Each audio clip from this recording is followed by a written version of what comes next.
listen, brother. Everyone looks at you and thinks you're a tiny little boy posting on Twitter. It's the gayest soy thing you can do. Shut the fuck up, you little tater tot bitch. We are 2 minutes and 35 seconds into this video. I'm just as gay as the rest of us, motherfucker. Feels just the same. Another sunny day in LA. Everything is fine, so they say. Wonder what the news is today. Cause I know that every day I'm at this fucking job. Hasan is streaming. Watch him on the clock. Oh yeah. Oh, this doesn't like end. Listen, bro, the Lyra does not need this. People love playing Hearts of Iron 4. Eating pussy is the basic, bare minimum thing you can do. You can be like, where did they find these people, dude? And women want to have sex. Your job is posting, you're gay, okay? God, I hate women so much! But is he really a socialist? He's such a himbo, I can't handle it. Yet I sit here like everything is fine. That's just me being a fucking hog. Hasan is streaming. Watch him on that clock.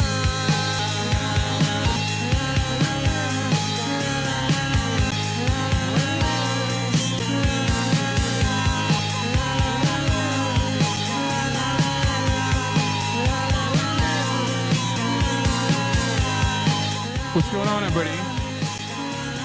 I hope everyone's having a fantastic evening, a fantastic afternoon, fantastic pre-noon, no matter where you are in the world. I'm Hassan Piker in this HasanAbi broadcast, coming to you live from sunny California, Los Angeles, folks. We're live and alive, and I hope all the boys, I hope all the girls, and I hope all the MBs are having a fantastic one, because today's a beautiful day, today's a wonderful day, today's a fantastic day. It is 69 degrees, 72 in here in the room right now in sunny California, Los Angeles, and I'm feeling pretty fucking great. That's right, ladies and gentlemen, boys, girls, and MBs, it is Holy shit. We did. We fucking did. In a Tuesday. It's Newsday Tuesday, lads. We did. It's Tuesday, April 30. April fucking 30, yeah? Tuesday. That's right. And I'm fucking live and I'm alive. Bro, they've taken over Hamilton Hall at University and Columbia's on lockdown. Protests still ongoing at Illinois. Yeah. Stellar Blade Discourse almost killed me last night. Yeah, let's get to it. Let's get right into it. So this is the part of the broadcast where I tell you a little bit about my personal news about what's going on in the world of HasanAbi Piker. And let me tell you, a lot has happened in between the time period where I pressed the start streaming button and pressed the stop streaming button. Okay, what the fuck? Why is that so loud? All right, there it is. And let me tell you, okay, let me tell you all about it. First and foremost, last night, the discourse surrounding Stellar Blade broke me. You guys told me that Asmongold was defending the Stellar Blade Gooner Gate on the virtues of free speech defense, and I didn't believe it, because I look, it's not a secret that I like Asmongold. I talk to him every now and then. I think he's a very unique person who will always have some takes that I don't agree with, of course, and it's normal and healthy. But then usually, like, there's a limit where Asmongold, I think, is like very good at just like taking a unpopular position sometimes, regardless of what the fucking crowd says. Because like there have been many instances where he's like defended me. Is the bridge with OTK over? No, what are you talking about, dude? My best friend is a part of OTK. His name is Miskiff. We're both from New Jersey. I thought you guys knew that. What the fuck? Speaking of my best friend, not Miskiff, motherfucker came at my door last night. He texted me. He's like, bro, you're still taking care of Farley, right? And I was like, that's a joke. Like, I thought in my mind, I'm thinking that's a meme. I thought that was a meme on the podcast. No, it very much is not a joke. Farley's in the building right now. He's here. You won't be able to see him because I have not established contact with his dog yet. Farley's here. Will brought him over and was like, yeah, sorry, dude. Like, the normal person that takes care of our dog couldn't do it this time. So I'm like desperate. And I was like, sure, I'll take care of him. And I'm asking him, I'm like, okay, well, can I take him to the dog park? Because like, I'm going to go to the park with Kaya. Can I take him with me? And he literally said, it's not about like how much fun he's going to have. This is just about him surviving the next 24 hours. That's what he said. He's like, don't take him to the park. Because I was like trying to figure out like what's going on with Farley. Like, he's a small dog. I don't really know small dogs that well, except for Fiona. And like, he only likes Will. He just doesn't fuck with anybody else. He's a fucking menace. He's like kind of annoying. He barks a lot. He's not barking now because he's just chilling somewhere in the house. I do not know where he is. I have no idea where the fuck he is. I just know he's inside of the house right now and just chilling on his own. PSA flea season, met up Kaya. Oh, true. I keep forgetting I gotta do that. So anyway, he has just been yapping nonstop, yipping and yapping, barking like crazy since I got him. But regardless, I linked up with a homie of mine who was visiting #1 Drake dick rider of all time right after the Kendrick Lamar diss track had dropped, but we hadn't seen each other for a while, so we had a lot to catch up on, so we didn't even end up talking about the I mean, he's like a personal dick rider. Like, he hangs out with Drake sometimes, so like that's how hard he rides Drake. But you know, we played some basketball. I met a HasanAbi head who's from Yemen. Shouts out to Adham, like Adam. Yeah, balled up with him and another dude, and we cooked up my friend. We got some bad news about Farley. Do dogs get tired of barking? Dogs do not get tired of barking. I'm sorry for exposing you to the lolly VTuber yesterday. I had nightmares about it last night. Is this stream pro guns? Come on. Bussy Angel, it's fucked up that you're in here every goddamn morning trying to get me to flex by saying, is this stream pro guns? And then you make me hit one of these so you can fucking post it on fucking Twitter. I know what's going on. Fuck it, I'll lean into it. Have you started to put on sunscreen, please? Your shoulders are so damn crispy. Wait, what do you mean? You didn't explain intifada well enough to peers? Do you understand what an intifada means? I did. His career relies on him not understanding it. Hassan too big. He will spend $100 a week on sunscreen. True. I need too much sunscreen to cover this entire body, so I can't do it. Is Farley with you today? Yes. Anyway, what was I saying? What was I talking about? Personal news. Yeah, I balled up. I won. And let me tell you, it always feels good to win. I always forget how much I like winning when I'm losing, because I'm constantly coping in my mind that like, well, you know, all my losses are lessons, actually, you know, like it's fine. It's fine that I lost this game. At least I got cardio in. And it's like when I win, I'm like, no, that shit is fucking awesome. I'm such a big fan of winning in general. It's my favorite thing. Did you see that Aubrey Graham was murdered 2 hours ago? Yeah, I haven't even listened to the full thing yet. I haven't had time. Watch Baby Reindeer when you have the time. Everyone is talking about this fucking show. I don't know what's happening. I'm getting really bad FOMO about these encampments, despite the fact that my org is probably going to do a public one tomorrow. Consider checking out JSU. Are your knees still fucked? Yes.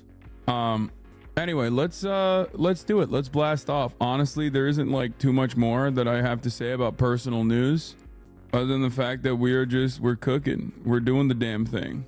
Please talk about our Lagote. I don't want to talk about that. Big man, let me holler at you for a second. What's up? I feel like I'm at the basketball court. Do you trim your armpit hair? No. You were mentioning how fast you running up the stairs for real. I don't know.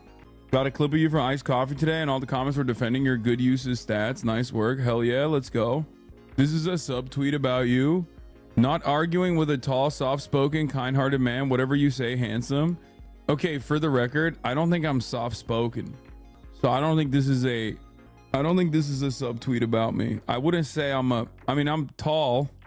I think I'm kind-hearted, but I don't think I'm a soft-spoken man. Anyway, let's blast off, okay? Columbia students take over building. This is an Austin Butler subtweet. Yeah. Who's to blame for the hostage negotiations? Kendrick, DISS, cooked. I'm not talking about Kendrick first. You're soft-spoken to people IRL, just not on here, lol. I mean, have you talked about Scott Galloway? Seems to be popping off in the manosphere. I don't know what that is. Hasan, I have a few pet peeves with you. May we discuss them at your convenience? Let me know in 3 to 5 working days. Thanks. Yeah. Will you watch Tucker Carlson / Dugan later? Dude, honestly, Tucker Carlson interviewing Alexander Dugin is like probably the absolute worst content I could ever think of. I legitimately can't think of anything less I want to watch, because it's like two fascists of different variety having a conversation about an issue I don't give a shit about at all. Like, and the people that are going to watch this very carefully, even the people who are like morally on my side on the issue, you know what I mean? Those who are like in support of Ukrainian emancipation, for example, like those guys are also the most annoying fucking shitheads, and they're fascists of the liberal variety, you know what I mean? So like I just don't want to touch that with a 20-foot pole, you know what I mean? Because like Dugin is a fucking fascist, Tucker is a fucking fascist, and even on the other side, like the NATO Andes who are hyper obsessed with that kind of thing. Not like the average person is like, yeah, it's really fucked up that Russia invaded Ukraine, they shouldn't do that, they should stop doing that, right? Like that's the normal position on Ukraine, right? Anything that goes past that point, that goes into like, you know, talking about how anything that goes beyond that, that talks about like NATO and how good NATO is, I'm like, okay, I'm out. I don't want to even hear what you have to say. You know what I mean? James Baldwin dog walk Buckley like he was a Westminster Beagle. That's funny. Anyway, Austin is a fake bitch and leaving the pod. Yeah, I saw. All right, Columbia students take over building. Who's to blame for the hostage negotiations? Kendrick DISS cooked. What else? Bill Maher is an asshole. Walking Dead. Finale later. Has the air conditioning in the house been fixed? Yeah. It's nothing. It's just, it keeps flipping the, it keeps, I have to go to the breaker every time the AC is not working. It just randomly fucking bricks. I don't know what it is. And the HVAC guys did not fix it. Anyway, does anybody have a what was I going to say?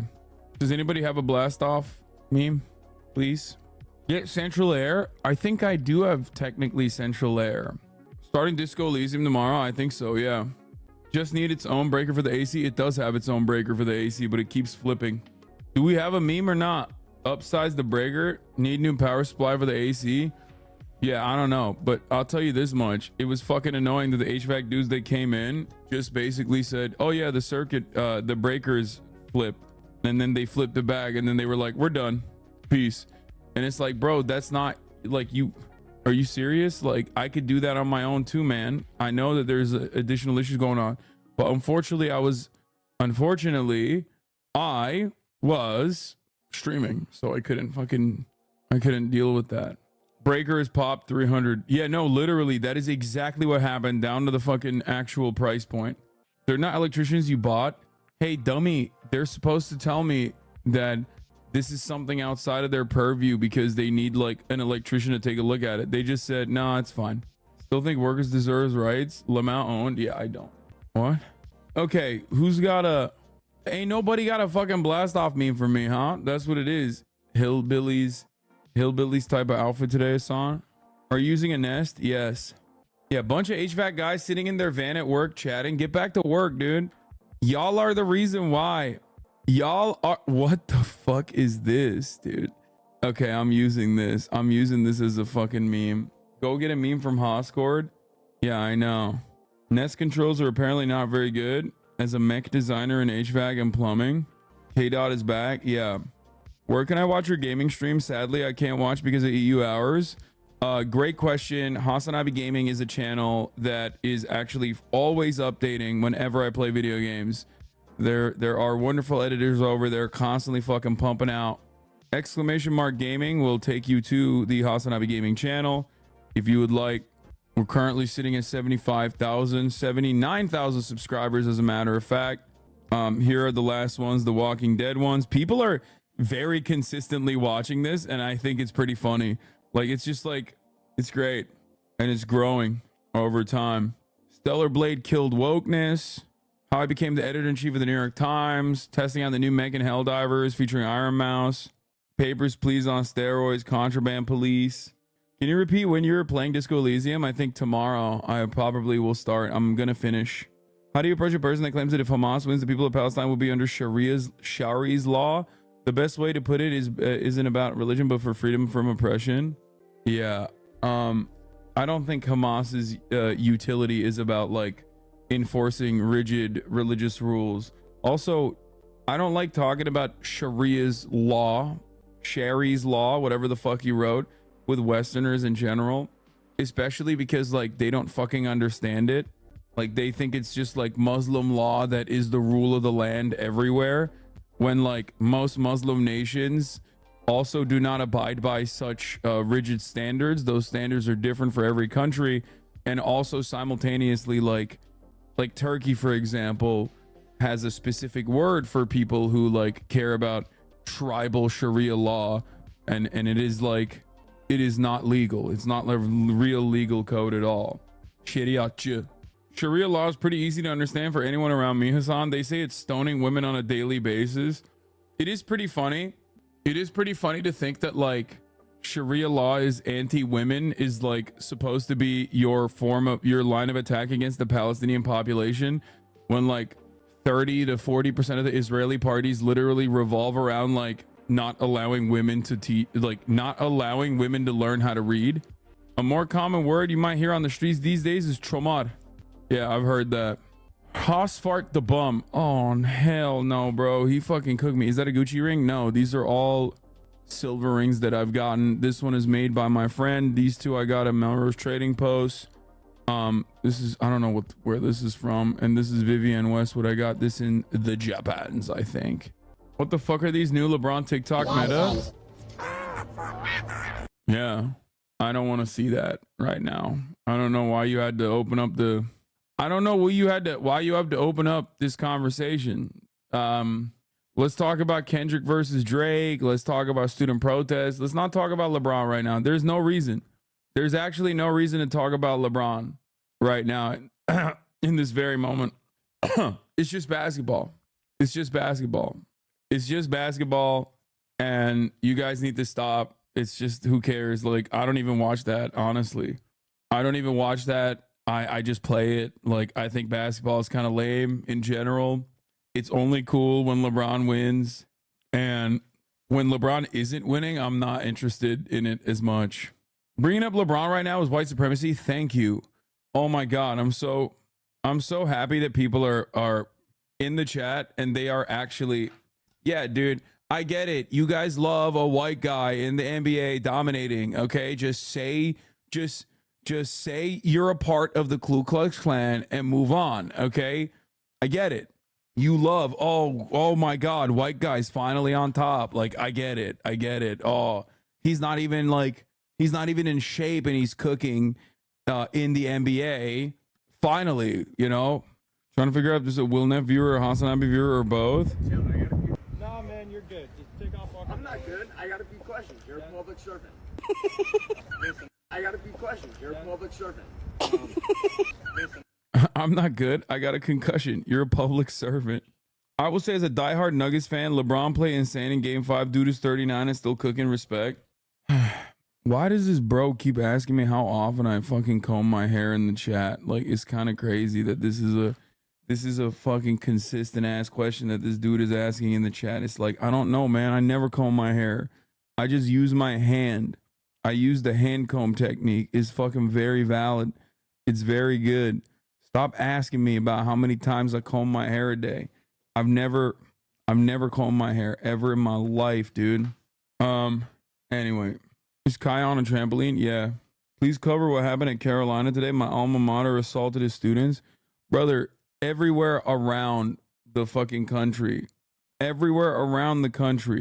students are engaging in the righteous, constitutionally protected act of public expression, engaging in peaceful demonstrations, and every single place, every single college campus has basically decided to do the exact opposite of what they're supposed to do. Meet halfway, meet some of the demands that are being made by the students. Fuck no. Send in the goddamn Gestapo. Send in the fucking brown shirts and beat the shit out of these little kids. It's great. It's great stuff. Great stuff overall. Love the beacon of democracy and civilization. These kids are doing exactly what Americans hate to see, which is a clear-cut definitional hypocrisy. That's what's going on. And we'll get to the student protest, but before, let's start with the Rafah invasion, the Rafah siege. 40 plus people were killed. Hayır. Şurada bak yemeği. Şu çantada. Ama o şimdi yarısını ver koy belki yer. My dad is taking care of Farley right now. Yesterday at UT they legit had a massive bus for mass casualties. Never seen anything like it. Ne? Sopaları verme. Şu anda. Yarısını ver. Someone said I'm cranky today. I think I'm just like really tired today. I don't know what it is. Does Farley like him? I think Farley would like my dad more than he likes me. I'll be honest. All right. Hamas leaders are considering a new Middle East ceasefire proposal from Israel. The deal includes a 40-day truce in return for the release of some hostages. It would also allow for displaced families to return to northern Gaza. It's reported to involve new wording on restoring calm to Gaza. It's designed to satisfy. Bro, I just realized like I'm probably tired because I've just been cranking out 10-hour streams every fucking day. Something's got to give. That's probably what it is. I'm doing 10-hour streams every day. And also on top of that, I've been working out in the mornings and stuff too. So it's like, that's what it is. Israel heard 40 days and decided to kill 40 people. Yeah. All right, let's get started. Let's talk about it. Let's talk about what the hell's going on. The war cabinet desperately wants to attack Rafah. You got fucking the centrist liberal coalition constituency with Benny Gantz, who is the liberal general who wants to attack Rafah. You got America saying, do not fucking touch Rafah. That's really fucked up. So Benjamin Netanyahu has to basically communicate America's wishes to the war cabinet. And then you also have the Smotrich and the Bezalel Smotrich and the further right coalition of Itamar Ben-Gvir, who also want to fucking hit Rafah and just do as much genocide as possible. So Benjamin Netanyahu is stuck between a rock and a hard place. So does he care about Palestinian lives? Of course not. Of course, he loves killing Palestinians. Don't misunderstand me at all. But he also understands with his, 20, 30 fucking years of experience with dealing with the United States of America as the state representative of Israel, that invading Rafah is probably going to really piss off the Western world and just like maybe even sever some ties. You got the ICC arrest warrants that are coming down potentially. There's a lot of Western pressure on Israel. Now, obviously, many of you will say, Western pressure on Israel from actual organs of the government? The fuck do you mean? These guys are doing a genocide. I mean, there's a lot of Western pressure on Israel in a way that Israel has never seen before. Because if you're Israel, you're used to being babied all day, every day. They're like, how much money you want? Oh, I'm so mad at you, but here's like fucking $1 gazillion of weapons that you can use on directly targeting children inside of Gaza, right? So for that to be what they're used to, this level of scrutiny over their behavior, over their actions, even in the fucking media, and certainly from actual bodies of government, not just like the feckless institution of the United Nations, but like actual American politicians, like being like, yo, you can't fucking invade Rafah, has caused Benjamin Netanyahu to be a little bit more careful about this process. But he still obviously has internal issues. One of the major roles he's playing here is obviously defending his legacy and maintaining his power, because if he's out of office, if he's out of the war cabinet, he's gone. If there's a new election, he's gone, right? Or at least like he most likely will not be able to build another coalition. So having said that, he doesn't want to fucking let the war cabinet go. So this is the reason why the even further right elements like Ben-Gvir, even further right elements like Smotrich are capable of basically saying, if you don't do what we want you to do, we'll disband the war cabinet. So he's weak in that sense. because if the war cabinet goes away, new government comes in, he's fucking cooked, he goes to jail. That's it. That's the situation at hand. So these are the different forces converging here on why, if you're wondering like why Israel has not, gone into Rafah yet, it's because of self-preservation from every angle all the way down. And that's why there is like limitations. Now, having said that, it's dog shit. The way that they're trying to, like the fact that they're trying to invade Rafah or even talking about this as anything beyond like another pressure point for Hamas from their perspective is insane to me. Like one might assume that they're simply talking about invading Rafah, even though they don't actually want to invade Rafah because they want to apply pressure to Hamas so that Hamas will listen to their demands and like lower their otherwise very reasonable demands that they've made time and time again.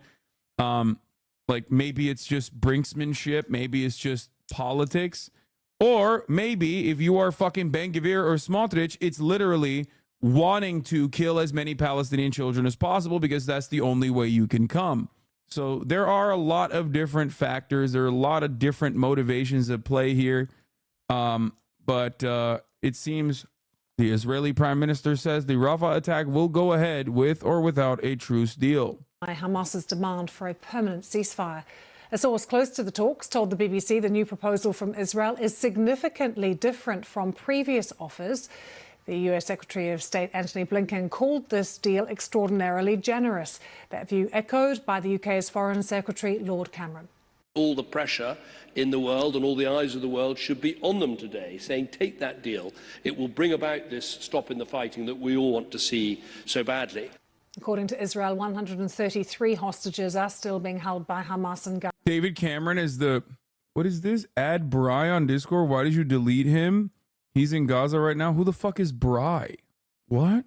What? Are you okay, bro? Okay. I have no idea. Bro, I said, who the fuck is Bry? And he just wrote Bry. Man, take your medication, please. Please, I promise. It's good. It's yummy, bro. It's a Brody? What the fuck is that? I don't know who that is. What? I don't even understand what the hell he's saying. Okay. Anyway, please don't be a debate. Yeah, I don't know what the fuck's going on. All right. So, let's not forget Lord Cameron, the pig fucker himself, is directly the reason why Elon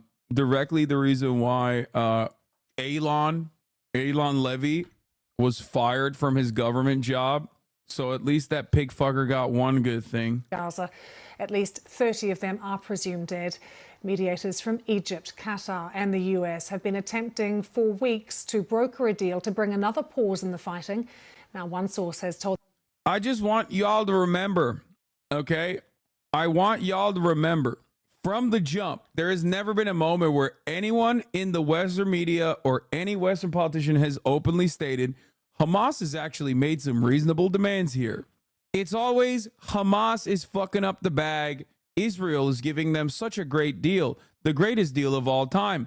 And these guys just don't want to take it. There has never been a single fucking piece of coverage in Western media, with the exception of like every now and then they'll have like a hostage negotiator, like a professional hostage negotiator guy or whatever, come up and be like, no, it's actually Israel that's fucking up the bag. But that's like on CNN International, or maybe every now and then they'll have like Christian Amanpour interview someone, and then that interview is it. Like that never goes anywhere. That never gets repeated over and over again. Everyone takes it for granted. Israel always has the most generous deals, and Hamas is always saying no to the generous deals. Why? Jew hatred, right? And, you know, it's just rampant anti-Semitism. Rampant anti-Semitism. They just want to kill all the Jewish people. That's why they just won't do it.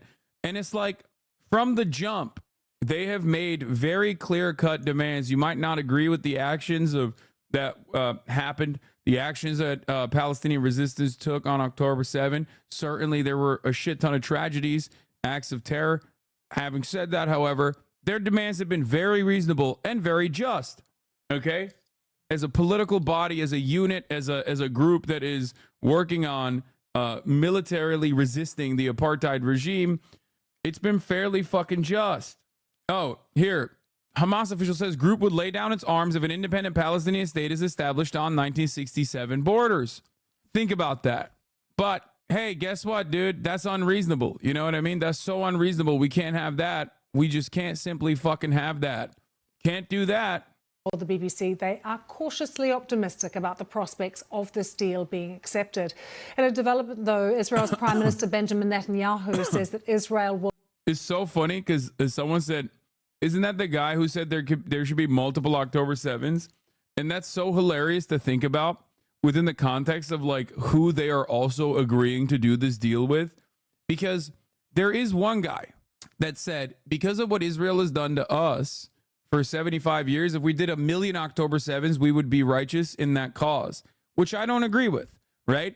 Having said that, that's the one fucking guy that everybody points to say they're genocidal. Okay, on the other side, they're literally bargaining and trying to do a fucking ceasefire negotiation with dudes who openly are doing genocide and literally say way worse shit on a daily fucking basis with the entire backing of the Western world.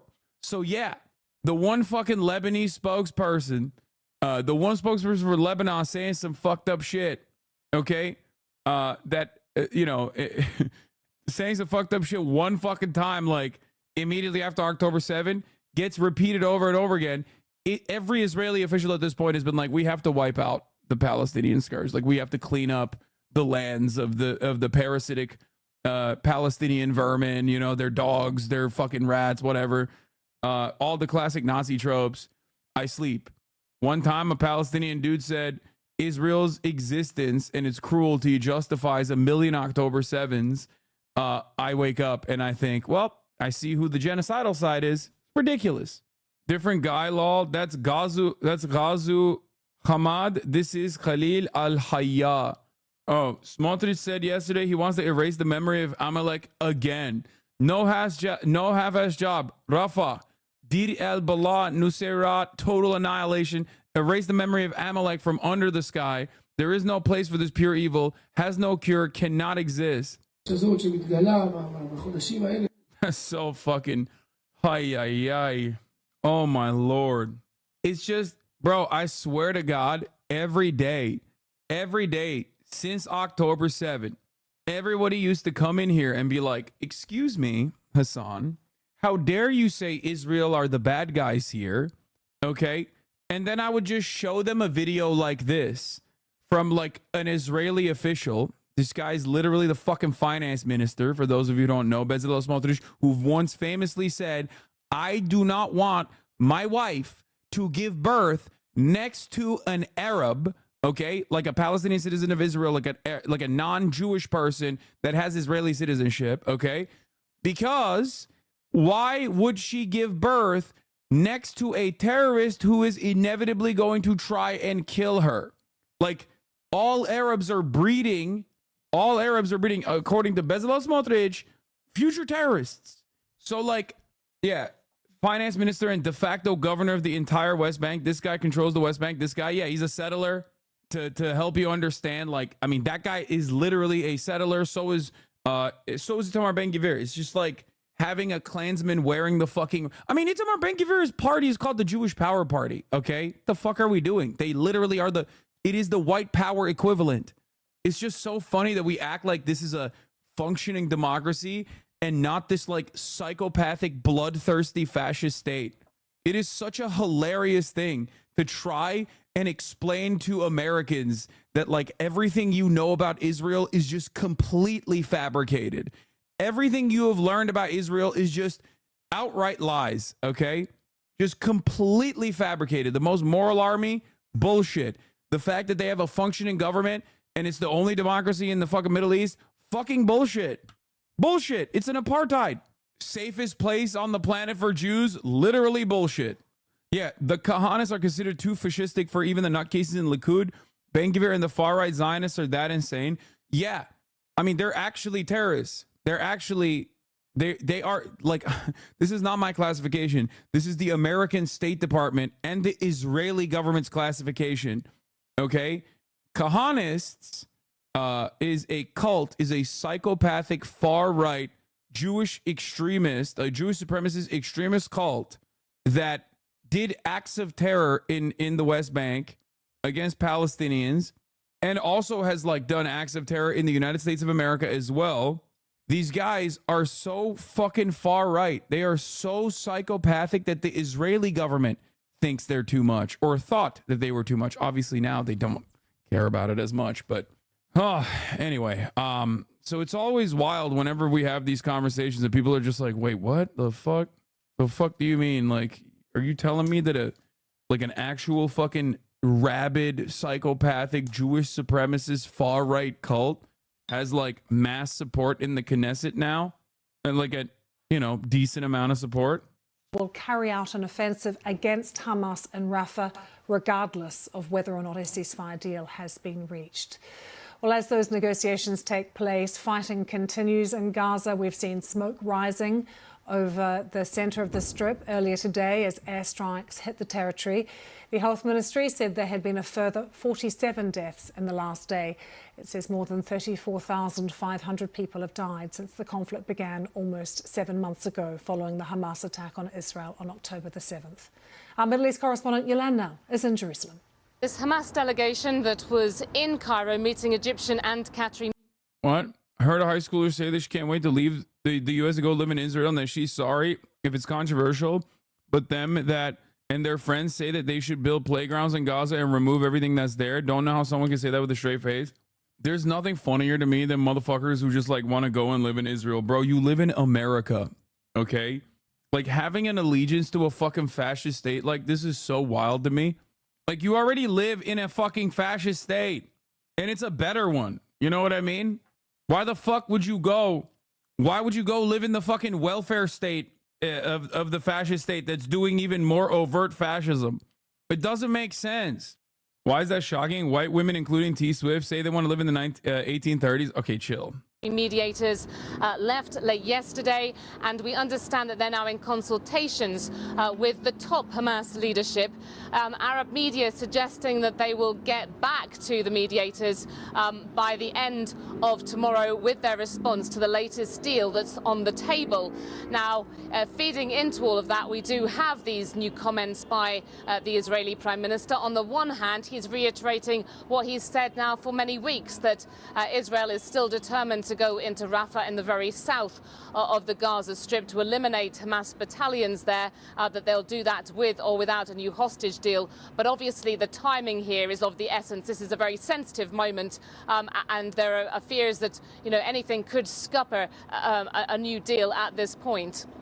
We're just seeing pictures there of Benjamin Netanyahu. The war cabinet continues to meet, of course. How much domestic disagreement is there, and disagreement within the cabinet about what should happen with Rafah? Yeah, the disagreement ranges from like, do we kill every single Palestinian child, or should we kill 98% of the Palestinian children? That's the fucking major disagreement in the war cabinet. Okay, all jokes aside, the major disagreement is like Netanyahu is trying to fucking keep it together while also meeting the demands of the West. He has at least somewhat of a better understanding of how the Western world is perceiving their actions than like the fucking sociopathic fascists, both to his left, which is such a funny thing to say, like Benny Gantz, who is also incredibly horny about invading Rafah, militarily dealing with Hamas. And then to his right, you have the absolute, like the even more psychopathic monsters. It's such a funny way to, like, it's such a funny thing to, like, cover. Yeah. The major disagreement in the most reductive terms can be reduced to, it's between we got to do it right now and Rafah can wait. We got to get the hostages first. The floating port the U.S. is building off the Gaza coast, exactly the opposite of the largest gas field in the region, while the U.S. admin claims it's pushing an Israeli end of the Israeli war. Why is it hurrying towards completing the port, which Gazans do not want or need in this location? Yeah, I don't really understand like why they're still going off with this port shit, especially when considering that you could just open up the checkpoints. It just doesn't make sense. You know, you have access points that are literally easier and better that Israel is not allowing anybody to utilize currently. You can deliver aid from Israel, you can deliver aid from Egypt, and yet for some weird reason Israel won't allow that to happen. I wonder Wonder what that's about. Anyway. I mean, within the overall cabinet of the coalition government led by Mr. Netanyahu, you do have some really deep divisions now. And those on the far right have really been saying that Israel needs to prioritize going into Rafah in order to win this war. One far right minister, Bezalel Smotrich, said the government had no right to exist if it didn't prioritize that. And then in response, we had Benny Gantz, who's a member of the War Cabinet, is more of a centrist, coming back saying that the government had no right to exist if it blocked a hostage deal. So you can see there is that dynamic going on. The latest comments by Mr. Netanyahu do appear to put him more on the side of his far-right ministers, but he's also going to be under a lot more international pressure in the coming hours, as we're expecting the US Secretary of State Antony Blinken to come to meet Israeli leaders. The US and others have really been pushing for a new deal at this point that would bring home Israeli hostages and in exchange have a sort of 6-week ceasefire. Damn, dude. Guys, I'm beginning to feel like I hate to make such strong claims on this broadcast, but I'm beginning to feel like the Israeli war cabinet and those in positions of power in Israel don't actually care about the hostages at all. Just a suspicion. I have this sneaking suspicion that if they cared about the hostages, the well-being of the hostages, they probably wouldn't have fucking flattened Gaza where the hostages were and killed a shit ton of them. And the remaining hostages, they're also actively trying to assassinate. I don't know. It's just a sneaking suspicion. I don't know. I can't say conclusively. I can, however, tell you that at the top of the hour, there is going to be a 3-minute ad break, and that is conclusive. But it's wild because, like, they put the fucking posters up. It's like, but they put the posters up everywhere in New York and in Los Angeles. There are all of the Israeli flags on Beverly Hills. Like right on Santa Monica Boulevard, right as soon as you enter Beverly Hills, you have all those flags honoring the hostages. It's just shocking to me. It's just shocking to me because, like, it kind of feels like the Israeli government doesn't fucking care. You know? What the fuck happened? Yeah.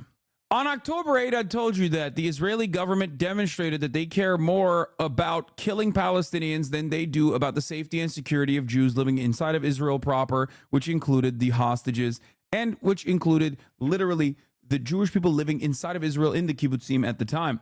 I brought up the Hannibal Doctrine as a reason for why I don't believe that Israel, the reason why I don't believe Israel cares about the hostages is because of their own official policy. Their own military policy is to kill Israeli hostages rather than let Hamas or a Palestinian group actually take those hostages and use them as a political bargaining chip.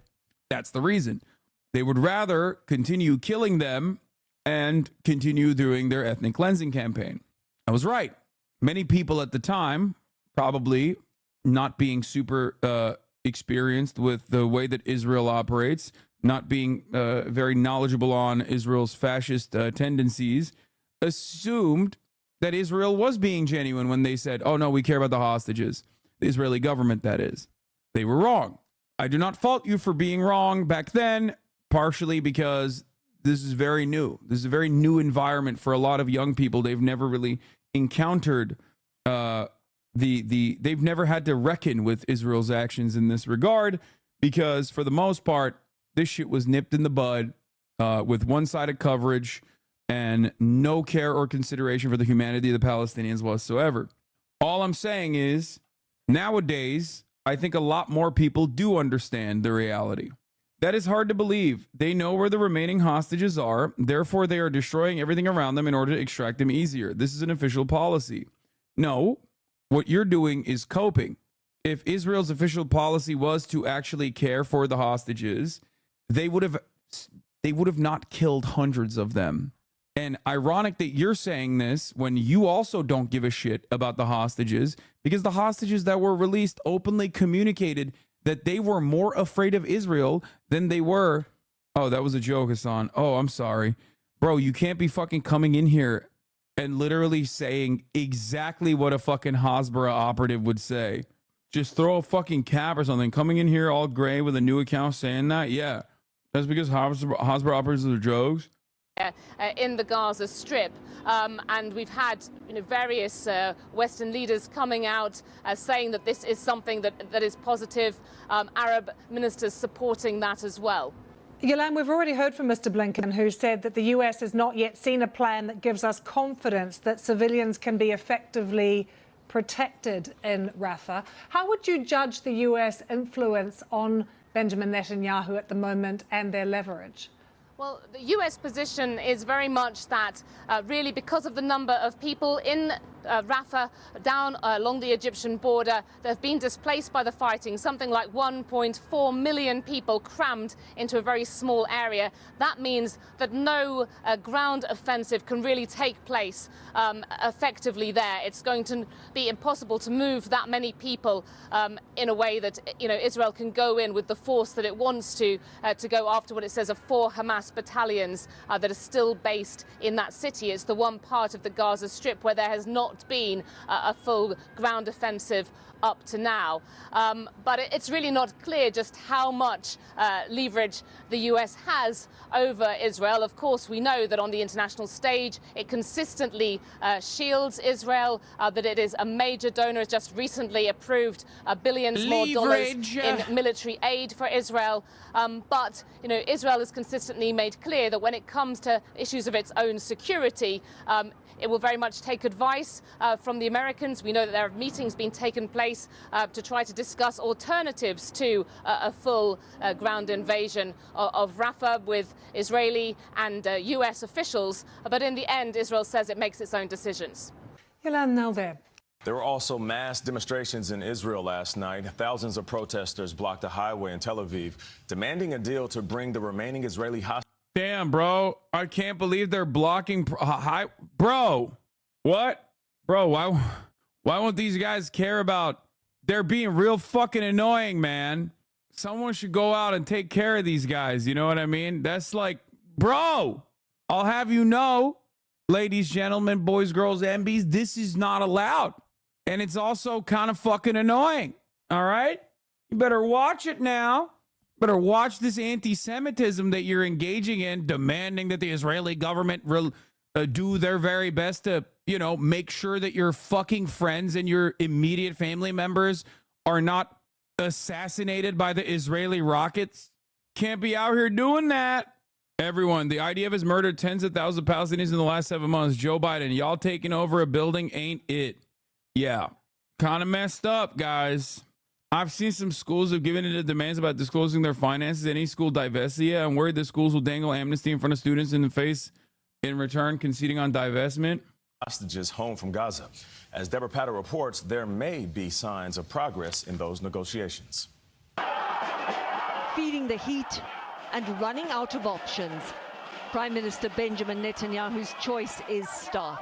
Press ahead with a Rafah invasion or free the hostages. There are daily protests demanding Netanyahu make a deal to bring those in captivity home.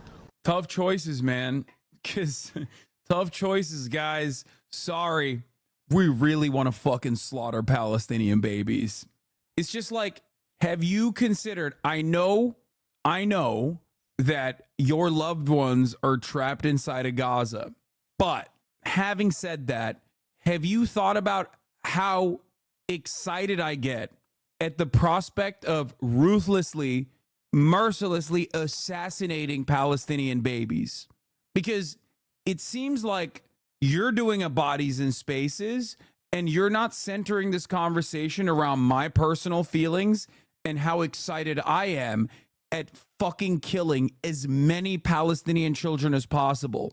And the thing is, like, if you were to just like think about it a little bit clearly, you would probably understand that you want to mercilessly assassinate the Palestinian babies too.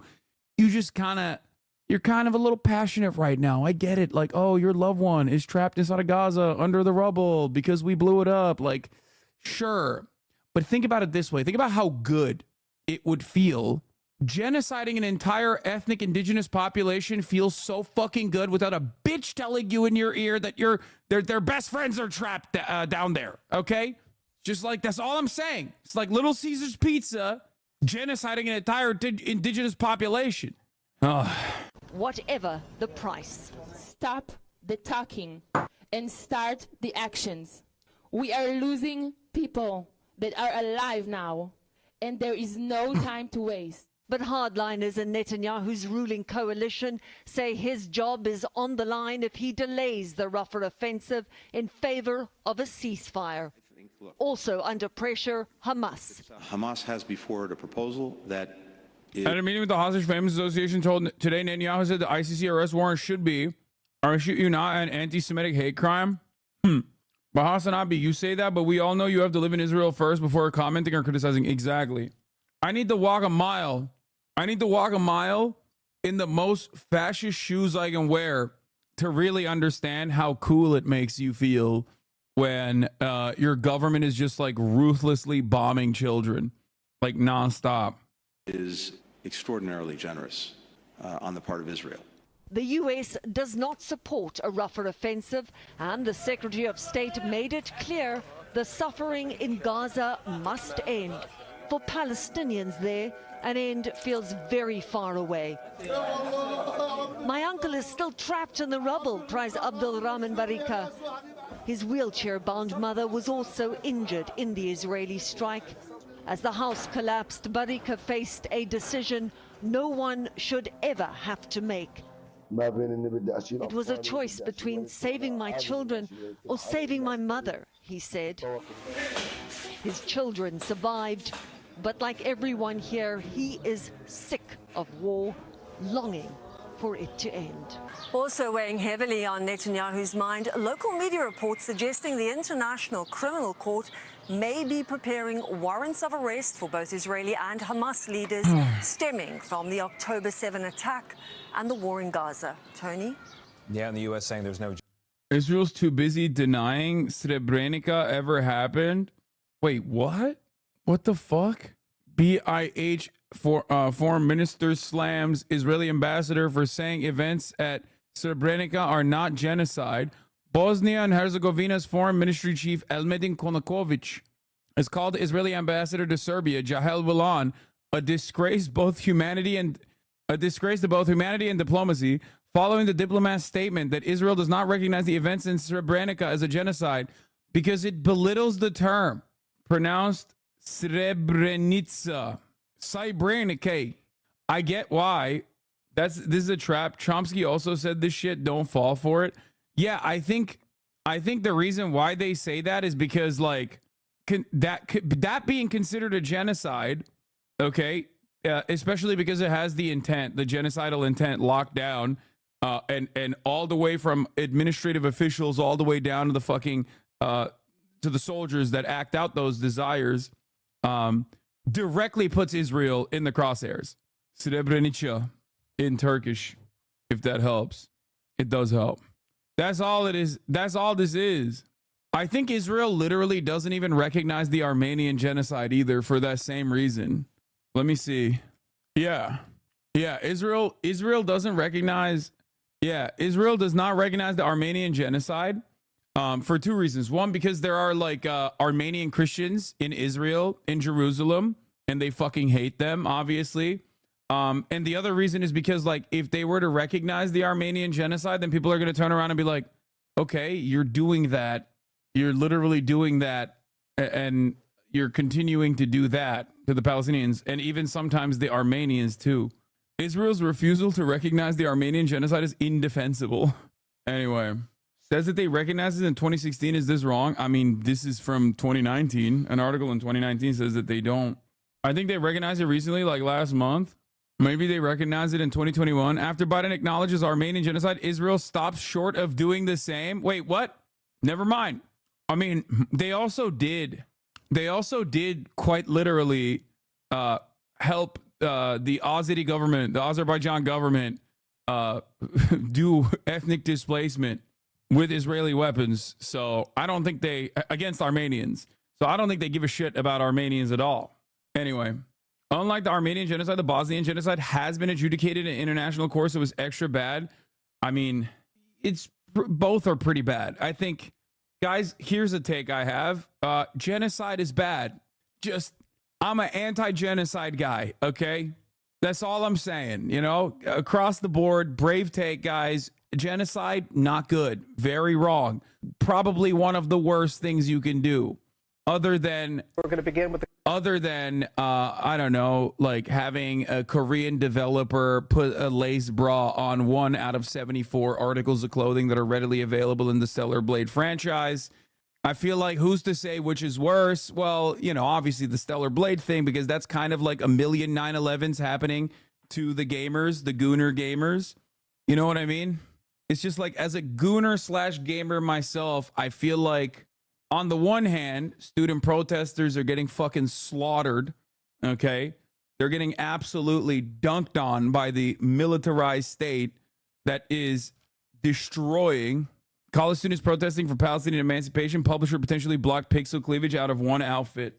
Yeah, this is, I mean, who's to say which is worse? Here, I mean, I'm posting that meme. Free speech is everywhere for those with eyes to see. Don't make light of Goonian Assange. The American government is trying to assassinate this man. That's fucked up, man. That's fucked up. Have we officially recognized the Stellar Blade stuff as Goonergate yet? Yeah, it is Goonergate. That's what I've been calling it since yesterday. Brown University agreed to hear an argument for divestment from an upcoming meeting and dropping charges on students in return for clearing the camp. Yeah. You got on the same shirt you had on for the Drake track React. Wait, really? Nice. Consistency, baby. Senator John Fetterman says UN unwilling to condemn Hamas, who killed, raped, mutilated, and tortured more than 1,000 Israeli babies, children, women, and elderly. Wait, what? Hamas killed, raped, mutilated, and tortured more than 1,000 Israeli babies, children, women, and the elderly? What is he saying? Bro, I'm sorry. You guys know my position on this. I am 100% ableist when it comes to, you know, public officials. And I think now I will reassert that I will basically show you my commitment to that cause once again.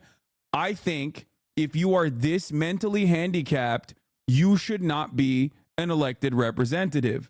You should not be allowed to be an elected representative if you have this level of mental cognitive issues. Okay? Excuse me. I'm sorry. I don't think blind people should drive cars, and I don't think that John Fetterman, with this level of mental disability, should be allowed to hold public office.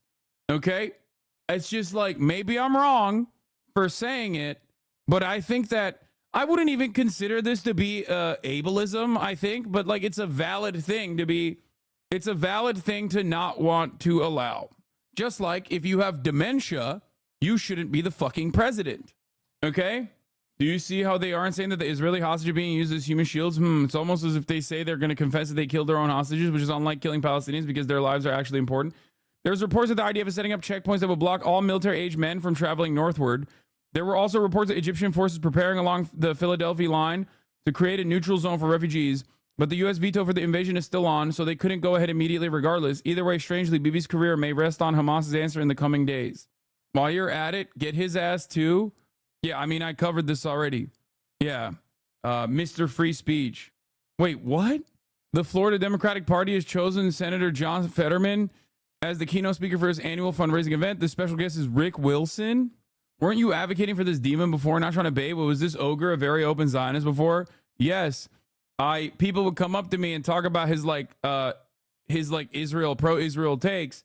And I always cast it aside. I brushed it aside as like simple fucking political machine calculations. I thought that it was just like a calculated effort to like get the DMFI off of his ass, Democratic Majority for Israel, a calculated effort to get the fucking AIPAC goons off of his ass. I did not think that he was actually this much of a fucking diehard piece of shit. The thing is, Felix stays winning as always. No, but even Felix, and I've talked to him about this, even he didn't realize it was like this. Nobody thought it was like this. So shut the fuck up. Anyone who tells you that they knew he was going to be like this is lying to you. Okay? He's literally to the right of the Democratic Party's majority opinion, guys. What the fuck are you talking about? He's to the right of Republicans now on this issue. We all thought this was classic, like, if you're progressive, the Israeli lobby comes after you pretty aggressively. Bro, the DMFI set up shop with the same exact people in the UK that operated against Corbyn. They set up shop and their first target was Bernie Sanders. Like, if you are someone who covers this stuff regularly, if you're paying attention to this stuff, you immediately knew, you immediately thought that this was simply because he wanted to, like, make sure that the DMFI doesn't fucking spend a shit ton of money trying to thwart him. That's it. I 100% think that his Senate seat hinges on being pro-Israel. I don't believe people just snap like this. I think he's just like typical fucking Harvard piece of shit. That's what I think. And if you think that his seat hinges on that, how the fuck did Summer Lee operate so well? Summer Lee is literally in Pittsburgh. Summer Lee is one of the most critical elected representatives on Israel. And Summer Lee won by massive fucking... Summer Lee outperformed the polls. Summer Lee outperformed the polls. Summer Lee outperformed Ilhan Omar. So how the fuck did that happen? Yeah, I mean, here, Bernie Sanders has an anti-Semitism problem. This is exactly what they fucking did. This is exactly what they fucking did. They immediately went after Bernie and said that Bernie was anti-Semitic. But Americans don't have that British-style brain rot, okay? Americans are too stupid to understand that a Jewish person can also be anti-Semitic. Not that Bernie was. I don't think Bernie is anti-Semitic. But, like, we're too dumb, okay? That's why Candace Owens can operate as, like, as a white supremacist speaking on black issues from the white supremacist perspective. But because she's black, all the conservatives are like, what are you talking about? She's black. We're too stupid. The public is broadly too fucking stupid to recognize that, like, of course Jewish people can be anti-Semitic. Look at fucking Ben Shapiro. Look at half the Zionist Jews. Some of the most anti-Semitic motherfuckers you've ever encountered. But of course it didn't work. The DMFI attacking Bernie Sanders didn't work, but it doesn't change the reality that there was a lot of money there. And obviously if you were a progressive, the issue of Israel was always going to come up. This is why I thought, much like many others, that John Fetterman was possibly simply trying to avoid that. You know what I mean? He was trying to avoid the extra scrutiny and the dollars spent against him. The clashes at universities across the country. Take a look at the scene right now. Protesters on campus there in North Carolina. And then overnight, protesters here in New York. Zionist Jews are anti-Semitic. Have you listened to any Zionist, like Jewish, Christian, doesn't matter? Yes, saying Zionism is inherently anti-Semitic. Okay? Saying that Israel has to exist as a Jewish ethno-state and it actually corresponds to the fucking interests of all Jews around the world is unironically what the Nazis say about Jews. Okay?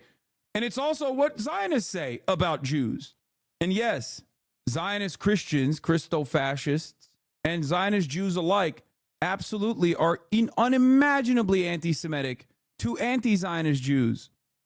At Columbia barricaded themselves inside the school, and now the university is taking more action. Stephanie Ramos is there on the scene for us. Good morning to you, Stephanie. Robin, good morning. Despite warnings of suspension and expulsion for students in... You need to reconsider your definition of Zionism. What? Why do you spend so much time on Twitter? Zionist Jews are anti-Semitic. You need to reconsider your definition of Zionism. Just fucking say what you think is the definition of Zionism and let's pick it apart, chatter. Let's not do this song and dance. Come on. Come on, brother. Go ahead. Hit me with the fucking liberal Zionist line that absolutely zero people believe. Come on. Let's move it along. Let's move it along. Yeah, let's redefine not what you see with your fucking own two eyes. Let's redefine it. Zionism is fascism. Okay, that's it. That's it. It's that simple. The Zionist project is a fascist one, is a settler colonial project, and objectively a fascist one, much like every settler colonial project is ultimately a fascist one. There's an in-group, out-group dynamic that exists in the fascist context. It is predicated upon Jewish people coming in and ethnically forcibly displacing the indigenous population, specifically of non-Jews, from that area, purging them from that land, and rebuilding a nation state on demographic concerns that they have. When Israel talks about its demographic concerns, they're talking about making sure that they have a Jewish majority. Literally, no one cares? What do you mean no one cares? What? Come on, go ahead. Tell me what you think Zionism is, and let's move on. Involved in the encampment here at Columbia University, some pro-Palestinian protesters set up more tents on campus and stormed that academic building overnight. They say it is all in support of Gaza. Overnight, pro-Palestinian protesters gathering outside Columbia. Like, there's no, in my opinion, okay, the way I see it, there is no difference. There is literally no difference between being like, ISIS is awesome and doing this for Islam. They literally are abiding by the interests of the entire ummah. There's no difference between stating that as a fact when it's, far from factually accurate and obviously completely wrong, and saying Israel represents the monolithic interest of the international Jewish population. Okay? That's it. That's it. There's no difference.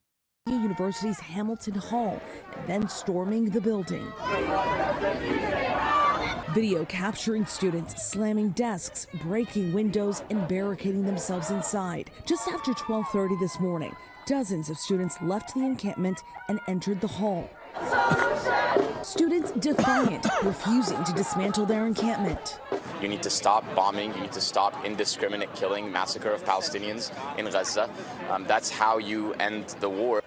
At least one person arrested Monday outside Columbia's gates, seen here being taken into custody. Oh my God. And overnight at Virginia Commonwealth University, a large crowd of pro-Palestinian protesters clashing with police in riot gear. This video showing police spraying what appears to be pepper spray at protesters. The university telling ABC News multiple arrests were made and claiming that many individuals involved were not students. This as similar demonstrations and clashes now playing out at more than 60 I don't think comparing Zionism and ISIS is an apt comparison because essentially zero Muslims support ISIS and most Jews above 30 consider it to be an important part of their Jewish identity. And the better analogy is Islam and Saudi nationalists saying this as an anti-Zionist Jew. I understand what you're saying, except the outcome is ISIS-style behavior. I know that from a messaging perspective, I shut the conversation off for anyone over the age of 35, okay? I know. But the reality is that just because there is a shit ton more support and a lot more defense of that kind of behavior doesn't mean that, like, it is not a correct analogy. It is an apt comparison. It's just not one that I can make if I want to get anyone over the age of 35 on my side. I can't, and I recognize that. College campuses across the U.S. At the University of Texas at Austin, dozens arrested as protesters and police in riot gear clashed. At the University of Florida, 9 protesters arrested. The school saying the University of Florida is not a daycare and we do not treat protesters like children. They knew the rules. They broke the rules. Jewish students on both sides of the issue, some who are pro-Israel, say they've been harassed. It's not easy to say they're alone when the whole university is practically against us. At USC, administrators canceling their main commencement ceremony due to protests. Many of the soon-to-be graduates missed their high school graduation due to the pandemic. My high school just had a drive-through graduation. I personally was really looking forward to having this main ceremony and traditional graduation for my whole life. Back here at Columbia University, officials have not commented on the actions of those students that stormed that building overnight. As for the talks between student negotiators and university officials, those are at a standstill. But guys, already so many students here have been suspended. All right, Stephanie, our thanks to you. We're going to bring in our chief legal analyst, Dan Abrams. So much at play here. And one concern is the rights, the First Amendment rights of the students. How does free speech play into all this? How does it factor in? So the First Amendment is not absolute, right? Think about libel laws, right? Bro, these are never arguments that they make about Nazis, okay? Like actual anti-Semitic people. Only when it's about something that the American government has decided is good do we start launching these like, well, you know, cops do have to fucking crack some skulls every now and then. It's such a fucking hilarious moment. And this never would have happened. This is something that pro-Palestinian advocates have known for decades. This is something that I have talked about for decades, about like the real anti-free speech, the real actual state suppression of speech only happens to pro-Palestinian protesters, only happens to like a movement like BDS and nothing else. Fascists will always be protected by the government, and they are. Free speech extends only to fascists and only to right-wing sentiment, okay? The only reason why we're having this conversation right now in this regard is because there is broad momentum on the Palestinian side, especially by those under the age of 35. Okay? That's it. That's what I mean when I say I'm very hopeful about this moment. I've never seen so much awfulness and so much hope at the same exact time. Bro, your hypocrisy is funny. Explain what you mean by that, please. I would love to hear what you mean by that, Q Patriot 12. Because when fascists roam around campuses or do demonstrations, their goal is clear. It is the ethnic cleansing of minority populations. They very openly state that, including Jewish people as well, like actual fascists. Okay? That's what it is. So that limitation doesn't extend to those guys at all. The limitation only extends when you say, hey, our tax dollars and our tuition shouldn't go to funding an apartheid regime, to funding a genocide. Okay? So go ahead. Explain to me how I'm hypocritical. I would love to hear from Q Patriot 12, Mr. QAnon himself in the building. Someone can say something about someone else and they can get sued over it. And they can't say, well, it's my First Amendment right to say it. There are restrictions that are allowed within the First Amendment. To have a This is not one of them, by the way. Like, this definitionally is a violation of free speech. State suppression of speech. Speech does have limitations. Okay? You can't do libel. You can't slander people. That's true. Okay? And you also can't yell fire in a fucking theater or whatever, the classic example. So obviously there are restrictions on what you can and can't say. However, having said that, you absolutely can engage in civil disobedience against unjustifiable hierarchies. You can absolutely, and you must absolutely engage in civil disobedience and protest and take advantage of the First Amendment in the exact same way that these students are doing.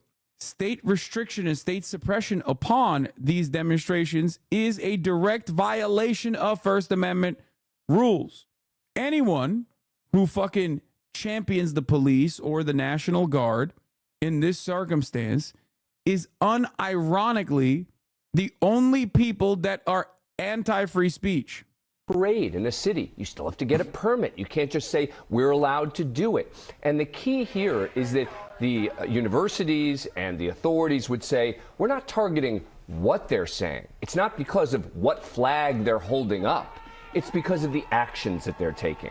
It's that they're shutting down buildings. They're trespassing on private property. And that's bullshit. Those are all bullshit reasons to actually suppress free speech.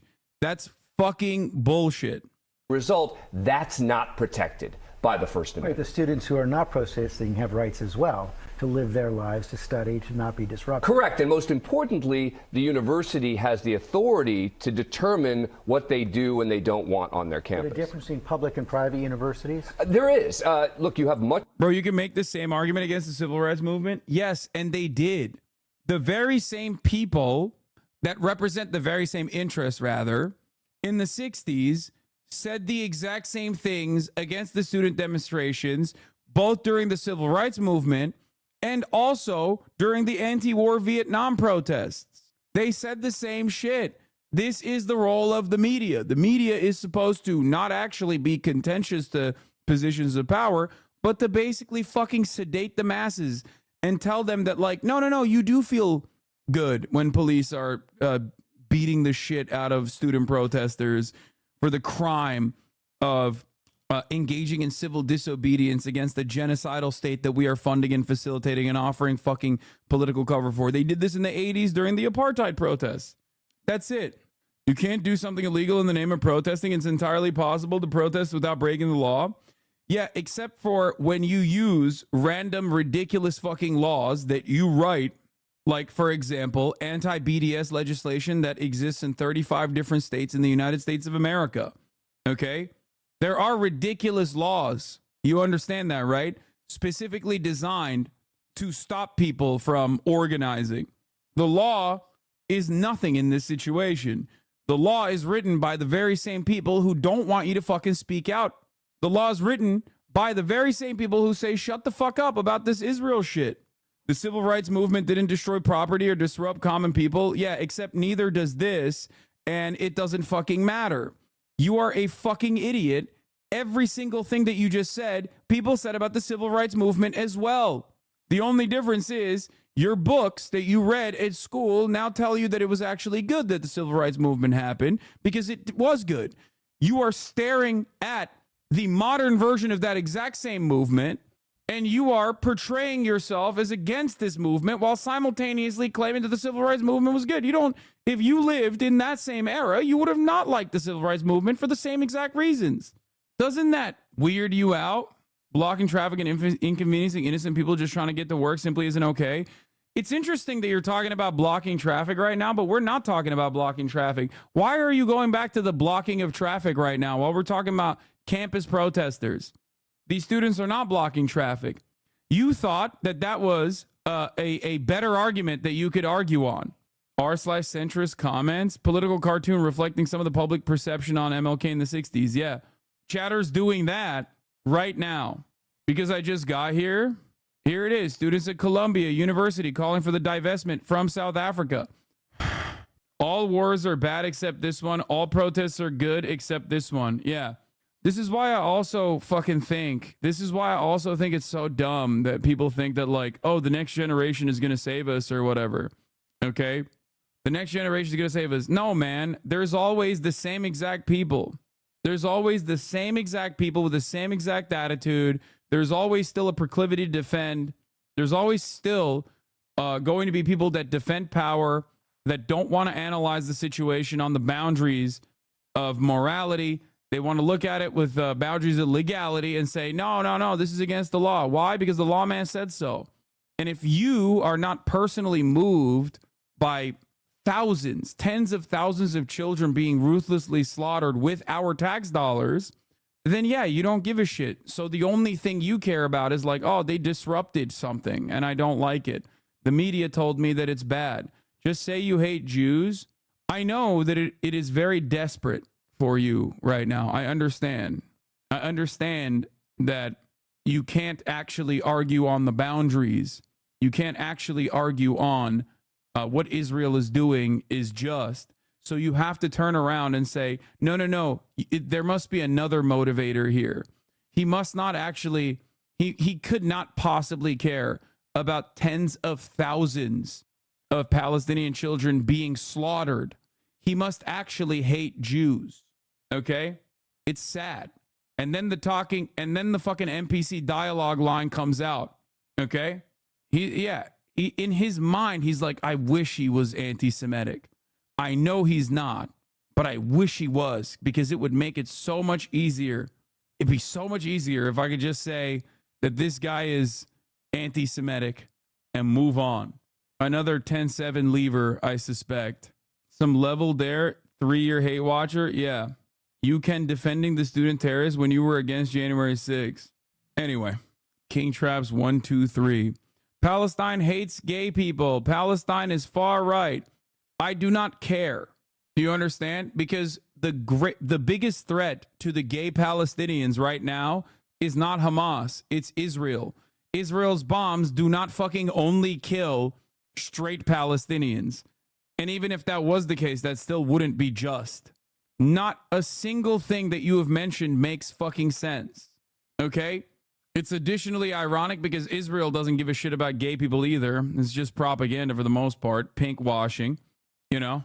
And yet you have to act like resentment towards the apartheid regime of Israel and the genocidal actions that they have taken must stem from some other secret anti-Semitism, even though you've been in here since 2021. So you know I have taken the care and consideration to purge any kind of anti-Semitic sentiment in this community. Half of the death threats that I used to get up until October 7 was specifically neo-Nazis targeting me because of that.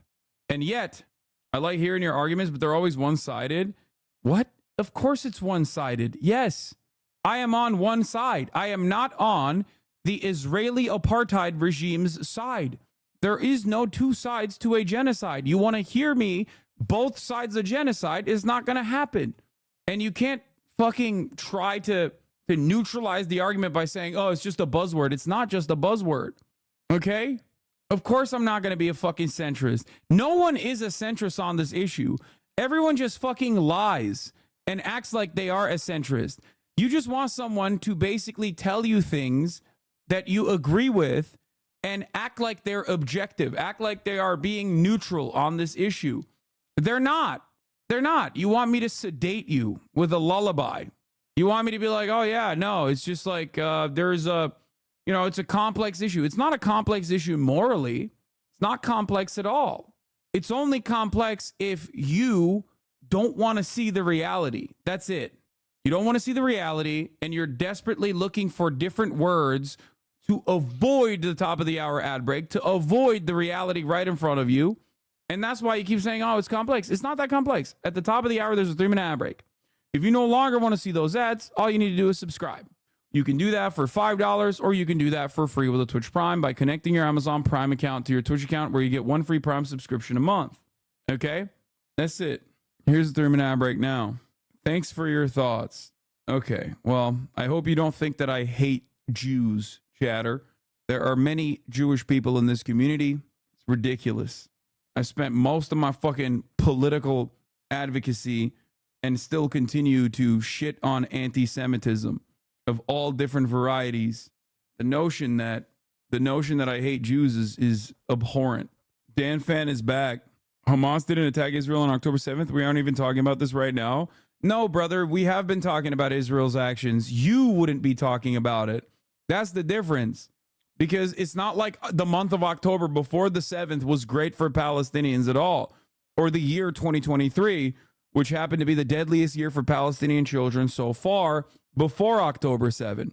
The only problem here for you is that now you are forced to defend Israel, and Israel's actions are becoming less and less defensible. So it's just kind of hard, and it fucks you up a little bit. That's it. He's back. I tried to fucking talk to him yesterday, and he's back again. Maybe if Hamas didn't attack a music festival on October 7th, Israel wouldn't be bombing them right now. Yeah, totally. Yeah, definitely. It's because they attacked a music festival. That's why Israel bombed them. No, dude, Israel is bombing them as they have done time and time again under numerous sieges, this time being the most vicious one of all, because Israel wants to forcibly displace the Palestinian population in the Gaza Strip and take it over again. That's it. If that was the case, there would be no Gaza Strip to begin with. Cover all sides, Hassan. Yeah. Anyway, why do motherfuckers have the capacity to only remember the last 1 to 2 years? I don't think you understand. It's not that they have the capacity to only see the last 2 to 3 years. It's that they want to be able to argue something that is like objectively indefensible. Genocide is objectively indefensible by many, okay? That's why it's always about like the actions of the resistance groups that caused this genocide for 75 fucking years, always and forever. That's it. This conflict has existed for 75 fucking years, even longer than 75. And yet, now we're talking about it. It is not the actual hurt. It is not the actual violence that people here in the United States of America are frustrated by. Well, many are actually frustrated by the violence. That's why they're protesting. It is the fact that they have to talk about it that frustrates them. They just want to go back to everybody shutting the fuck up and Israel doing what it has to do to deal with the Palestinian problem without Americans noticing. That's what everybody in here that says this is complex wants to happen. That's it. Problem is, it's not going away. Chowder got to understand, regardless of what you think, and I had friends at the Nova Music Festival, this war makes no sense for Israelis unless you want a genocide. There is no day after when every day is the end of days. Any political end, from occupation to two-state talks, will deal with children who just witnessed the destruction of the world. April sun on October rubble, and this war is the same senseless genocidal war it ever was. People that want to say it's complicated basically just want you to shut the fuck up, which is part of the reason why you should not shut the fuck up. Okay? And as far as like Hamas started it, it's the same principle behind the fucking Warsaw Ghetto Uprising. It's the Jewish resistance groups that started it. They should have never attacked. They should have never tried to liberate themselves by force from the Warsaw Ghetto. Think about how badly the Nazis then turned around and killed all of their family members. There should have never been a slave revolt. What were they thinking? That's what you sound like. CNN poll, voters age 18 to 35. On April 2020, Biden was plus 31 on this group. On April 2024, Trump is up 11 points. Warsaw Ghetto Uprising was the analogy I used to show my mom the double standard and hypocrisy in their framing. Yeah. Don't you think the Columbia students breaking into Hamilton Hall kind of makes the protest look bad? The protest should be strictly safe. So what are students supposed to do when the police come fucking cracking down and start cracking skulls? Hamilton Hall, by the way, is ironically the exact same building that the protesters occupied. The student protesters took over in 1968 as well. So there's also historic significance there. So I don't know if you are anti-Vietnam War protests or your anti-apartheid protests in 1985, I believe. But, you know, students are basically doing the exact same thing that previous generations did when they saw something totally unjustifiable. Here is a historic occasion from Norm Finkelstein. By seizing control of Hamilton Hall, students at Columbia University have anchored in historical memory the nexus between the horrors inflicted in Vietnam that was the hallmark of my generation with the horrors inflicted in Gaza that is the hallmark of the new generation. It is a testament to the majesty of these young people that have risked their futures for the sake of a poor, powerless people halfway around the world in order to uphold that sacred principle that every life is worthy and the murder of none shall pass in silence. As Abraham Lincoln famously quoted, "The judgments of the Lord are true and righteous altogether." The right of the people in Gaza to live is an eternal truth. May the young soldiers in Hamilton Hall be honored and blessed for not countenancing, come what may, its extinguishment. The question I guess I have to ask people is that, is there anything you care about so much? Is there ever going to be an instance where you find yourself actually putting yourself in harm's way, even for others, and if not for others, for yourself, for your loved ones? Okay? The conversation around the student protests is deliberately misdirected, is deliberately deflected away from the actual goals of the student protesters, the actual goals and the demands made by the student protesters, the interest in reframing the awareness and centering the conversation on the plight of the Palestinians, both students who have lost their fucking schools as Israel has destroyed every single college campus and pretty much every single school in general over a relentless 7-month bombing campaign. You must understand, they want people to pay attention to what is going on in Gaza, and they want people to put an end to our complicity in this genocide, our complicity, the American government's complicity, the universities and their own complicity in the way that our the tuition that they're paying for is going to corporations that fund and facilitate and defend the Israeli genocide, the Israeli apartheid regime. These are perfectly just demands. And because that conversation is a tough one to have for many Americans who want to defend Israel because they're careers pieces of shit, they're opportunist careerists tasked with undermining any kind of protest movement. Because of that, people just deflect away. They try to shift the attention away. They try to talk about me, me, me. They try to recenter the attention to their feelings. How does this protest make me feel? It makes me feel bad because it forces me to reckon with all of the awful things that the American government is doing. And I don't like that. Much more autonomy when you're a private university to say this is what we want. You don't have to worry about being an arm of the government. With that said, even public universities in this context, again, think about a public park. We've seen it many times. Encampments can be built in a public park, and eventually the authorities can say, sorry guys, we're going to come in. You can't have this in a public park. It's the same basic idea here. Even though there's more protections in a public university than private, doesn't mean that you can't do something illegal while protesting. I guess when we, the liberal Israelis, blocked the aisle on highway or road because of Bibi's reform, it was unjustified and bad. Give this pseudo-liberals thing they agree with the protest and they'll break into a bank for it. Yeah. No, everybody loved that. Everybody loved when Israel was protesting against the Benjamin Netanyahu government. People were championing and people were celebrating and people thought it was awesome. Difference is, of course, when and people in Israel are breaking the law right now as well. They're still fucking blocking highways and shit. Right now, against the Benjamin Netanyahu war cabinet, they are protesting against the fucking war cabinet's decisions in continuing the bombing campaign and not extracting the fucking hostages. People are understandably very frustrated with that. Their friends and family members are trapped in Gaza with seemingly no way out. Isn't that weird? Isn't that always weird? If the media says that a protest is good, if it's Hong Kong, then it's good. You know what I mean? It's against the CCP after all. If it's a protest against COVID lockdowns, against China's zero COVID policies, it's good. Some of these protests I do agree with, by the way, even if it is done against the Chinese state, which everyone thinks I dick ride into oblivion. Well, isn't that weird? We get to dictate what kind of protests are perfectly valid. The public universities can't take action. Dan Abrams, thanks. I'm certainly not saying this of all the student protesters that are out there, and certainly not children of Palestinian families who have lost loved ones. That's how you know he's about to gear up for one of the most unhinged things you ever done heard in your entire life, dude.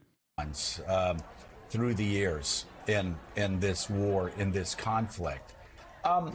I will say, though, among, again, and I've spoken with some of them, I want to be careful, but among these white, woke, pampered, elitist. Yeah, they need to, these white, woke, pampered elitists. Bitch, who are you? Do you have no shame? What do you mean, white, woke, pampered elitist, you fucking piece of shit? You're an MSNBC anchor, dude. What are you saying? You are not Fox News, dumb fuck. It took Israel for so many liberals to just start spitting like fucking Rush Limbaugh, dude. He's only white and pampered. Yeah, he's certainly not woke. That's for sure. I'm not supposed to use that word. Let's say children from wealthy families that decide, as Dr. Brzezinski said so many years ago, that they're going to play radical for a weekend and then go home to mommy and daddy's mansion. Bro, you are, oh my God. Oh my God. Dude. It's fucking awesome that rich kids are doing this, okay? You defend the even richer kids on the other side that are defending fucking Israel's genocide. Quoting the same Dr. B that ate his lunch in the clip we watched yesterday. I know. Net worth $70 million fucking dollars, over here chirping about rich, spoiled kids. It's like, bro, you are a rich, spoiled kid. There's a complete ignorance about the complexities of this issue.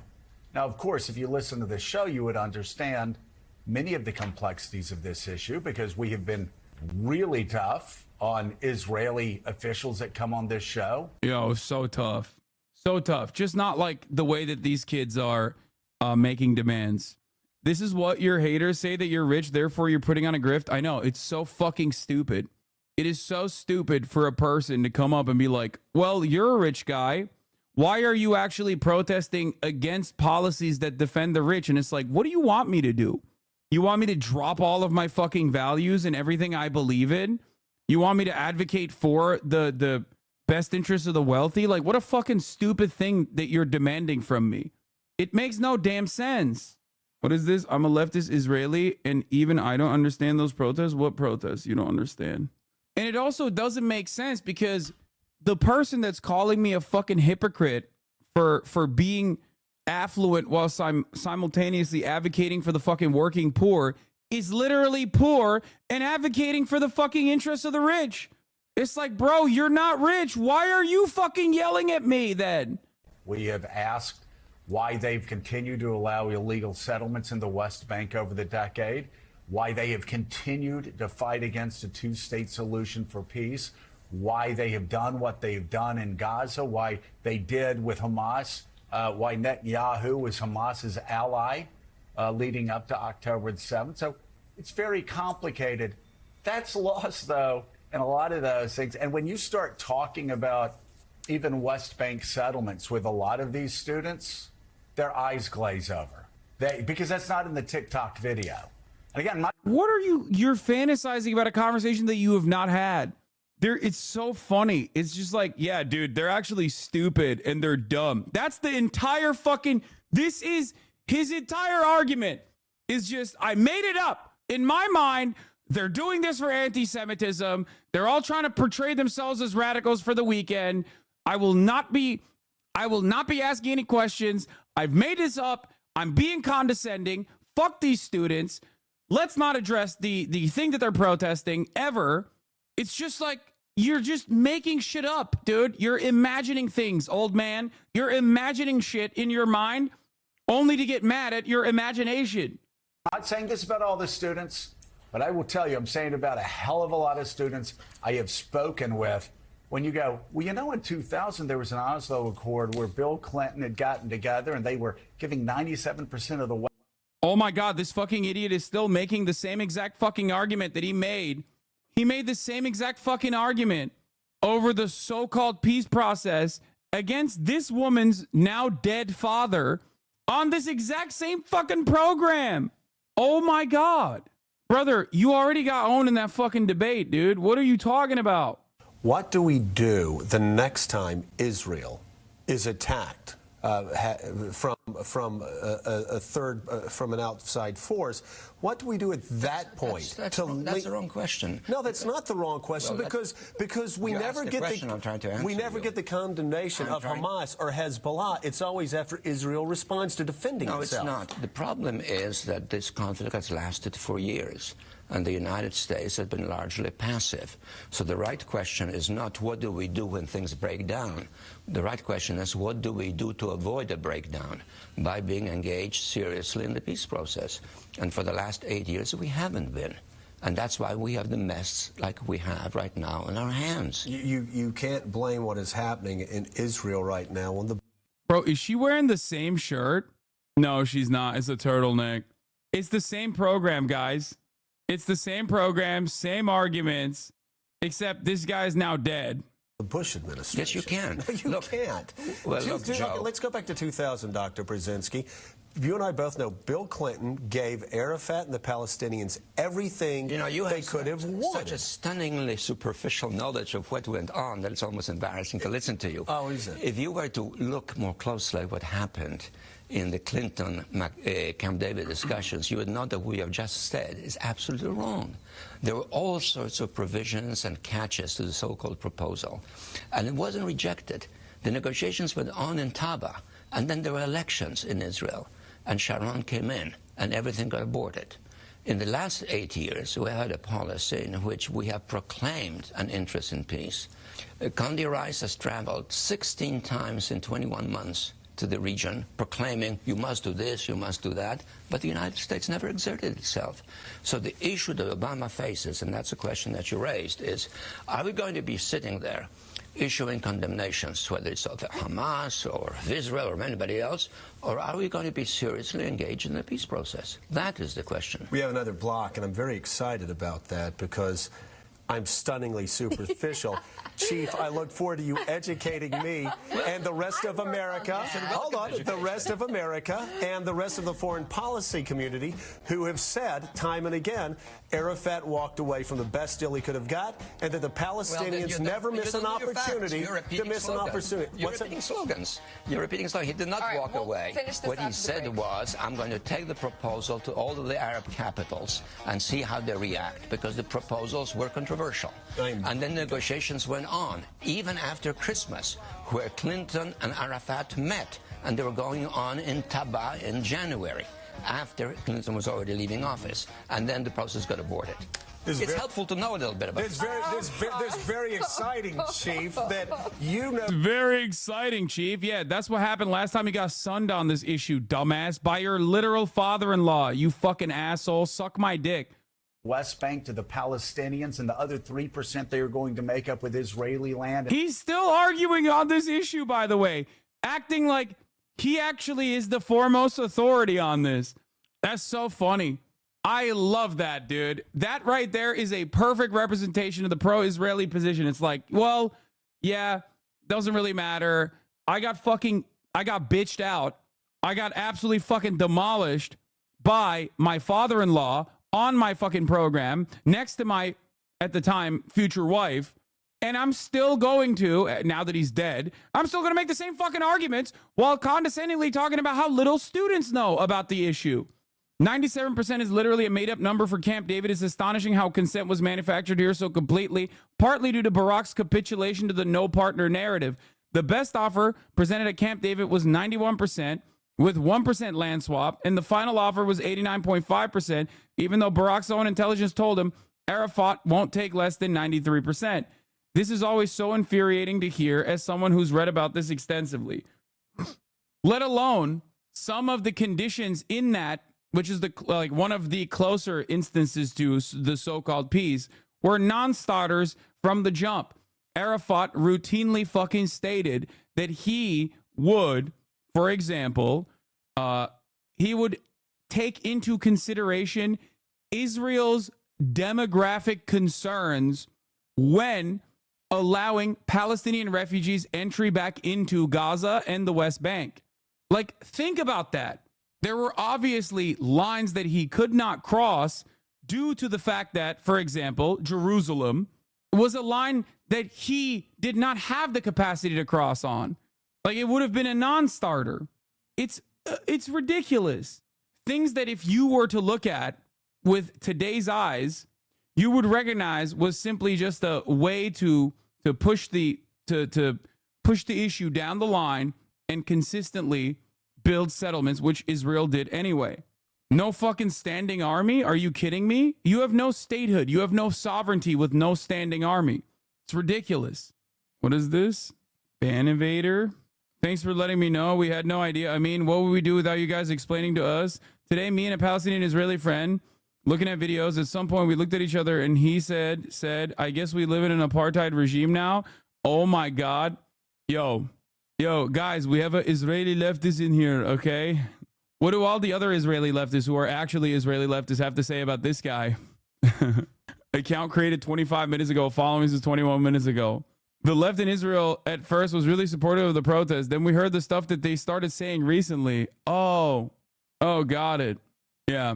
Thanks for letting me know. We had no idea. I mean, what would we do without you guys explaining to our way of life? I'm a leftist who's refusing to going to the army though. Okay, so you're a conscientious objector, and you might even go to fucking prison for it.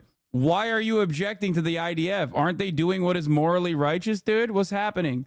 They're defending you. You should be fucking serving in the IDF. You should be excited to serve in the IDF, not fucking conscientiously object and potentially go to fucking prison. Hello? The fuck do you mean? It makes no goddamn sense. There is no apartheid.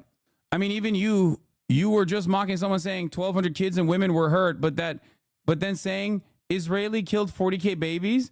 No, I didn't say Israel killed 40,000 babies. Okay? Israel most likely has killed more than 40,000 people total. I said tens of thousands of children were slaughtered by Israel, which is objectively correct. Israel has killed 14 to 15,000 by our current estimations kids so far under the age of 18. It's true. The only leftist in Israel is in Hassan's chat. No, there are hella leftists from Israel in here. Okay? I rely on them all the fucking time. What do you mean?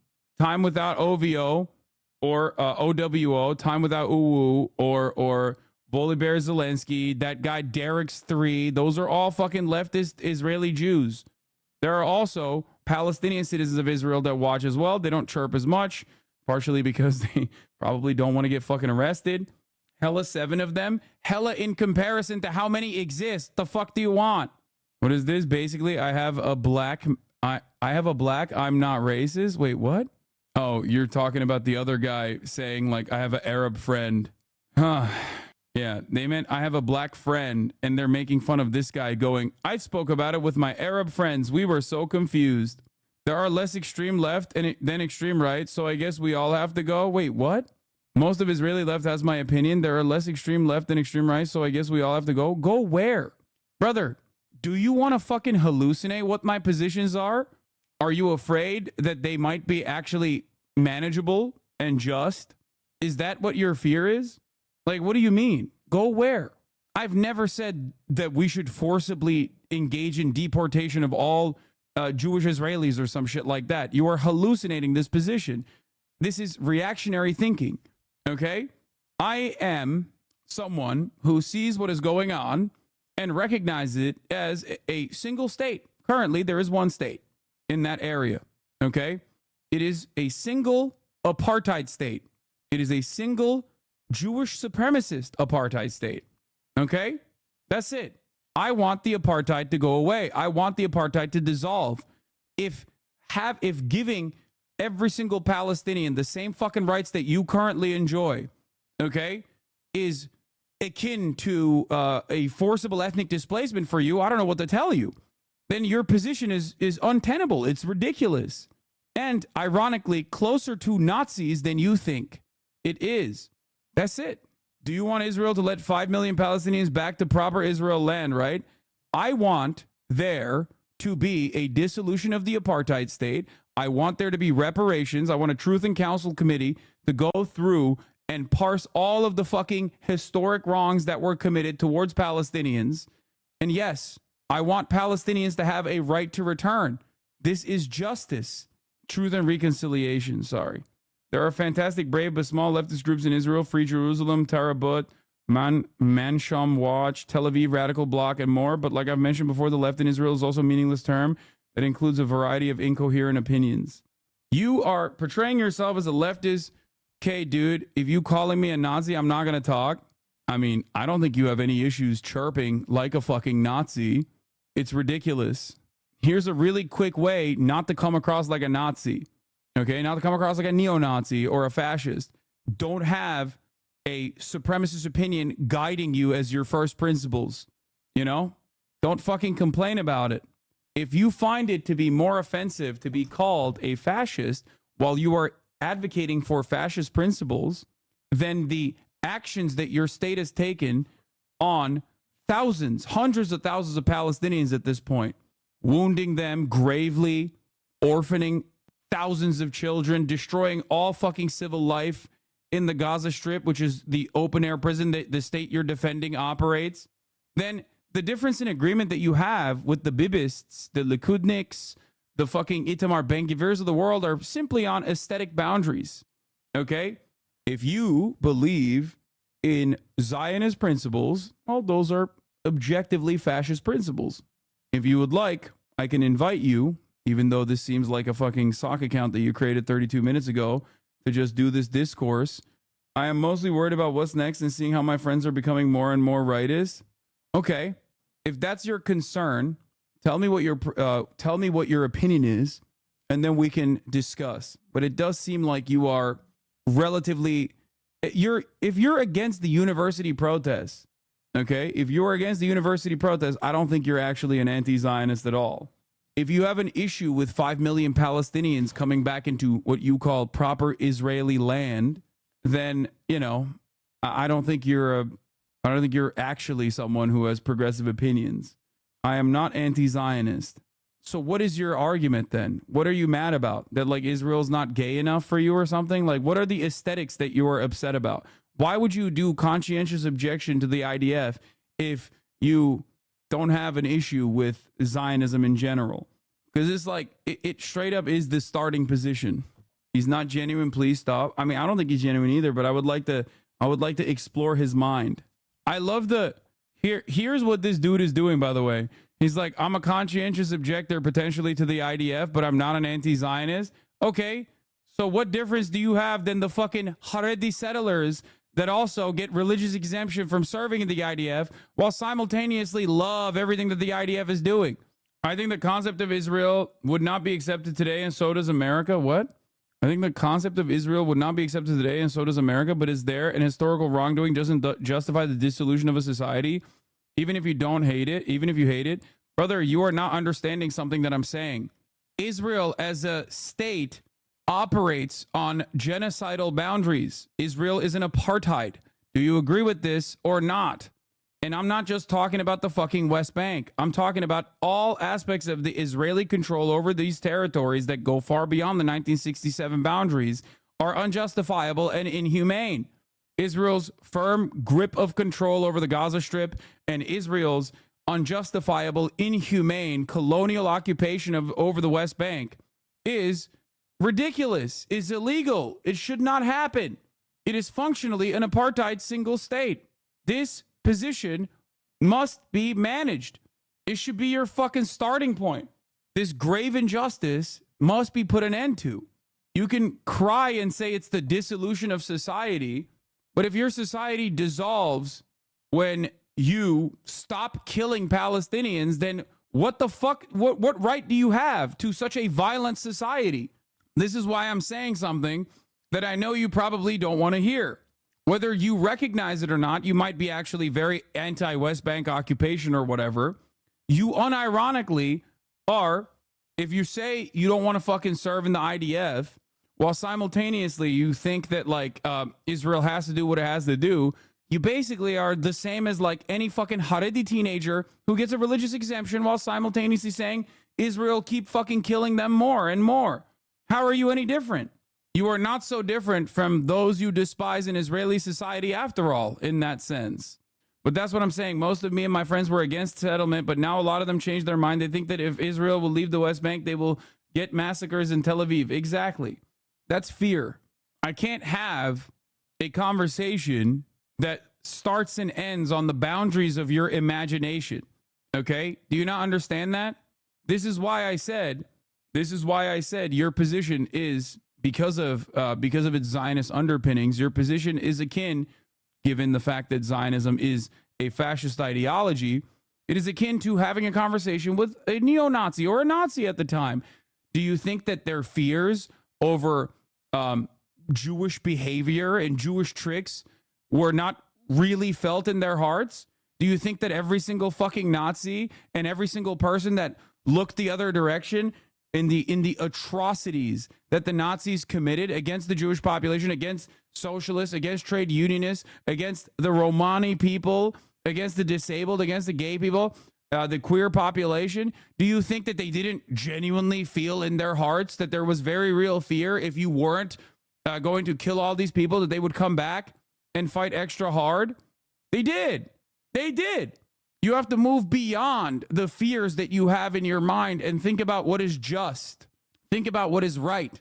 Are the people that your government is slaughtering human beings, or are they just simply angry barbarian monsters that are going to overtake your country and rape and pillage?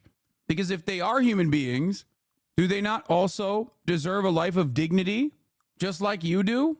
That's it. Nobody think a single kid in Gaza is evil.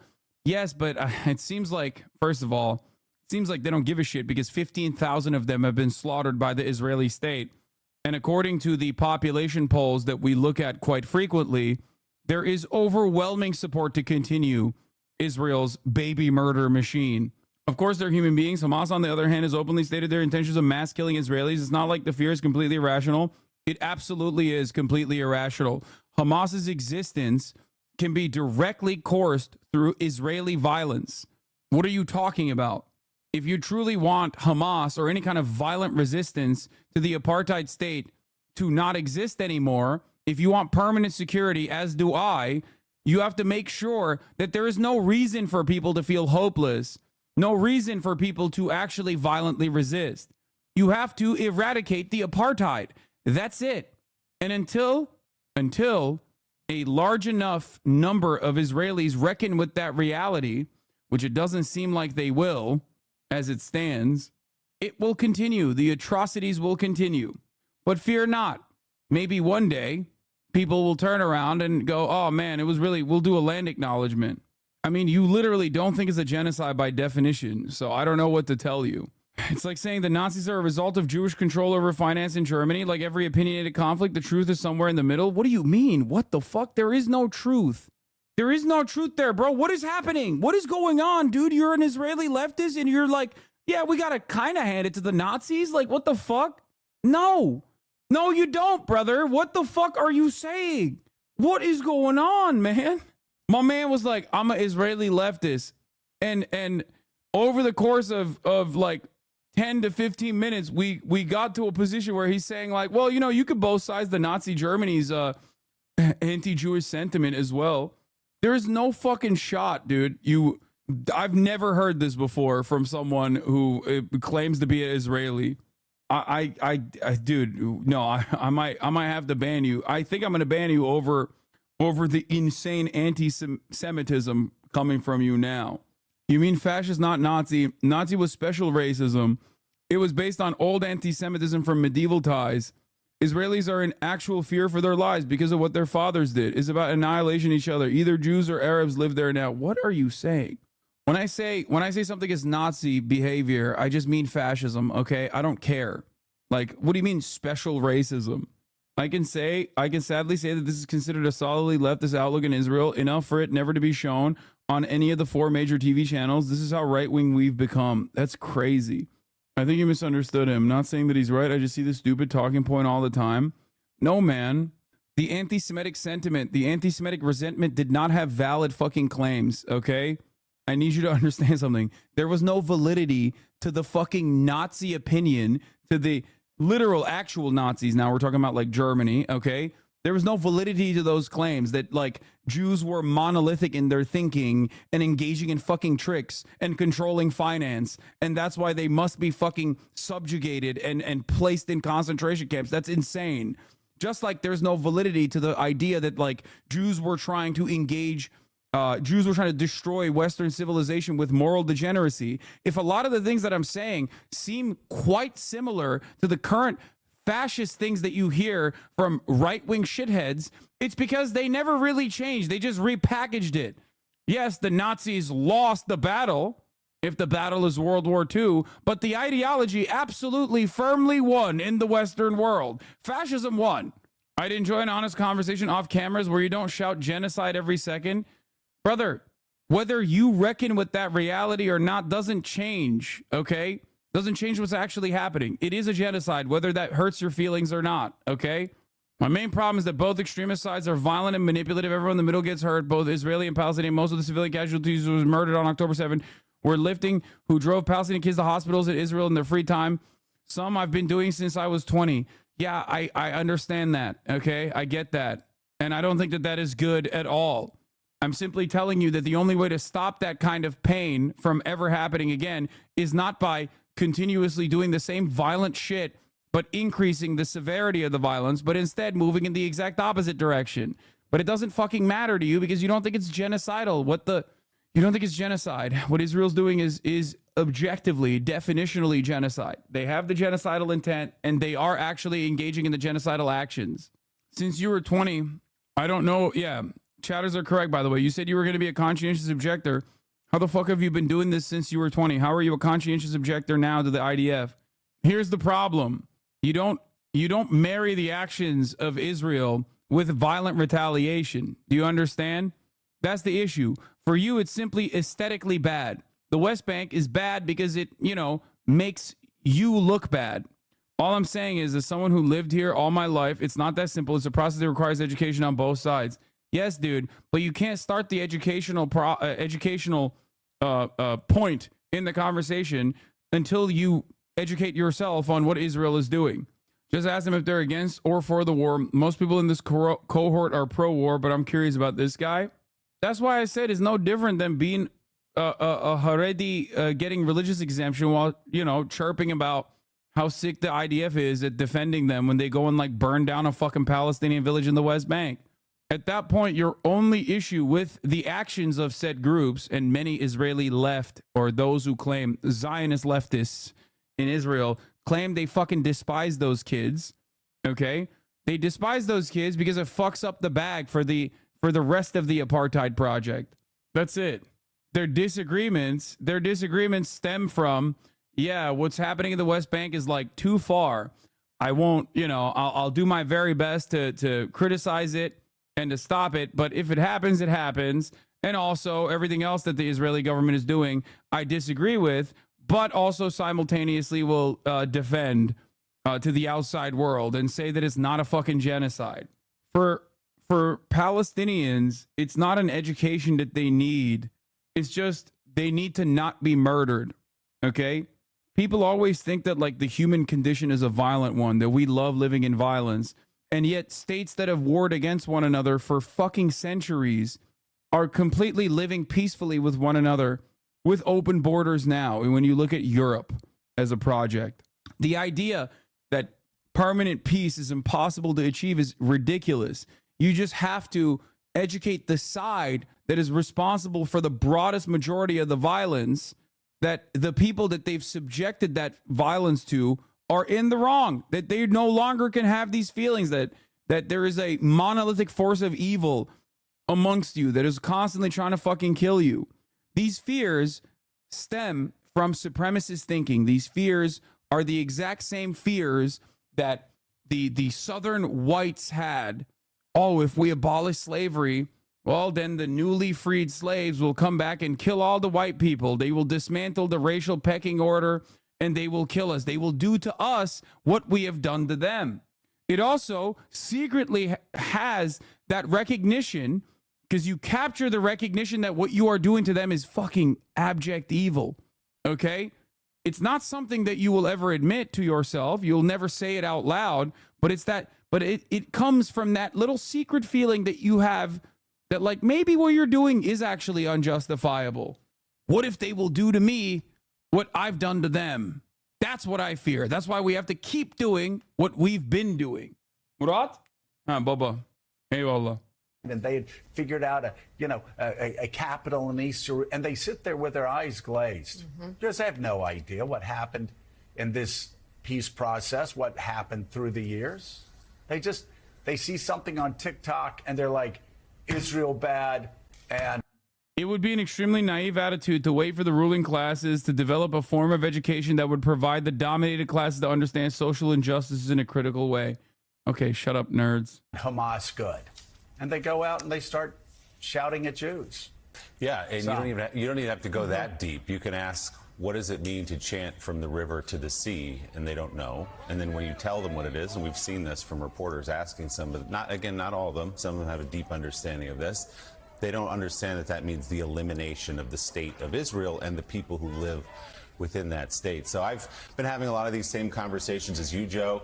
So if you watch our show, you know how critical we've been of Netanyahu, of the prosecution of the war, that we grieve and mourn for children and women who have been killed in this war, that are starving in this war. It's a terrible, terrible thing.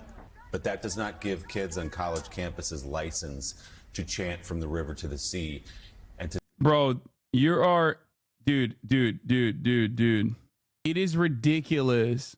What the kids are seeing on TikTok isn't like Jews are bad or whatever. What the kids are seeing on TikTok is dead children. Okay? They're seeing what MSNBC rarely ever shows on a daily fucking basis. The problem here is that they recognize Palestinian children as human beings. From the river to the sea, Palestine will be free is an emancipatory rallying cry. Trying to fucking complain that this is the most anti-Semitic thing someone can say and infinitely more offensive than Israel's actions is ridiculous. You only do that because you're being backed into a fucking corner to defend the indefensible, and you have to desperately fling at anything you can. That's what this is.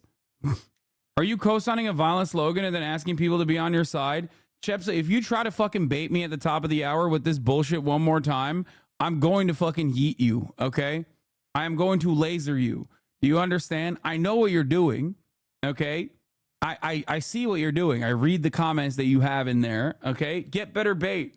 Because no matter what you say, the top of the hour ad break still comes, okay? Unless you're subscribed, which Chepsa is. Chepsa is also a gifter, so he's letting other people also no longer see the ads at the top of the hour. Professor Tech, thank you for allowing 5 people to no longer see the ads at the top of the hour. Here's the 3-minute ad break now. Someone said that your former podcast co-host said the same thing. Yeah, it doesn't matter. I have disagreements with Ethan on this issue. It was very public, as a matter of fact, the disagreement that I had. You can have disagreements with people that you know, that you agree with on many other things. It is normal. It is healthy. Okay? Bringing up from the river to the sea like it's some kind of genocide reverse Uno card is hilarious. Like the pro-Palestinian protests are dangerous because Zionists don't want that they're doing to be done to them. I know that's not what the slogan means, but the logic of Zionists falls apart. It's not okay to say this because it means genocide against us as they're doing a genocide. It's insane. Yeah, I mean, of course it's insane. It's mania. It's projection. It's pure mania. It's ridiculous. To say that Jewish kids should not exist in some cases, at Columbia, for example. So, Jonathan, from your point of view at the ADL, what are you hearing? I mean, you've brought us... For the record, this is why I stress the importance of putting your best foot forward when you are defending something that everyone over the age of fucking 40 thinks is unconscionable. They will very cynically weaponize anyone in your ranks, anyone on your side, whether they are an opportunist, whether they are fucking deranged, it doesn't matter. They will hyper focus on one singular aspect and do everything they can to represent the broader Palestinian movement on these terms. It is disgusting to do so, and yet it is done all the time. You cannot be. Make no mistake. Many of you are new to this game. Many of you are new. I've been saying this since October 7. You will never be able to be even as fractionally callous as the average defender of Israel. You cannot be callous. If you care about the Palestinians, you have to be careful. Many of you mistake the momentum here for permission. Israel defenders can say whatever the they want, and they will never get an ounce of scrutiny from the mainstream media. You even say something that can be remotely misconstrued, you will get pounced on. You will be used against the Palestinian movement. I've been saying this since October 7th. Do not mistake the immediate momentum and the movement growing, the pro-Palestinian movement growing, for an opportunity to be as callous as the average defender of Israel. That's never going to go well for you. Your goal in protest is to bring awareness to the conditions of the Palestinians. Your goal in your protest is not to feel cool and feel good and blow off some steam. So every step you take should be calculated. Every effort you make in that direction should be as morally clear as possible. Letting Hassan rest his voice up? Yep. Make no mistake. The ADL fundamentally betrayed its history of advocating for civil rights and an end to hatred when they decided to rhetorically tie anti-Zionism to anti-Semitism. No, actually, they were very much in line with what their original goal was. Make no mistake.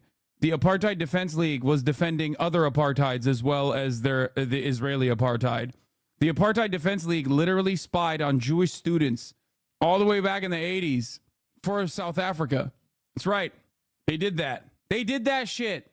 This is not their first rodeo. It's a great look at the Jewish experience since October 7th. But right now, in the midst of these protests, what is it like to be a Jewish student on the campus of not just Columbia, but University of Texas? There are a whole bunch. So glad they have this fucking freak, by the way. Speaking of the Apartheid Defense League, here we have the fucking freak of the week, baby. Every goddamn week, this motherfucker. He has a permanent spot on MSNBC to fucking chirp. Non-stop, dude. Why are we asking this fucking dipshit wearing a fucking IDF dog tag too. You monstrous scumbag. You fucking child killer. You piece of shit. Oh my God. This is the best, most obvious double standard. Do you see anyone defending the Palestinian position wearing a fucking Al-Qassam Brigade headband on television? Because that's what he's doing. Except worse. Because as we have communicated this time and time again, Hamas is the lesser evil in comparison to the Israeli occupying force. The Israeli side has killed a shit ton more children. They have done countless October 7s since October 7. So much more. Percentage-wise, civilian versus enemy combatant executions per capita. The Hamas side is truly the lesser evil on that front. You ugly bitch.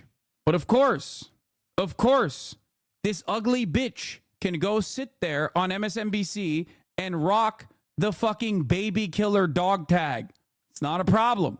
A-okay, baby. This is what I mean when I say that there is no, you cannot fucking be even remotely as callous as the average defender of Israel. Okay? No, the yellow ribbon is for bring our hostages home. Another thing that he doesn't give a shit about. Bring our hostages home? I'm willing to bet he's not going to be chirping about fucking Benjamin Netanyahu's refusal, the war cabinet's refusal to fucking actually meet the perfectly reasonable demands of Hamas. It's all a performance. He's decked out. He's wearing the Stand With Us pin, another organization that operates like it's totally removed from the Israeli government and their interests, even though it firmly does operate as another orifice of the Hasbara operations that Israel has in the Western world. They get literal fucking grants from the Knesset, rocking the motherfucking yellow ribbon, bring our hostages home, doesn't give a shit about the hostages, and rocking the fucking dog tag. Bunch of schools. It's the right question, Willie. You know, I was at UCLA on Sunday. I was at USC on Friday talking to Jewish students. I was at Columbia last week. And let me tell you, I don't know exactly what Eugene saw at GW in terms of these tents, but I've talked to students from all these universities, and they don't feel afraid. They are with good reason. Right? And I mean, as mentioned in the opening here, you had someone with a hatchet at University of Utah. You had students with hammers. Yeah, they weren't founded to do that in 1913. They were founded to contest real anti-Semitism, like the lynching of Leo Frank that same year. They also spied on fascist and domestic Nazi sympathizers before and during World War II. But since 48, they've been in lockstep with Israel, and their whole mission shifted to being about protecting it from criticism. One of the worst fucking things you can do. I hate this. I hate this because I abhor anti-Semitism. I think it's abhorrent. Okay? I obviously hate it for other reasons as well. The fact that it's like a front for more Hasbara propaganda. But tying Israel directly to Judaism in this way is one of the worst fucking things you can do. Cynically weaponizing false smears of anti-Semitism by tying any kind of criticism of Israel to anti-Semitism is objectively going to create more real anti-Semites who see you doing this and go, okay, I guess Israel does represent the interests of all Jews. I guess we should connect those two things. This comes from a place of not understanding where the Western world is, because you're so fucking brain broken by your own fascist propaganda that you don't see this. You don't see the other side of this. You're literally so hyper-focused on the very moment and trying to do everything you can to defend Israel that you are not thinking about it at all. You're not thinking about the conflation and the damaging aspects that it has for growing anti-Semitism. People do not have the capacity to think critically. Okay? It's monkey see, monkey do. They see a dude saying, no, Israel is a monolith, okay? Jews are a monolith. And Israel defends all of the Jews all around the world. When you tie Israel's unimaginably cruel and violent actions to the international Jewish community, you are literally giving a gift to every fucking fascist opportunist who wants to also do that. It's like having an Islamic organization run around and be like, no, ISIS is fucking sick, dog. We love ISIS, actually. They're fucking brave. They're the only ones who will do what's right. They're the only ones who are defending the interests of Islam, actually. It's ridiculous. Who broke into the building at Columbia last night. You had someone with a sword at UCLA on Sunday. This isn't normal. People showing up fully concealing their face. Columbia still has its official website up, lionizing the protesters in 1968 who occupied the university buildings to protest the Vietnam War until the NYPD, in Columbia's own words, stormed campus, creating a fallout that dogged Columbia for years. Student protesters occupying Hamilton Hall will face expulsion, university spokesperson Ben Chang wrote in a Tuesday press release. How do they not see it? Like they're ISIS fighters. That isn't normal. And I heard from kids again and again and again. Wait, what? Normal. People showing up fully concealing their faces like they're ISIS fighters. People showing up fully concealing their faces like they're ISIS fighters? You're talking about student protesters who are literally trying to not get doxxed and also doing so for disability purposes, for accessibility purposes. You fucking freak. They look like ISIS protesters. What the hell? He is one step removed from calling them Jihad Joes and Jihad Janes, dude. That isn't normal. And I heard from kids again and again and again. They are leaving campus. They are moving out of their dorms because they are worried. At Columbia, of course, President Yeah, they're so terrified, dude. They're so terrified. Shafiq, she had to close classes. I don't know if people realize this. Classes are over at Columbia. They all went remote because the administration was so afraid of these people. I see these videos. I see these images of mass protesters break. What do you mean for disability and accessibility purposes? I don't understand. Brother, I don't know if you know this, but when you fucking gather in a big crowd, even when you're outside, you can still make people sick. Okay? COVID is still a thing as well. I know that we like to act like it's gone, but you know, it still definitely is around. So is the flu.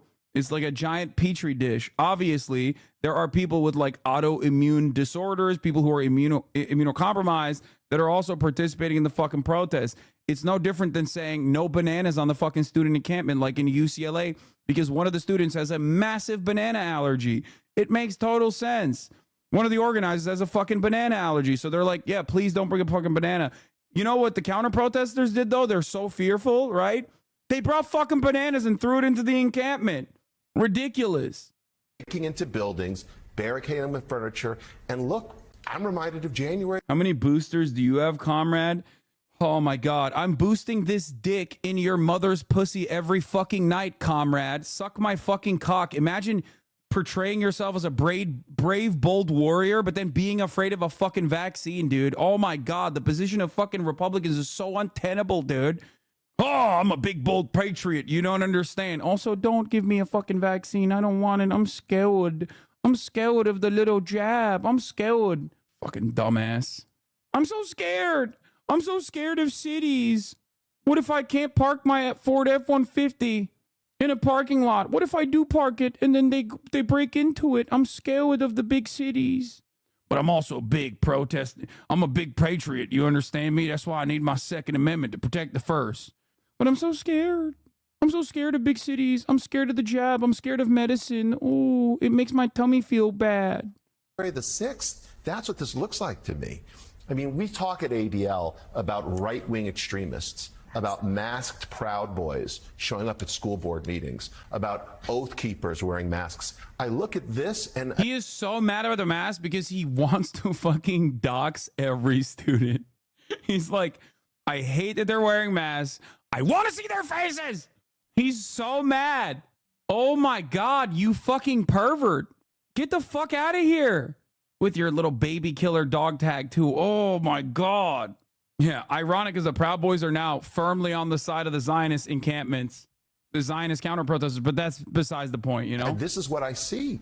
And let's be clear about one thing. The students who are doing this, the groups behind it, SJP, Palestinian Youth Movement, their response to President Shafiq's offer last night was, Columbia will burn.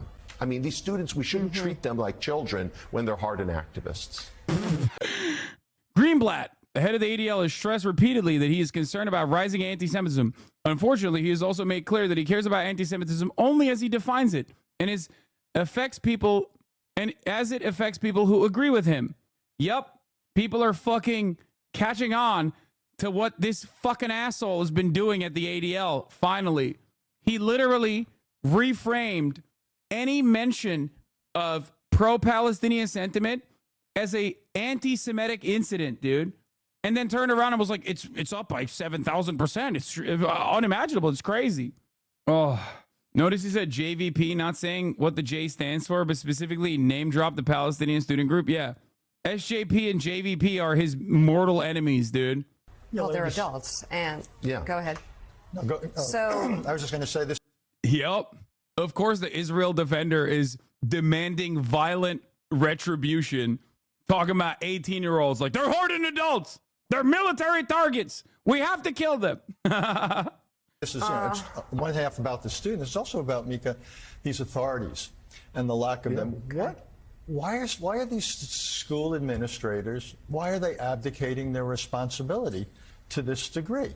And this affects students, it affects outsiders, it affects teachers with tenure. The last I checked, tenure is supposed to give you intellectual protection so you can say things in classrooms. It doesn't, it seems to me, give you the ability to break the law with impunity. And I just don't understand what's, and you see also the difference on the campuses between. Very Israel coded. Once again, people are passing food and water through the gates of Columbia University. Gaza encampment protesters. Columbia has completely shut down access to the campus to try to starve the encampment.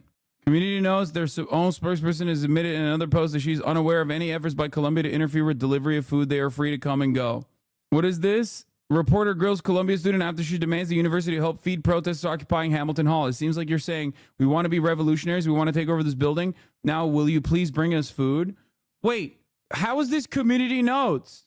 So the campus is actually taking initiative to not give them food. What? Different post, not related? Yeah, but this person is posting this underneath it and going, they control access. Their spokesperson admits nobody's doing that to them. To allow it to be brought in, I mean, well, I guess it's ultimately a question of what kind of community and obligation Columbia feels it has to its students. Do you want students to die of dehydration and starvation or get severely ill, even if they disagree with you? If the answer is no, then you should allow basic, I mean, it's crazy to say because we're on an Ivy League campus, but this is like basic humanitarian aid we're asking for. Like, could people please have a glass of water? But they did put themselves in that. They put themselves in that position.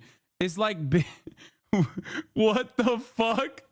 Dude, what is going on? Why is this journalist? Yeah, no, you don't deserve water and food, actually. Sorry. You put yourself in this situation. Bro, I don't know if you know this, but like, even if you are a literal fucking like serial killer, there are still human rights that the state has when they have someone locked away for the rest of their lives. You know what I mean? You can't deny them. You can't deprive them of fucking food and water. What is going on? Very deliberately in that situation and in that position. So it seems like you're sort of saying, we want to be revolutionaries. We want to take over this building. Now would you please bring us food and water? Nobody's asking them to bring anything. We're asking them to not violently stop us from bringing in basic humanitarian aid. They're stopping the delivery of food. We are looking for a commitment from them that they will not stop it but violently. They haven't stopped it yet. I don't know to what extent it has been attempted, but we're looking for a commitment. And the Grubhub, Wait, so it doesn't even fucking... Wait, that's the community note? She's saying we want a commitment from the campus to ensure that food and water delivery doesn't get stopped, and to which the university campus has not responded to. Wait, what are we doing here? Twitter is so fucking stupid, dude. While also simultaneously the dude is like, well, you fucking asked for it. You deserve not to get food and water. They made it seem like they were asking the university for food and water, shaking my head. Oh my God. Do you think all this media propaganda is working to melt the minds of Americans? Media is always working to lobster, lol W, no they don't. Depriving them of their human rights. Wonder where they got the idea. The campus is fully locked down. They won't let people go in and out. Close down all the dining halls, so they are being starved. Columbia gave $80 in Grubhub cash to students today so they could order food. Wonder if the protesters got the Grubhub cash too, lol. Probably not, because I think that they have been expelled at this point or suspended. Let me ask the student protesters if I can reach them. Let's see. Hold on. Oh, was sending that? Is you said you were contacting them? Yeah, I'm talking to one of the student liaison people right now. You should go to Columbia and bring them Domino's. No, I'm not going to bring them Domino's because Domino's is on the BDS list, and I know that, and I would never order Domino's. I mean, I literally wouldn't. It just doesn't make any sense. Why is the food being passed through these fucking gates in this regard? They have locked down all the gates, delaying the passage of food and water, but not explicitly blocked it. Guys, you don't understand. The Eretz Crossing could be opened, but we simply can't do that. Okay? We simply can't do that because who knows what they are bringing through under the guise of humanitarian aid. My brother brought a Palestinian historian on D stream, and the historian is losing his mind right now. Who's an author and what's a book? Pages. I'm just saying that, like, what's like a book that's written about this? You don't have to give me the fucking chapter. You just tell me, like, who's an author and what's a book they've written about this particular thing that I can look up, because I've read passages in books, I've read chapters in these books where they talk about this, and I don't remember those minutes. But maybe they exist. I just haven't seen them. That's all I'm asking for. Got it. So which book? Can you hold on for a second? Just a second here.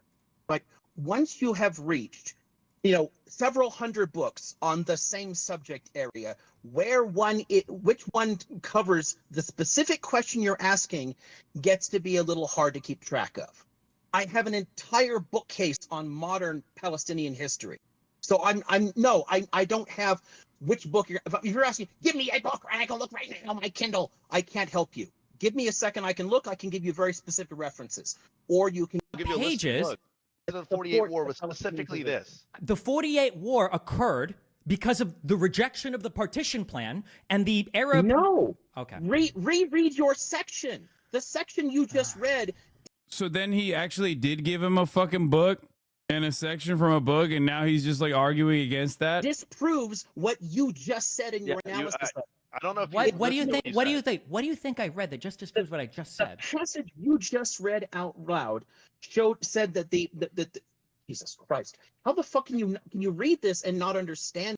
iPad kid needs to be spoon-fed. I mean, it's fine. It's just that even when he is spoon-fed, he still disagrees with it because his starting position is one that is completely removed from the reality.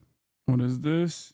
How long until a Zionist violently jumps on a Turkish food cart trying to bring food to the students? Wait, what? I don't know. I don't want to think about that. Alex is calling me. What's up? I'm live. Wait, you forgot that I'm live?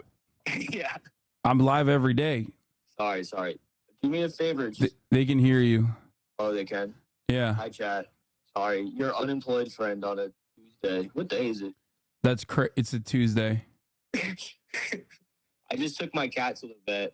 Okay. Wait, where are you what do you wanted to say? Fill out that thing I sent you to fill out. Oh, okay. Fill it out. Okay, I will. Yeah. Okay.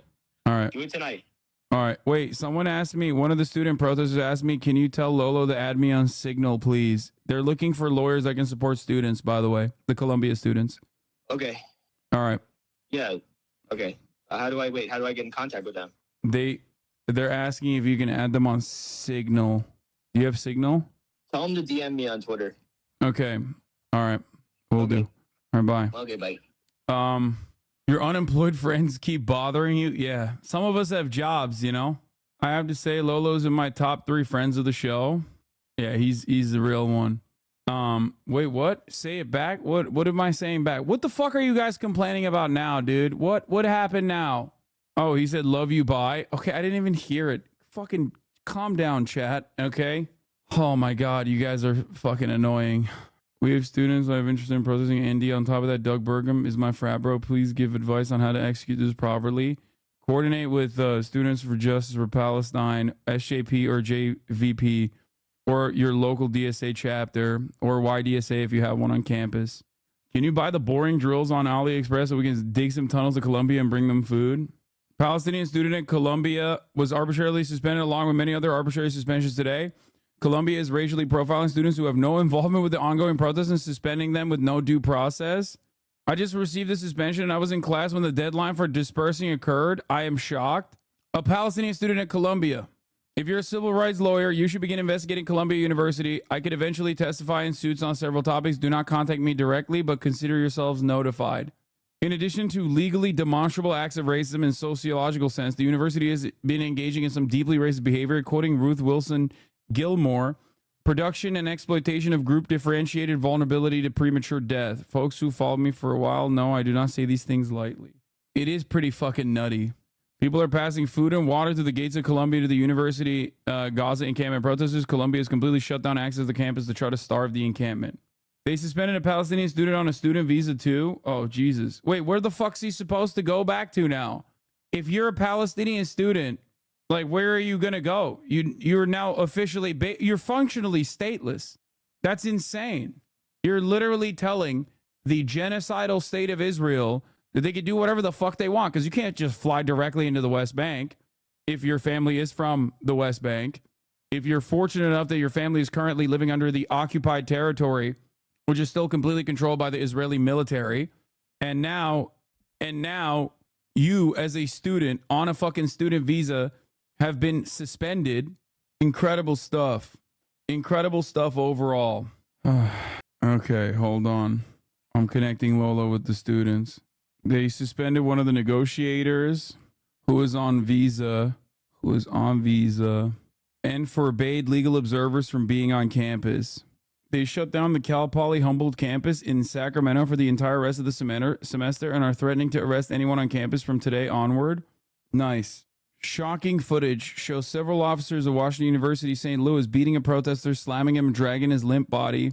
SIUE history professor Steve Tamari is reportedly hospitalized with broken ribs and a broken hand. One doctor told him he's lucky to be alive. That's crazy. Jesus Christ, dude. You have a student on the ground. I don't understand this. Isn't USA a democratic country and isn't it 2024? I mean, the United States of America has only been a theoretical democracy in its inception. And another thing that you have to remember is that they've been doing this all the time. You might be new to it because maybe it was over a cause that you didn't find to be worthy. But, like, I mean, think about the way that the Black Lives Matter protests were fucking dealt with. But, of course, that was Donald Trump, so it's different, right? Well, it turns out the state is still going to behave in violent ways no matter who's in charge. After all, the Black Lives Matter protests started under Barack Obama. And they, too, were violently suppressed under Barack Obama. Donald Trump basically just took on the helm. You just simply cannot protest against the American state, especially at a time when the state seems weak. These are actions of a weak state, okay? Not a strong one. Just now, protests are being pinned and detained by UC police at UCLA. Why don't we see the cops arresting Zionist instigators last night when they were intimidating students, blaring their snuff films from their 60K unpermitted Jumbotron and breaking down the encampment? You have to make compromises in politics. I mean, what the fuck do you do? Are you always right? So it is fucking Biden's fault. Why would you write that shit? You have to make compromises in politics? I mean, what the fuck would you do? Are you always right? Do you think it's an unreasonable demand to make from the progressive, supposedly quote unquote progressive administration that championed human rights against violent police suppression under the Trump administration during the Black Lives Matter protests, and a guy who specifically ran against that, doing the exact same thing to the pro-Palestinian students? Do you think that the president has no way to end this senseless police brutality? Why do you vote for the Democratic Party at all then? I mean, actually, why do you vote for the Democratic Party at all? Why vote for Biden at all then in that situation? Is it just to make yourself feel better? I mean, this is move beyond. This is move beyond like our complicity in genocide as the American state. This is now also directly consequential in very violent ways for students and faculty alike that stand against said genocide. The violent militant police state is now violently stopping free speech. This is unimaginable. What is the issue that you had with Donald Trump then? That he's just he had a Republican next to his name? Is that what it is? That's crazy, man. The reason why I criticize Biden is because maybe I'm foolish, but I still think that like the Democrats have some time to fix this. Hopefully there's enough pressure upon the Democratic Party, at least enough Democrats. Cops are moving in. in Colombia currently as we are talking. Apparently, cops are moving in. Describe yourself as black. Noah Faye, Jewish Columbia student, says this about our Jewish classmates involved in a pro-Palestinian protest. This is insanely fucking anti-Semitic. Native American and Jewish. You've talked about how your feelings of feeling accepted on the campus changed after October 7th. What has that been like? It's been really difficult. Again, I went through a lot of this grief process and primarily experiencing this issue in the first semester. That's when I learned that We did it. We hit the identity politics bingo, dude. She's native and Jewish. Oh my God. Isn't Noah Faye a Zionist agitator? I don't know anything about this person, but she's about to say some unhinged ass anti-Semitic bullshit. So get ready. at the community that I felt previously so accepted by, specifically because of my identities, all of this was actually conditional, and the one condition is my Jewish identity, which I assumed was also another reason why I was so uplifted, because the Jewish people are a significant minority. One of the things that your classmates will say is that they are protesting Zionism, which is specifically this movement to create, to develop, to support a Jewish state. Is it legitimate, in your view, to protest Zionism specifically? Absolutely not. And there are many different ways you can look at this. But number one is that Zionism makes the Jewish people, 80% of them identify as Zionists, potentially. Dude, you should be embarrassed to say that. And also, guess what? In your fucking age group, you are closer to the minority. So shut the fuck up. That's ridiculous, dude. Young Jews, the breakdown of young Jews and their perspective on Israel-Palestine is literally the diametrical opposite. It is identical to all of the other demographics. Oh my God. She's on Fox News? Why is she on CNN? Noah Faye is literally an AIPAC black Jewish Zionist token they bought and trot out to events like the March for Israel in Washington. And of course, CNN gleefully participates in this genocide laundering through an actual token projecting their pathological being onto others. And talk about tokens, there's nothing Zionists love more than their handful of as a Gazan actual tokens who keep getting Newsweek and Atlantic pieces going. As a Gazan, I love Israel genociding Palestinians. Yet another Zionist accusation being a confession. She was trotted out on Fox News for months now to blackwash the ongoing Gaza genocide. Again, the fact that she calls others tokens is such a perfect expression of the pathological, shameless depravity of genocidal Zionists. What does blackwash mean in this context? It means that they're using her for her blackness, as in to say, see, like this person who is a victim of white supremacy is on our side. It's like Candace Owens. They're utilizing her identity.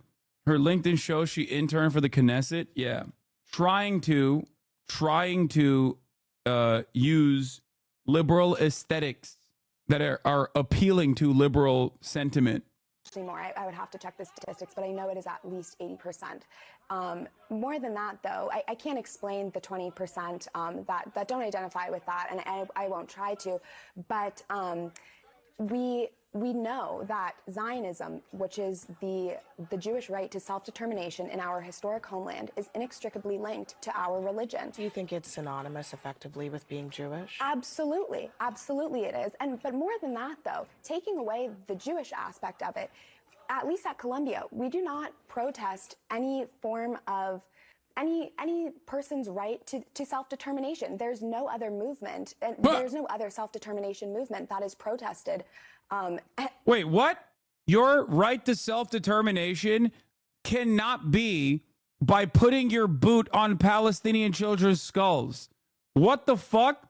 You are literally on CNN shitting on the Palestinian right to self-determination. What the fuck?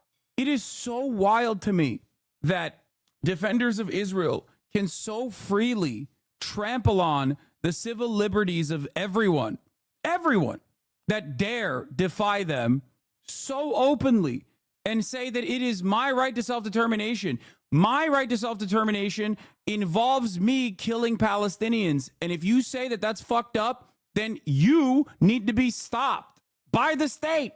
The more, I'm telling you right now, the more things escalate in America, the more the broader subsects of the population recognize how fucking fraudulent this shit is, the more desperate they get. Desperation is kicking in. That's why you're seeing so many liberal channels and so many liberal commentators openly be like, yeah, the Vietnam War protests were bullshit too. Fuck you. Suck my dick. Actually, we should do everything we can to beat the shit out of these students. They're just dialing it up. That I've seen, definitely not at Columbia. So for this to be the only movement that is taken issue with amongst the students, and that it's the Jewish movement, it is inherently anti-Semitic. When you see your faculty members, professors, they today linked hands and arms, and they blocked the entrance to the encampment. When you saw that, what do you think of their position? I'm disgusted, honestly, if only because, again, the situation has gotten so out of hand that no matter how you look at it. Yeah, the police have to come in, dude, and beat the shit out of these students. Please, I'm demanding it. As a Zionist, Jewish, black, native student, I demand that the military forces come in and take control of the moment. Why? It hurts my feelings. It hurts my feelings when they say that the state that I am tasked with defending is doing a genocide. Okay? It's like, please, Kent State time, please. If we're taking out the political element, the anti-Semitic element even, it is just absolute anarchy on campus. And to see that faculty are supporting this. This can be reduced down to the same exact principles every time and forever. Okay? Every time and forever. Always. It's the labor unions that are striking that are the bad guys. The side with all of the power to actually concede on the reasonable demands that those who are going up against them are never in the wrong. The bosses are never in the wrong. The striking workers can always stop the strike. Why are they doing so much chaos? Police have to come in and deal with them right now. They're stopping entry into the workplace. That's illegal. The police need to come in and fucking stamp their heads immediately. There are two sides to every negotiation, and yet the side with all of the power to end the conflict never gets discussed as an equal partner, even though they're not even an equal partner. They hold all the keys.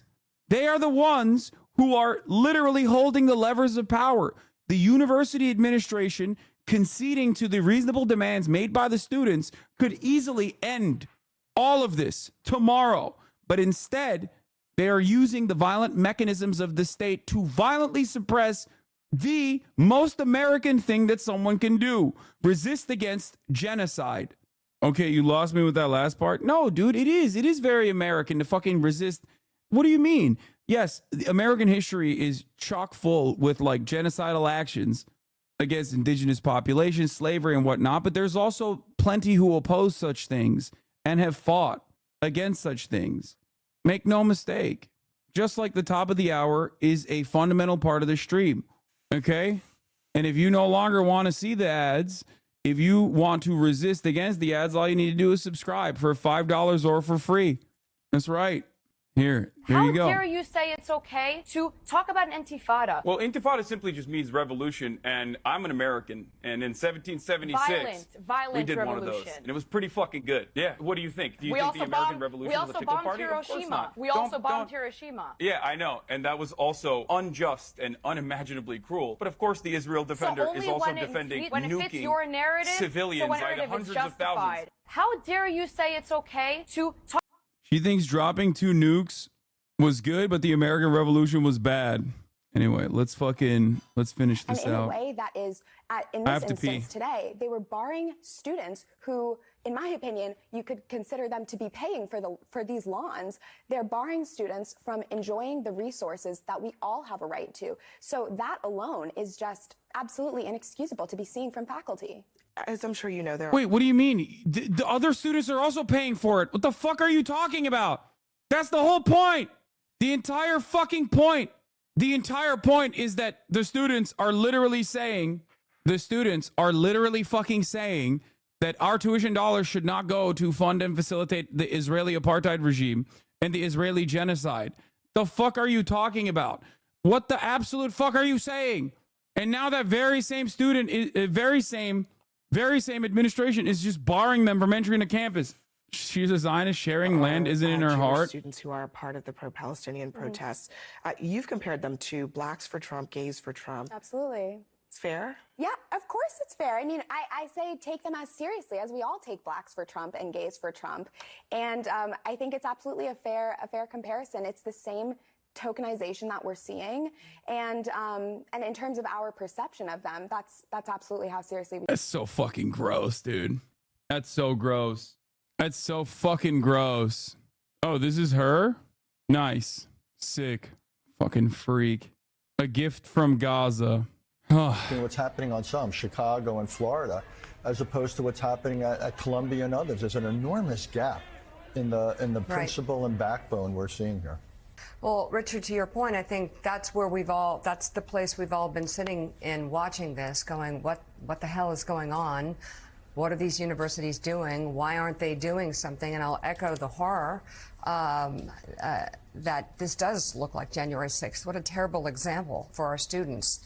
At the same time, these are young adults, and the question is, why do you choose to learn about the complexities of other situations around the world? But this one, you want to set up an encampment. This one, you want to scare people. This one, you want to come to the edge of violence or even go to violence. Not the this edge. one, They're you breaking risk into buildings. your future and your education for. See, I think these college students obviously are missing the part where they need to see what's going on across the country with these protests, that it's now in the realm of violence. It's in the realm of hatred, whether some are peaceful or not. They need to watch the news and look at all the different arguments and be adults, or start learning to be adults and set up discussions and debates across college campuses, or their colleges or universities are going to have no choice but to expel them and ruin their future, the impact they want to have on the community, society, and the world at some point. But let's then go to the hard part of this. What is the solution for college, university presidents and deans who want to maintain control but also preserve free speech? What are solutions? Let's talk about solutions. It's very simple. First of all, you enforce the rules of your college campuses. There is a concept. Well, but you know that at this point would be hard to do. Well, no, actually, what? Well, I'm just saying, you go out there and you start arresting people. Yeah, you do. You either follow the law, you don't follow the law. There's a concept. I don't think it's that simple. In the First Amendment. No, if you, I will say, I understand over the last 24 hours what the Columbia administration has been trying to do. They've been trying to bring this to a peaceful resolution. And what happened? People got hammers and they broke into buildings. At that point, that's a crime. At that point, that's a crime. They should all be arrested and they shouldn't be suspended. They should be expelled. Yeah, when the Senate passes another bill that makes it so that it is illegal to say anything mean about Israel at all, that will be a crime too. It doesn't mean that it's valid. It's fucking insane, bro. How old are these demons? Bro, you don't understand. Yesterday, someone in the chat said, how old are these demons? What was their reaction to the Vietnam protests? Yesterday, that same dipshit openly stated that the Vietnam anti-war protests made by these students was also fucking stupid and should have never happened. So no, liberals on motherfucking MSNBC are identical to the Fox News psychopaths at this point. How libs think these encampments should act? That's what I got to say to that, baby. Right there. Hey, that's what I'm talking about. Save us. Save us. All the cops needed was a fucking Pepsi, dude. I fucking hate Pepsi so much. Did you see the boys' version of this commercial? Yeah. Students at Columbia University calling for a divestment in front of the same fucking hall, by the way, that they are currently occupying. Why are you drinking them? Unfortunately, I ordered Diet Coke, but there wasn't Diet Coke, so they sent fucking Pepsi Max instead, or whatever this is. Pepsi Zero Sugar. It fucking sucks. It's so ass. But I'm still drinking that garbage. The protest libs really want instead? Yeah, that too. You need to stop drinking Pepsi Zero Sugar on stream, please. Wait, what?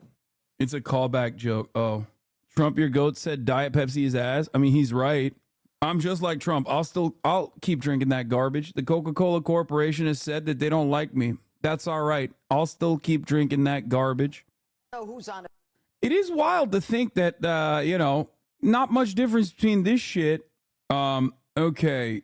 Apparently, according to Lolo, cops are preparing to block the traffic, they're saying cops are preparing to block the traffic at 113th and Broadway. Barricades are going up.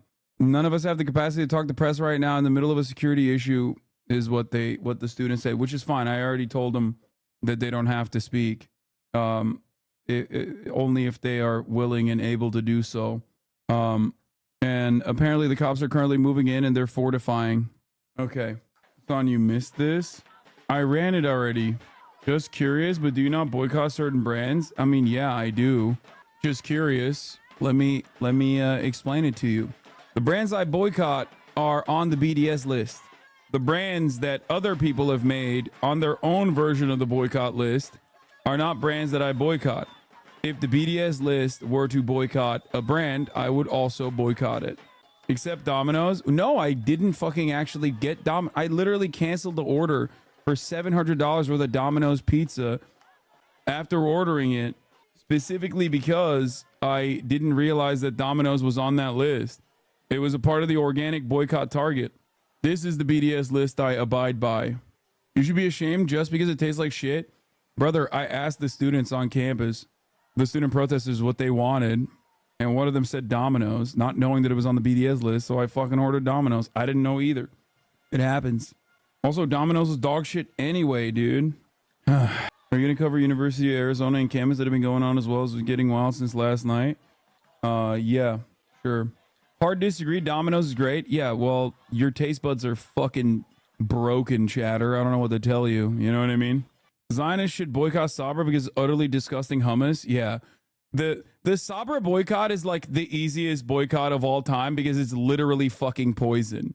You are using Google. They're a pressure target, not a boycott target. Yeah, dude. I know. I'm using Google. I know. And also, I don't know if you know this, but I'm also an Amazon employee. I don't know if you know this, but it is, virtually fucking impossible not to touch one of these two major fucking corporations, considering the oligopoly that they hold on everything online.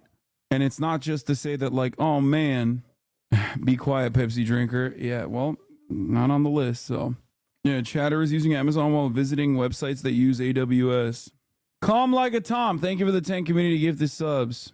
Yeah, pressure targets is different than real, like, full-blown boycott targets and organic boycott targets. Anyway, why don't you cover Al Jazeera? What? Dude, what is happening in this chat today? Shut the fuck up, okay? That's why. Because shut the fuck up. Held from school. Here. But this is virtue signaling of the worst order for again, white woke kids that have no idea what they're talking about here. No idea other than what they've seen on TikTok. Again, the irony, of course, is that the pro-Palestinian side is like super diverse too. That's a new D meme. What is that?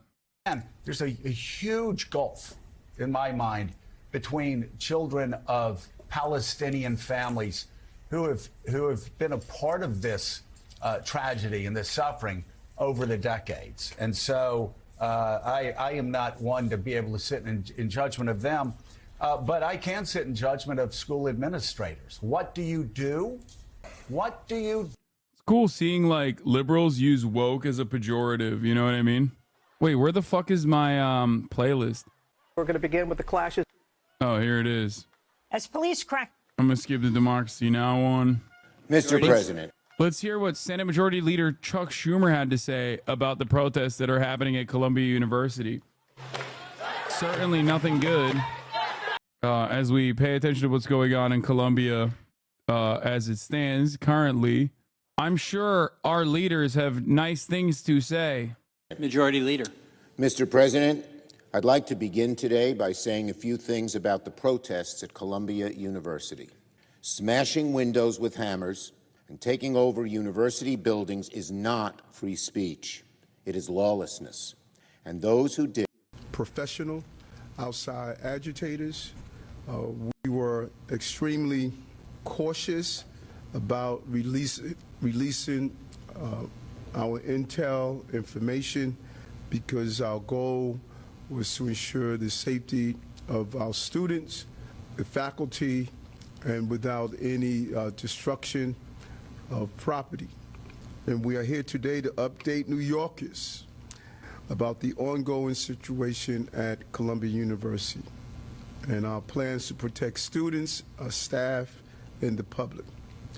And we were well aware, based on a series of observations, that what should have been a peaceful protest. Gaza is the New York of Palestine. He did not say that.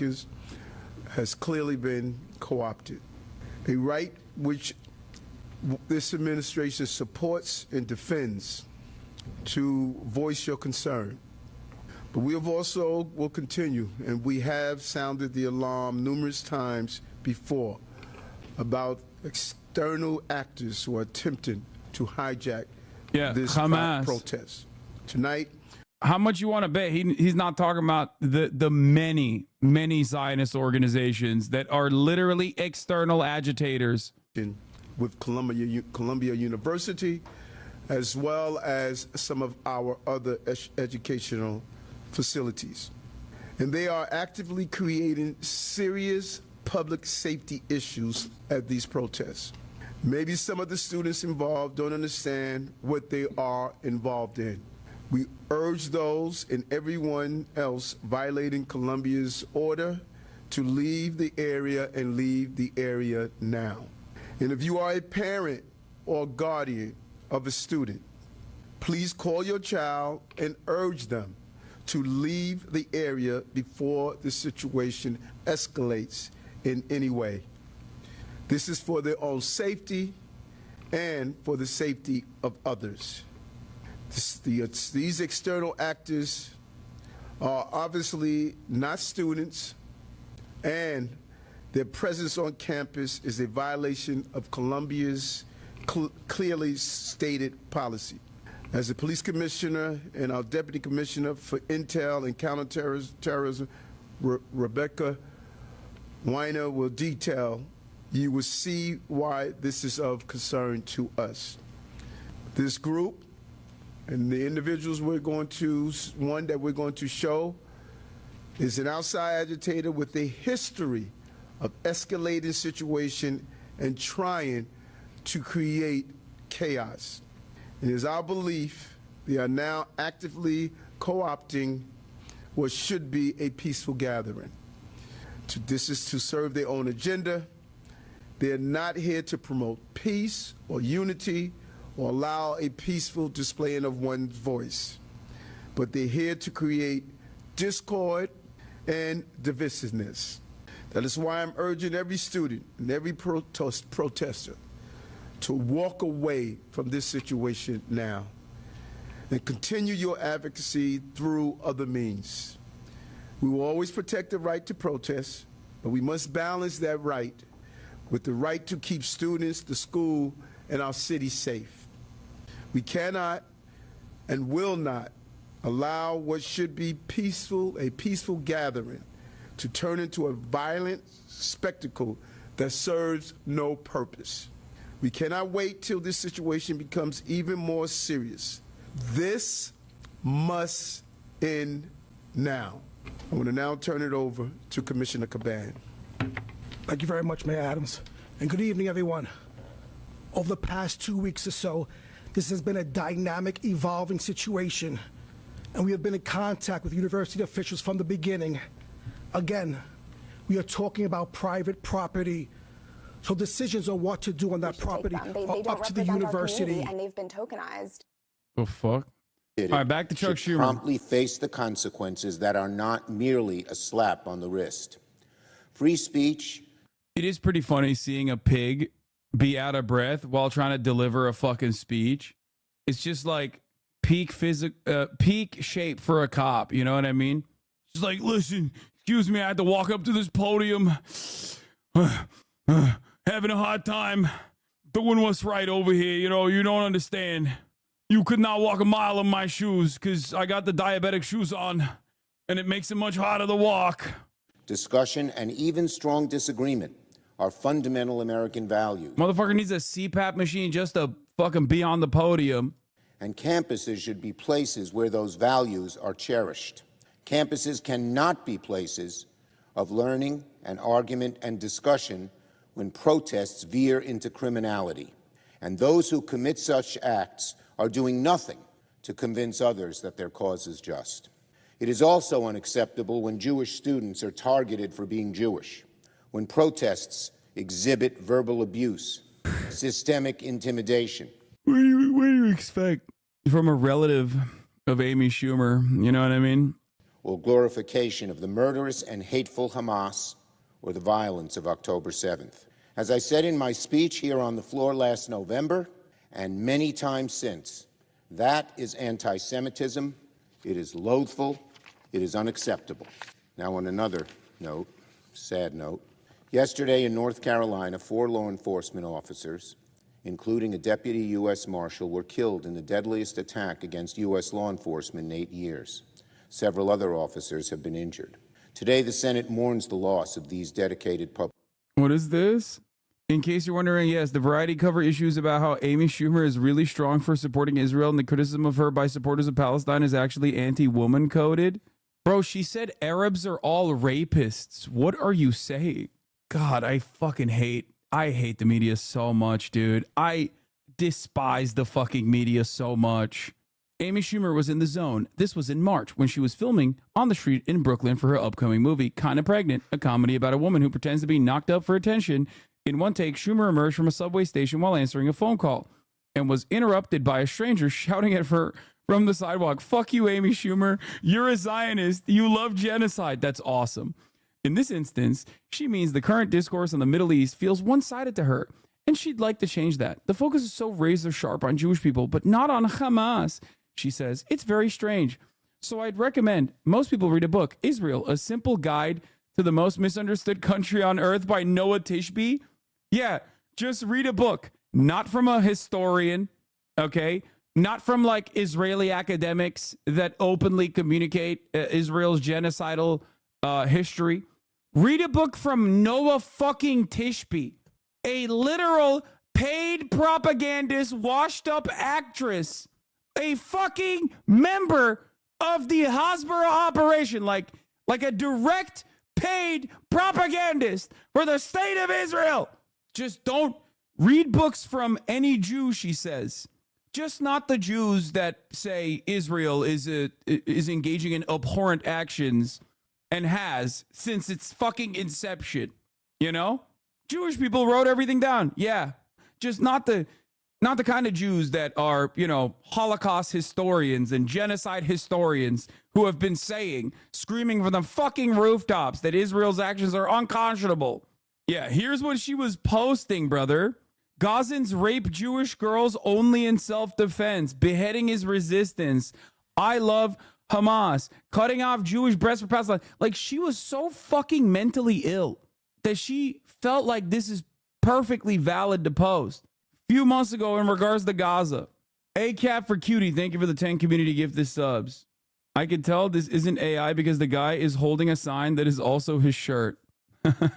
Yeah, dude, that's what was happening. Yeah, no, you're right. Gazans, proud of our rapist martyrs, stab Jews for Allah. That's what the pro-Palestinian movement is saying. Thank you. I hope you're fucking being sarcastic, dude. Why is it that they always talk about everyone only supporting Palestine, yet the news only supports Israeli and Zionist voices? Are they that desperate to be victims? The news media is going to do what the news media does, which is defend the American state. If tomorrow the American interests were no longer in funding and facilitating Israel's genocide, and Israel somehow magically turned into a foreign adversary, which of course is laughable, obviously it's not going to happen, but in that hypothetical, the media would be just as aggressive towards Israel, if not more aggressive towards Israel, as they are against Russia. It's that simple. Public servants, we grieve with their families And we must do more to prevent shootings like this that involve AR-style weapons. It's a tragic reminder that today too many dangerous assault rifles continue to plague too many of our communities. And Congress has a responsibility to get these weapons of war off our streets. My heart goes out to all the families who have lost loved ones in this attack. And I thank all of our law enforcement officers who were on the scene working to keep the community safe. And finally, Mr. President, I'd like to take a moment to recognize Bill Samuel of the AFL-CIO, a man who has spent his career fighting for America's working men and women. So many of us in this chamber, on both sides of the aisle, have worked closely with Bill over the decades, and we will certainly miss him as he steps down from his longtime post as Director of Government Affairs for the AFL-CIO. Ever since his early days in the labor movement, when he worked for the National Treasury Employees Union, the American Federation of Government. Okay, the rest of this is boring. As All right. police crack down on student protests. Let's get to it. What's happened and what? Low-income Columbia student blocked from campus. I'm trying to eat. Bro, there is no end to the fucking cruelty for these animals, okay? They love using any and everything they can against people that are doing the right thing. Oh, man, look at this poor student. This is who you're actually against, Palestinians, pro-Palestinian students. This is basically the same exact principle behind, like, you know who we need to free Palestinians from? Hamas. That's right. That's why everyone should be championing our actions here. It's the same exact fucking shit. Are you eating dinner or lunch? Why not both? What's happening now? Bill and Dana, good morning. Hamilton Hall behind me is now occupied by dozens of protesters. We are now on day 9 of this takeover of the building. Take a look behind me. This is the building. This is as close as we are allowed to get. You can see one of the banners unfurled here. It says Free Palestine. We have not been able to see any of the protesters or occupiers inside of that building from this vantage point. But if you give you a little sense of where we're at, you move over to the left a little bit, Anthony, you can show them those are all residential dorm buildings. Right next door to where all of this chaos unfolded. These students are now waking up this morning, beginning to study for final exams, which begin on Friday. And if we take you over here around the Hamilton building, you can see this is a line of students now that are now trying to get into the campus. The campus right now is under a limited... Yeah, it's definitely the students' fault that the school did this. Carl's Kid Marks, thank you for the 5 tier 1, give the subs. Access only. Only students who live on campus and essential personnel are allowed onto campus. This is a direct response to the takeover of the Hamilton building at 12:30 last night. If I actually kind of cut through here, I can show you. Again, this is as close as we're allowed to go. It's a private university. This is outside. We haven't heard any of the protesters, but this all began at 12:30 in the morning. Protesters that were in the encampment began to storm the building with backpacks and sleeping bags. They broke glass to get into that building, and once they were inside, they started unfurling those banners and chanting. There were 3 maintenance workers inside at the time, according to the Columbia Daily Spectator. They have to die. Spectator, the newspaper. Sorry, they have hostages, bro. Sorry, Columbia has to do what is right, which is blow up the fucking hall immediately. We have to defend Israel from enemies both domestic and foreign. We have to defend the foreign nation of Israel, the nuclear military state of Israel. We have to defend them. We have to defend them from ourselves. We love Israel more than we love ourselves. What's next? They have Hamas tunnels, dude? Here. One of those maintenance workers who got out said, quote, "We were held hostage." So right now, that is the latest from that event. But I want to bring you over here to this long line as these students and faculty are trying to make their way in. There's somebody here we spoke to. His name is Jeremy. Jeremy, he is an undergraduate senior. Jeremy, you were trying to get into the university here. Tell me, they denied you. Yeah, well, we had originally called public safety about 6:30 this morning when we got the email saying that only a very select few students were going to be able to have access to the campus. And I called public safety, and they assured us, quite brusquely, I might add, that we were able to have access. And so we walked down here, and lo and behold, we're not given access. You're trying to eat, and you said you're a low-income student. Can you explain all this?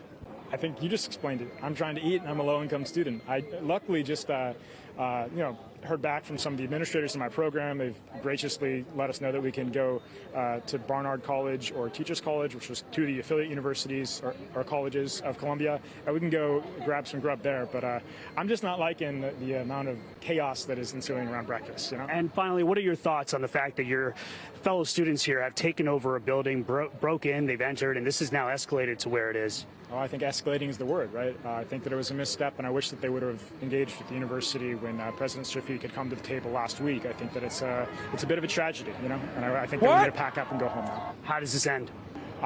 Bro, how the fuck, what kind of student, how did they fucking find a student that's like, yeah, actually, I think the president is right in this situation?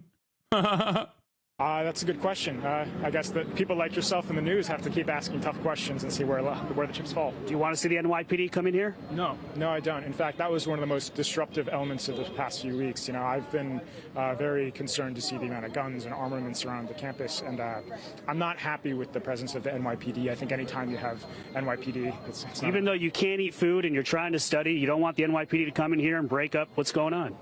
Hey, look, I'm developing these types of answers to these types of questions over breakfast. So I'll chat with me later today. I'll tell you how I feel. Well, Jeremy, thank you for your time. I really appreciate it, though. But that's just kind of the situation out here, guys, as we are still awaiting an official response from the university. This is all happening after they announced that they were going to conduct suspensions of those students. And yet, after making that announcement, faculty members joined. I wonder how many people they asked on that line until they inevitably found one person that could be like a little critical of the students. Because even he was like, yeah, no, I don't like the police presence on campus. That's insane. And that was a major escalation. And the part of the reason why it's happening right now, what's happening right now is happening. I love the reporter being like, don't you want the police to kill your fellow students because you can't get breakfast? Come on, you're a low-income student. In the protesters, which grew overnight in that encampment, and then they felt emboldened to storm Hamilton Hall, and now we all wait for what the next step will be. Brian, Dana, good reporting Bill? up there. Thank you. We'll be back with you momentarily. You're right about those deadlines. They came and went and took no action, and they are left with what they have now, and who knows how long this will last. Brian, thank you. Upper West Side there in Manhattan. I'm Steve Ducey. I'm Brian Kilmeade. And I'm Ainsley Earhart. And click here to subscribe to the Fox News YouTube page to... And finally, new rule: someone needs to tell the people who blocked. Seems to be some of the only people media can find. This is from 2 days ago. Pro-Palestinian help free the people of Palestine. Our demands that as they that's from the encampment are both graduating from the school next month. Wait, what? I'm really uncertain. I'm not sure what's going to happen. There's not really any communication about it. Some students were seen. Wait, what?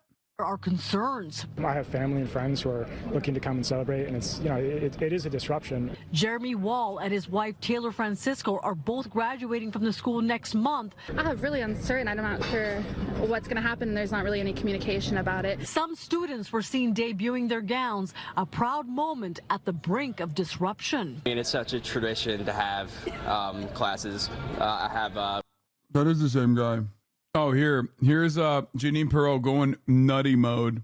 I want to know who's on a visa.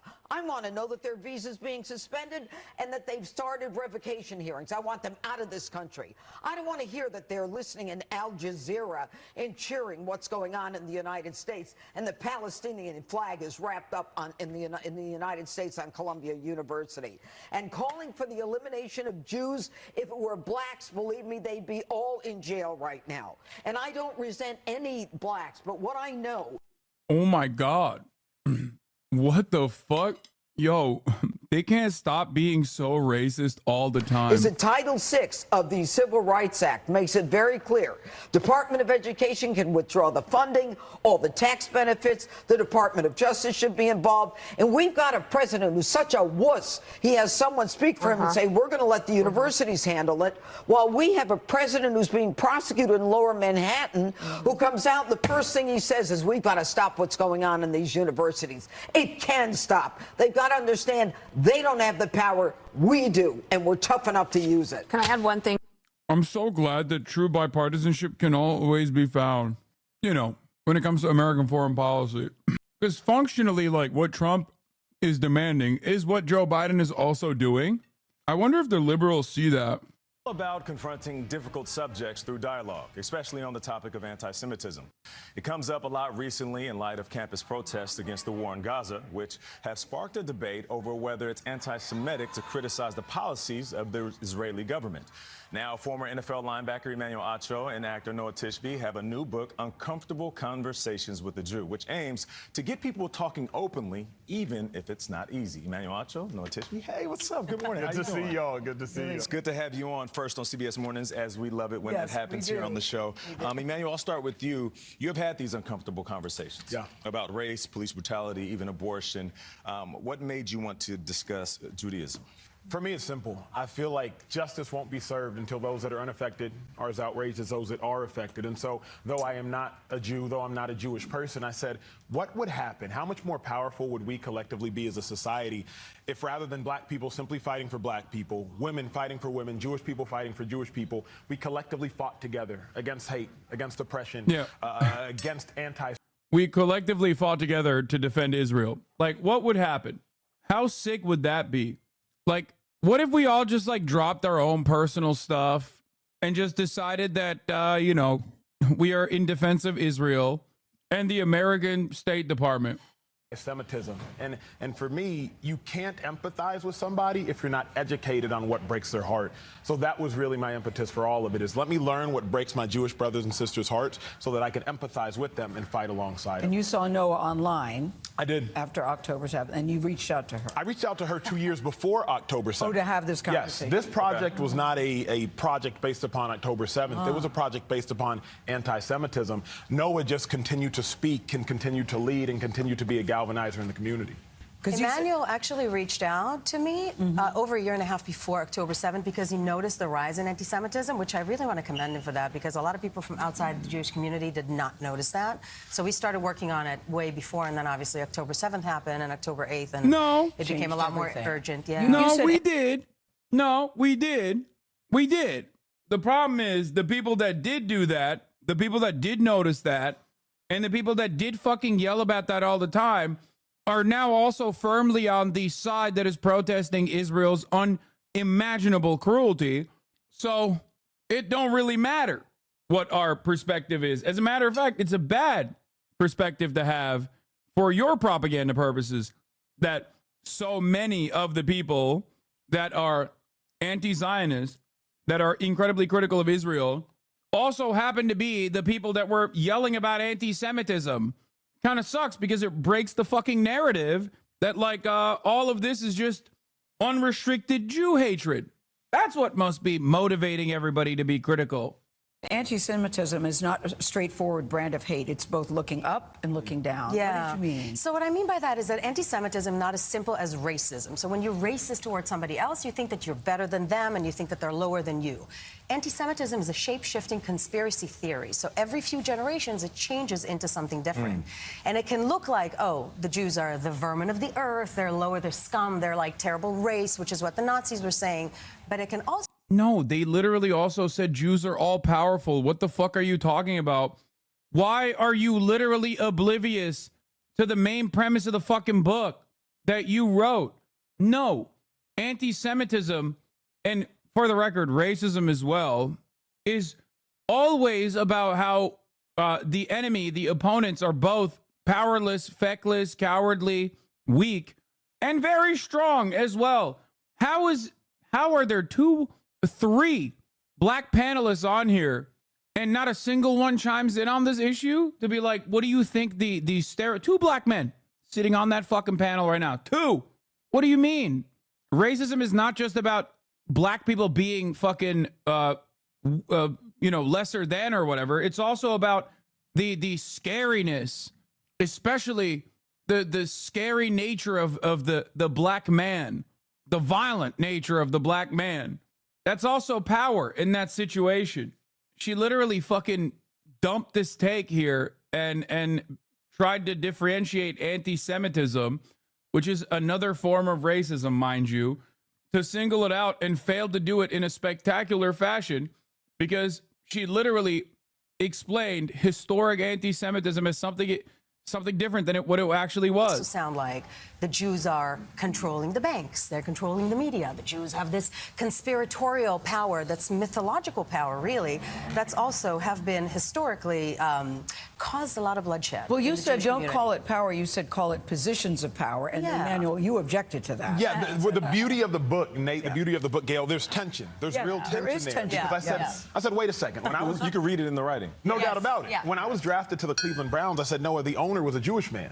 When I was traded to the Philadelphia Eagles, the owner was a Jewish man. When I left the NFL, my agent was a Jewish woman. I left that agent. My other agent was a Jewish man. Jewish people have held the title of owner, agent, general manager in my life. Positions of power. Positions of power. But Noah brilliantly educated me into say that usually and historically, when you say that Jewish people are in power, that means we need to do whatever it takes to get them out of power, i.e. the Holocaust. And so the tension in this book and in that conversation was really amazing. And we put it in. And there's nothing anti-Semitic in saying that Jews are overrepresented in various fields or over-contribute in various fields. But when you move to the Jews control, blah, blah, blah, that's when you move into the conspiratorial aspect. But, Emmanuel, I want to... Yeah, absolutely. And Emmanuel, I want to pick up on something you said earlier about, black people shouldn't only be stepping up for black people, Jews only for Jews. A lot of Jews post October 7th said, hey, we've been working on behalf of black people since the 1960s. We got dead bodies in berms in the South. We've had rabbis. I love watching a bunch of liberals and a fascist, the Zionist being the fascist here, talk about intersectionality in the most transactional ways possible. As though, like, this is how intersectionality is supposed to work. Like, come on. I threw up a black fist on BLM during the BLM protest. So now you have to turn around and say it's actually perfectly valid for Israel to fucking genocide the Palestinians. This is how it works. That's awesome. Yeah. Where's the chapter about the Israeli state forcibly sterilizing Ethiopian Jewish women? I wonder what that conversation would look like. Rabbis marching with MLK, and now here we are post 10/7. No one's coming to defend us. What happened? I believe it's a lack of education. I also believe we've lowered things in America, particularly to the lowest common denominator. Jewish people are white. And in America present day, black people and white people, the tension is at an all-time high, at least as it's photographed and publicized on video, on the news, etc. So if you just assume Jewish people are white, which is both inaccurate and to a large degree incorrect, then you group them into all things that are white. And if black people in America are conditioned to not like white people based upon news, etc., and Jewish people are white, then Jewish people have become the enemy. So I asked Noah quite literally in a chapter, I said, are Jewish people white? Like, let's talk about that. And I went, huh? Yeah. I even wrote in my notes, huh? We go everywhere. We talk Jewish people, white. What about anti-Zionism and anti-Semitism? Did the Jews kill Jesus? There's nothing that's off the table. And is it possible to disagree with a Jewish person not be anti-Semitic? That was a question you asked. I also, the word Jew, because I still sort of... I always say it. They always say Jewish people. And I'm like, you could say Jew. Can you? I mean, according to this book, you say every Jew Jews differently. Yes. You said with respect to our patron saints, Adam Sandler and Barbra Streisand, we're not monolithic. That was your word. Yes. But you said it's okay to say. Yes, it's okay to say. The reason that we have a reaction to the word Jew is because it has been used as a slur for so many years. So it has been used as something negative. And when we were coming up with a name, I was like, I want to reclaim that word. There's nothing wrong with being a Jew. So I'm like, yeah, I'm a Jew. For clarity, I did not want to call it uncomfortable conversations with a Jew. I said uncomfortable conversations with a Jewish person. She said, it's okay to say Jew. Well, I wish we had more time. Thank you so much for joining us, Emmanuel. Very important conversation. Thank you. Sick, man. Why they say. Van Lithon, Emmanuel Trump, not sure you're intended to convey by stating your Nigerian background frees you of generational trauma and takes the sting out of your convos with white people, but it feels like you purposely othered yourself and the descendants of slaves. Oh, they're coming for him. Oh, hell. Okay, listen. We are now firmly in the territory of black people's business. And I do have a very white community. This is a very delicate conversation. Okay? I'll just say that there is at least from all of my many wonderful Nigerian first generation friends, a lot of Nigerians that come to the United States of America have an experience that basically causes them to realize that white supremacists and white people alike do not make the distinctions that they make in between those who are first-generation immigrants from Africa versus African descendants of slaves. To the racist, you're just black. Many Nigerians might come into the country, especially as adults, oftentimes from relatively affluent backgrounds. It's not like it's super easy to come to the United States of America from an African nation at the end of the day, and assume that there is a difference in the way that the system sees you. There is no difference. Say that, because I've been in them rooms when they saying that. When I kick it with black people and they're like, all white people are racist. I know why you're saying that. All the while, I have the privilege and luxury of not having generational trauma because my parents were born in Nigeria. So man, my method is removing some of the sting because I don't have that sting, and trying to deliver a message in a manner that people can receive it. Okay, let me tell you why what you just said offends me. Okay. All right. You saying that you don't have generational trauma, and you didn't mean it this way, but the reason, and it's, I have to name it, you saying that you don't have any generational trauma in some way meaning, or that in some way meaning that your delivery method to white people is going to be either more effective or more sanitized is, to me, dangerous. And let me tell you why. Everybody that you just named and what you're talking about does what they do in different ways. I don't think that any of the things that they do are necessarily harmful. But what I could say is a black man, a prominent one, acting as an emotional butler for white people and serving them the most milquetoast, unspicy, unseasoned brand of racial discourse and accountability possible could definitely be harmful. Like, we're fighting for our lives. And to me, having a conversation like that at that particular time, it's not that it's a different method. Everybody has a different method. Is that it's the wrong method. Is that it gives cover for. Yeah, Van is fucking dope. All the way back when he was at TMZ and he was cooking, he was like one of the first to cook Kanye, if I remember correctly. Like, he literally was one of the first people in mainstream media as a prominent black figure, straight up was like, nope, like way ahead of the game, if not the only one at the time, when he was like, nope, that's crazy, you're out of your fucking mind. I stated my lineage to allow my understanding for my predisposition to be less hostile. It was giving the listener insight as to why, not implying I'm better. Bro said I'm not black, but I speak for black people. No, it's even worse. He said, because I'm not a descendant of slaves, I'm not like angry like you black people are. And obviously, like a lot of black Americans who are multiple generations in or direct descendants of slaves, African descendants of slaves, like, understand that there is a little bit of there's a dynamic there. Once again, I'm peeking in. I'm opening the door and giving you a white person's assessment of firmly black people's business. But yeah, him saying like, oh, because I'm Nigerian, I have no baggage is ridiculous. It's also false. Yeah, there's always been fights in the African diaspora and African American community, but it's still ridiculous. Yeah. I think this is something that a lot of white people are completely oblivious to. I will tell you this much, okay? I know that first generation immigrants that are coming from Africa will not only sometimes see African descendants of slaves in the United States of America as lesser than, but also go so far as to the extent of calling them names that they've made up as a substitute for like the N-word, Canadian. This is not even a joke. Straight up.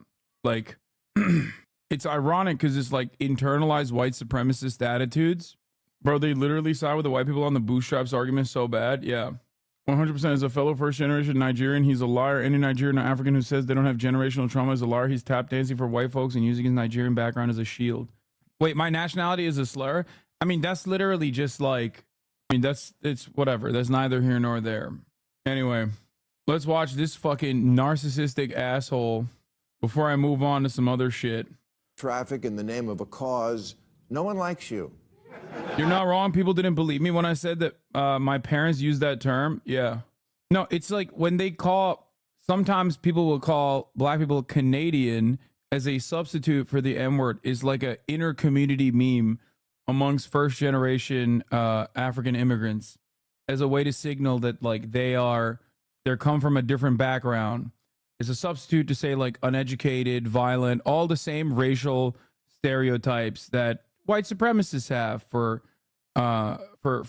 black people, which is, again, I'm just giving you guys a little bit of extra insight that I have, I guess, as a white guy to the best of my ability here. But I think that, how do you even know this? I just think, how would I know this? Just think about it. Because it's not like there's fucking memes about it or some shit that I saw online. No, this is like, this is the type of shit you only know when you have very close relationships with the groups of individuals that you're currently talking about. Anyway, that doesn't matter. But that's neither here nor there. That's not what I'm talking about here. What I'm talking about is also the turning point for many immigrants is almost always on the receiving end of white supremacist action from one of the organs of the state, which is when a lot of people come to the realization that like, oh shit, I am not being viewed as someone who is separate. Like I am not being viewed in a separate lens as a first generation immigrant from Africa. I am just black. This also comes from how, I mean, this is also the same dynamics surrounding black culture. Why is there no tangible thing that you can associate with white culture other than like some memes that we talk about how like, you know, putting raisin in the fucking potato salad or whatever?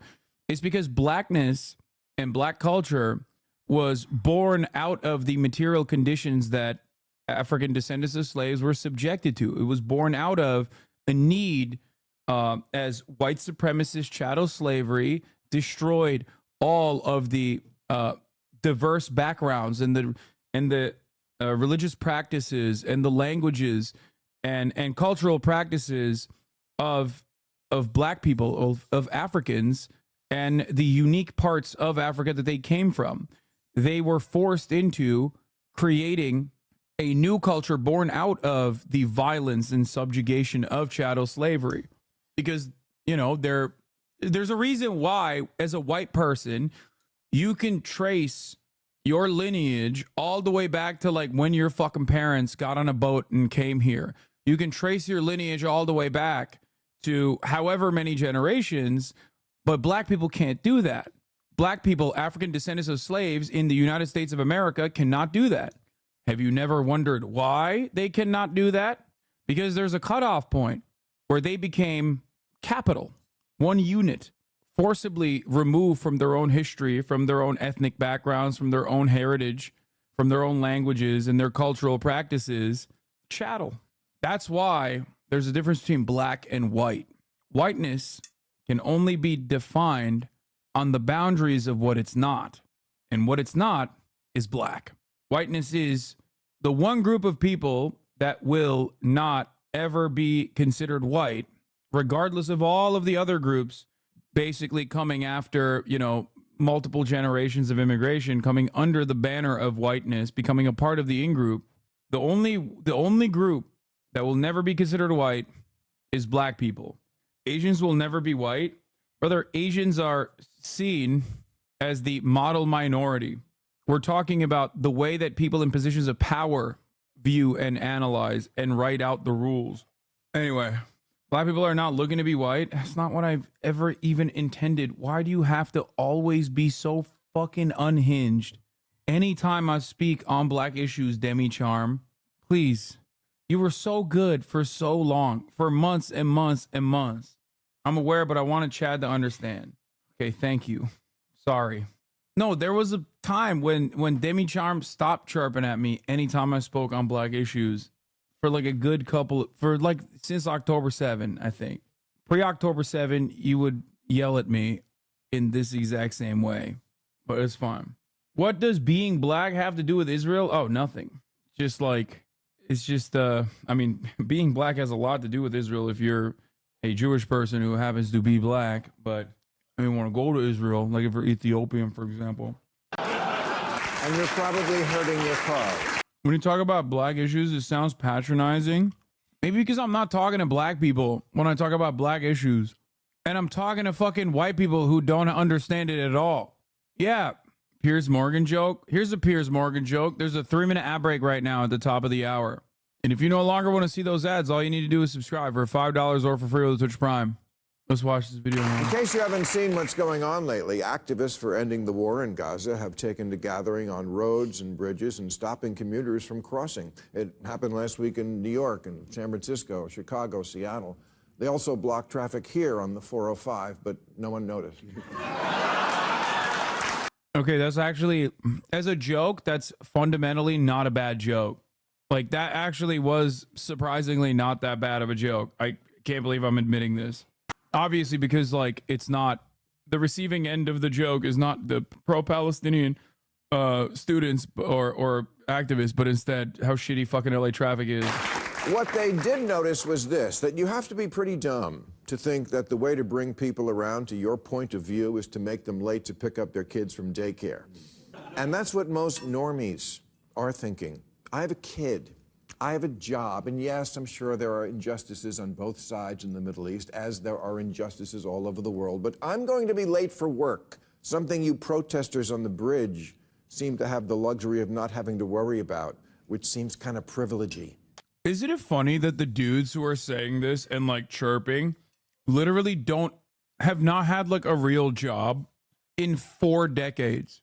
It's like, Don Lemon, one, you're literally jobless, bitch. You right now don't even have the professional big boy job that you once did, which was already pretty fucking comfy to begin with, and you fucked up the bag. And it's like, now you do what I do. You and I are doing the same thing. Don't act like you speak for the fucking common man by being like, yeah, that's right.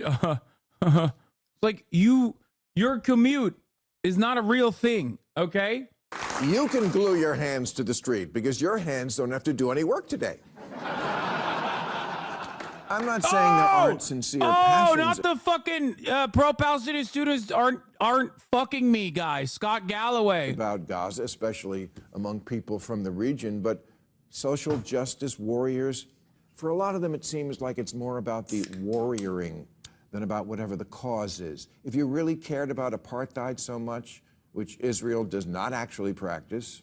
Oh, hey, this guy hates religion, by the way. Hey, have I told you guys how much Bill Maher hates religion? All religion. All religion, okay? He hates all religion unconditionally. Why is it there's so many of these dudes who are always like, I hate all religions. I'm just chirping about all religions.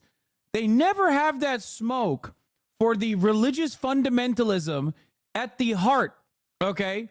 At the heart of the Israeli state. The fuck do you mean? You literally just defended the Ethno-State. The Ethno-State specifically designed around one ethno-religion, Judaism. It's actually not Jewish at all for Israel to exist in the way that it does, but it is rather strange because he doesn't fucking feel that way about Muslims. This is a guy who fucking constantly talks about how ISIS is representative of all Islam and that sort of behavior. So on his own moral boundaries, he should be fucking finding Israel to be an abhorrent stain by his own supposedly atheist framework. Arabs there vote, they serve in parliament, they sit on the judiciary. Wouldn't you start with this? With the hundreds of millions of women in the world who live under a true apartheid, a gender apartheid of the most brutal kind? Bro, what is Israel doing to people that wear the hijab under its apartheid regime, which you claim does not exist? All matter of right-wing religious fundamentalism that exists in majority Muslim nations is also an unfortunate byproduct of Western imperialism. Also, you just said Israel doesn't have a gender apartheid when like 40% of the fucking parties in the Knesset are talking about how much they want to cover the women and how little they should be learning to read. The fuck do you mean, bro?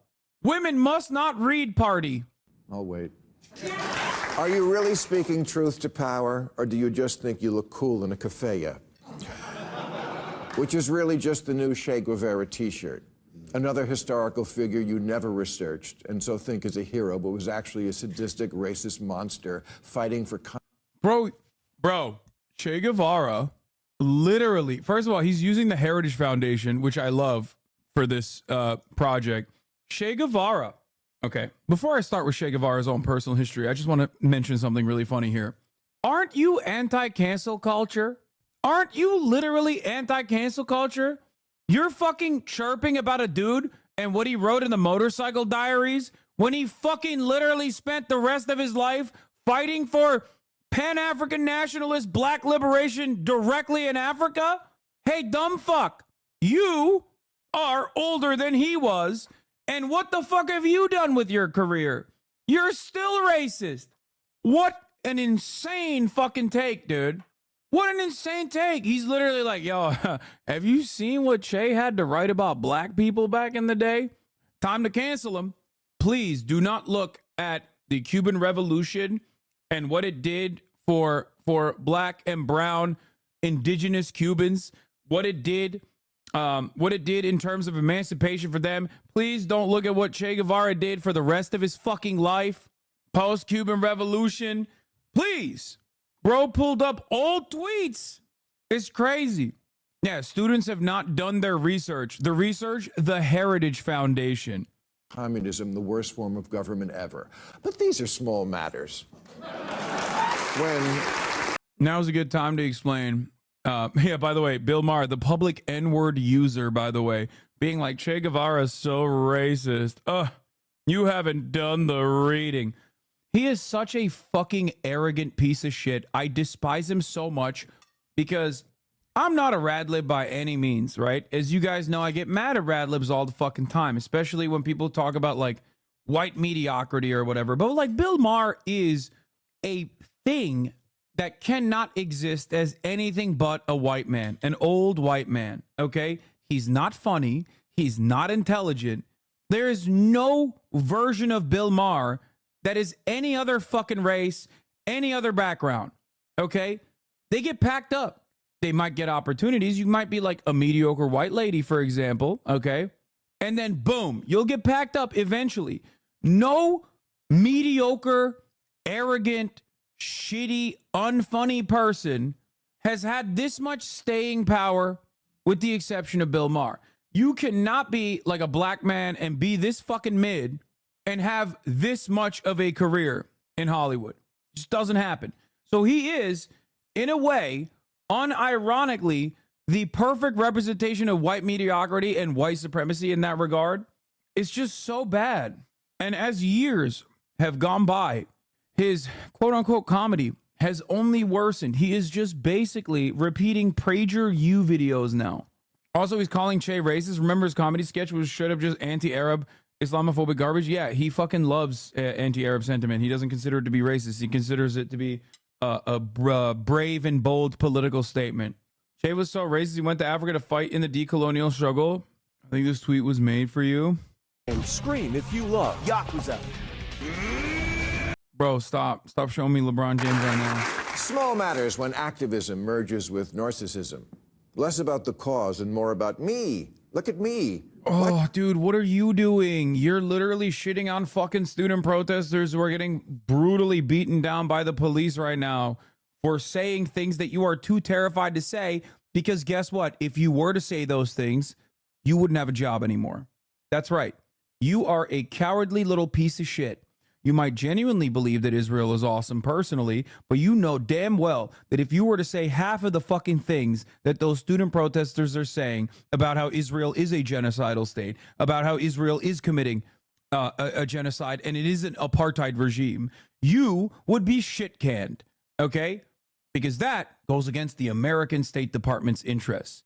That's it. Because you have nothing else. You have nothing else to offer other than being an old, arrogant asshole. Talking about narcissism. Yeah, it's so narcissistic that these fucking 18-year-olds and these 19-year-olds are literally putting their goddamn education on hold, getting suspended, getting arrested, getting brutalized, getting doxxed to do what is right. How dare they have morals? This is the problem with so many Americans. We are so selfish ultimately, we are so hyper individualistic. We are so materialistic. We are so hyper individualistic that, like, we are so in it for our own self-interest that we cannot imagine a world where someone does something for other people. We cannot comprehend that a human being can see the horrifying images coming out of Gaza, images that we paid for with our tax dollars, and say, this is wrong, this is immoral, we have to put an end to this. So all of these other protesters must also be grifting. If they were grifting, why are they on the side that has no international support from governments? Why are people grifting on the side that the media is regularly bastardizing and lying about and calling Hamas supporters and Iran supporters and Islamist fundamentalism supporters? Ridiculous. I despise this fucking freak so much. You alcoholic piece of shit. Watch me. And if you like the way I'm fighting injustice, remember to like and subscribe. Like and subscribe to what? The counter-protesters literally have media accounts. They are trying to unironically make a media fucking career out of this situation. It's the Zionists that actually have their own fucking personal, they have their own personal accounts. The student protesters hide their faces, Bill. Why do they hide their faces, Bill? They hide their face because they get doxxed, Bill. In February, a sad, confused man even lit himself on fire in front of the Israeli embassy, and in his last Facebook post, he said, "Many of us like to ask ourselves, what would I do if I was alive during slavery?"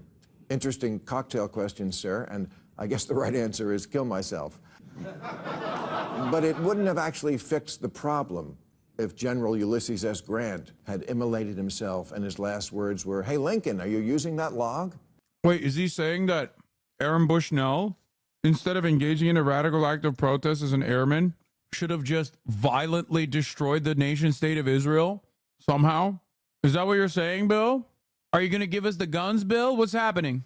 Would you be on board if people actually rose up in arms? Is that what you're fucking advocating for? Anything that you do in forms of protest is actually bullshit. Guess what? Because you're not nuking Israel, so it's bullshit. Okay, man, thanks. What the fuck are you saying? Does he believe anything that he says? I don't understand it. Yeah, he's like, why are you protesting? Join the Al-Qassam brigades now. And then last week, another sad, confused man set himself on fire at the Trump trial in New York. So you can tell yourself you're a martyr for the Palestinian cause, but it's a lot less special when the next guy does it for Stormy Daniels. I don't want to diminish how sad it is that someone would take their own life for any reason, but maybe from now on, before anyone commits an act of civil disobedience, they should ask themselves a few questions, like, is the most important thing in my life something I hadn't heard of 6 months ago? Do I even know what the fuck I'm talking about? Once again, the assumption that, like, the people protesting against Israel's genocidal apartheid regime, they just simply don't know. Because if they did know how complex it is, then, you know, they wouldn't be protesting. They would be like me, making fun of the protesters. They would be like me, trying to both sides of genocide. They would be like me, actually, not even both siding, because I don't think he both sides it at all. I think he just is unconditionally dick riding Israel. Oh, if only you read the books that I've read that says Israel's genocide is good, actually, and totally valid, you know, then you wouldn't be protesting against 15,000 children being ruthlessly slaughtered with American tax dollars and American legal and political cover under the international community, as Israel gets to do that with our weapons that we paid for. Am I really here for the cause, or is the cause here to bring you me? Hey, if it makes you feel good to cosplay as... This literally falls apart. This falls apart instantly when you realize what's at stake for these protesters. Like, this is the same energy of being like, dude, you're a leftist grifter, you're a leftist grifter. You don't like what I say. Can't you comprehend that if you don't like what I say, then there are plenty of others who don't like what I say. I could be saying something else if I was a fucking grifter. Nobody grifts to the left. Nobody fucking protests an issue like this because they're going to get anything out of it. They do not get anything out of it, which is extra ironic because a guy who is getting something out of his unconditional loyalty to this apartheid regime is ascribing his own fucking guilt and his own resentment for his actions to those who are actually putting their fucking bodies on the line for what they believe in. That's what's funny about this entire process, that Bill Maher is a phenomenally mediocre person, like an unimaginably mediocre person. And he's so fucking arrogant. And he's such a smarmy know-it-all, even though he is devoid of any kind of knowledge on the situation. And the things that he does know are just propaganda talking points that he spits out, like, oh, there's Arab members in the Knesset. Yeah, that's cool, man. That's super sick. Can a Christian or a Muslim citizen of Israel marry a Palestinian Muslim and give them citizenship inside of Israel? Or do they get downgraded? The answer might shock you, ladies and gentlemen. Maybe he didn't read that book, though, I guess. Oh, no, I'm Palestinian Israeli. Palestinian citizens of Israel can't live wherever the fuck they want. They literally have housing discrimination that is codified. The state that he's defending has literally written the rules that Israel is a state for the Jews. Israel is supposed to be a Jewish state. Think about that. There is no other world in which this level of exclusion is even remotely seen as permissible. We all know exactly what it is, but when Israel does it, it's like, well, what are you going to do? Sorry, I have to defend it. Not a leg to stand on for this fucking asshole. That's why he's like, oh, I'm imagining a world where the students are actually just like me, mercenaries. A person who once made one brave statement in his entire fucking life, an out-of-pocket statement in the immediate aftermath of 9/11, and was punished for it. So I spent the rest of my life suckling on the boot. That's right, Bill Maher, in the immediate aftermath of 9/11 said, you know who's brave? Dudes with box cutters that took over a fucking plane and directly landed that plane on the towers. You know what's not brave? You know what's not brave? Lobbing cruise missiles at their family members from thousands of miles away. He said that, and he was, of course, understandably, immediately taken over the air. Why are you saying LSF, dumbass? I'm not saying I said that. He said that. Oh, USF. Hasan, please move on. He sucks, bro. Hasan, listen to the K-Dish track. Please, K-Dot is back it up. Please go so hard. Oh my God, this dude is out of his As revolutionaries, knock yourself out. Burn yourself out. Just don't drag Gaza into it. Also, throwing stuff on paintings is just stupid. No one sees mashed potatoes on a Monet and thinks, he's got a point, I should recycle my cans. Last week, Google employees staged a sit-in to protest their company doing business with Israel. Their T-shirts said, Googlers against genocide, but they could have just as well said, look at me, see me. And Google did see them to the door. Wait, what? Doesn't this completely go against the narrative that he was presenting, that people are doing this for selfish reasons? They got fired. Why are these fucking assholes cheering? When you ask Zionists why Israel is allowed to discriminate against people who aren't Israeli, they say it's perfectly normal. Then when you tell them the U.S. grants constitutional rights to due process to all peoples within its jurisdiction, regardless of residence or citizenship status, they move the goalposts and say, yeah, well, Israel has to do it because terrorism. Yeah. Because the Israeli attitude, even inside of Israel proper, is identical to fucking Jim Crow South. If you asked a white man in the Jim Crow South why there is segregation, they would say, oh, we have to do that. We have to do it. It's separate but equal, but we have to do it. Otherwise, these black people are going to come in and fuck up our institutions, our establishments. We just literally have to do it. The vibes are incredibly fucked in both of those circumstances, and they're operating on the same fucking boundless racism that caused them to hallucinate half the goddamn time about perceived enemies. I think people arguing against you on this point would just say, yeah, it's still segregated though, dude. Yes, it is.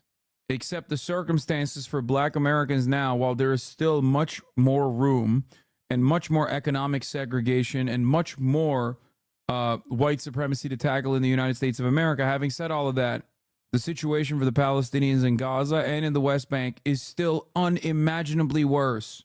And I will argue against any chatter, black, white, doesn't matter, who says that that is not the truth. I have, on many instances, I have brought up the fact that if Palestinians in the West Bank and Palestinians in Gaza especially, but the West Bank as well, lived in the Jim Crow South, regardless of how fucking unimaginably violent Jim Crow South was, if Palestinians in Gaza specifically, if Palestinians in Gaza lived as though they were black people living in the Jim Crow South, that would be a positive step for their current existence. That's how fucked up. This is not to say Jim Crow South was great for black people. Of course it wasn't. This is just simply to show you how unimaginably fucked up it is in Gaza. That's precisely why you also see many black people also offer, unless they're like, you know, famous and on television or whatever, but many black people also see this on the same fucking boundaries that we all see it as. They see it as another war of white supremacist values, and they're not wrong. You're gonna get clipped, good luck. I mean, I've talked about this quite a bit. I don't have an issue with this being clipped at all. I forget who said this, but I think it was like in the 50s. A point was made in the 50s about, would you ever swap places with a black person as a white person? And many white people said no, no matter what, they would not, because of white supremacy and the conditions that black people were subjected to. I don't think any black person in America will swap places with someone in Gaza right now. Yeah, if they were rich, yeah. No, the question was, if you were to be a rich black person in the 50s, would you do it? Anyway, who was that author that went to the West Bank and said, I know exactly what this is? It was, Ta-Nehisi Coates. It's actually a really interesting story. Ta-Nehisi Coates talked about reparations, about Germany and Israel's relationship, and used that experience as a positive example when talking about how reparations should be given to black people in America. Ta-Nehisi Coates then went to the West Bank, and boy, did he fucking, it shook his world, okay? It shook his world to the core. Came back from the West Bank and was like, I am so sorry. I have done something unimaginably wrong. But yeah, Daniel Day-Lewis is another person. 2005, Daniel Day-Lewis, my king, my goat, went to Gaza, helped build some of the homes that were destroyed by Israel. Is horrifying. Yeah, Ta-Nehisi Coates literally was like, I knew exactly what it was. I walked through a checkpoint and in the process was stopped, where people started asking me if I was Jewish or not. People started asking me if I was Muslim. And I knew right away exactly what the fuck is going on. Yeah, he wrote a piece on the war crimes committed by the Israeli apartheid state via its occupation forces. Farley. Here, let her out. Let Kaya out. Let Kaya out, please. Let her out, and also, can you let her out to pee real quick too? Yeah, he's bargaining because Murat's here. What? They fired all 28 of them the next day. Yes, Cajonte Award coming to you guys next year. But maybe the question that today's protester needs to ask themselves more than any other is, why do I care so much about this particular cause? North Korea starves its people. China puts them in concentration camps. Myanmar brutalizes the Rohingya. Boko Haram kidnaps whole villages of... Bro, what are you saying? We're one. Other bad things happening doesn't mean that you can just like stop me from complaining about this one bad thing that's happening. Number two, with the exception of North Korea, which we are directly responsible for the famine there by refusing to incorporate them into the global marketplace. But we are funding the genocide in Israel. Our tax dollars are. You have to be literally a fucking baboon to look at this argument and go, yeah, that makes a lot of sense. Why don't you care about all genocides? First of all, you don't know that. You don't know if I have covered all the other genocides or not. And secondly, can you imagine a world where, let's say, somebody is stealing the purse of an old lady and you see it, okay? And you say, stop, and you start chasing after that person. And the guy goes, hey, have you not considered that wage theft is the single greatest fucking threat to the American workers, actually? Why are you stopping me? It's like, bitch, you're stealing from this old lady. I'm seeing it right now. The fuck is wrong with you? Yeah, sure, there's like other evils out there, but you're still doing the evil. These guys are so dumb. This is just simply the all lives mattering. That's it. Women. The president of Burundi says gays should be stoned to death because they, quote, deserve it. Nothing? Ukraine? Maybe if these Google employees had the slightest idea what kind of fundamentalist, oppressive assholes they're supporting, Hamas, the Houthis, Hezbollah, the Iranian Revolutionary Guard, they might take it a little easier on the world's greatest monster, Genocide Joe. Genocide, by the way, is when you want to wipe out an entire people. Which is what Hamas said, and Hamas did. That's the stated goal of Hamas. That's what from the... Yeah.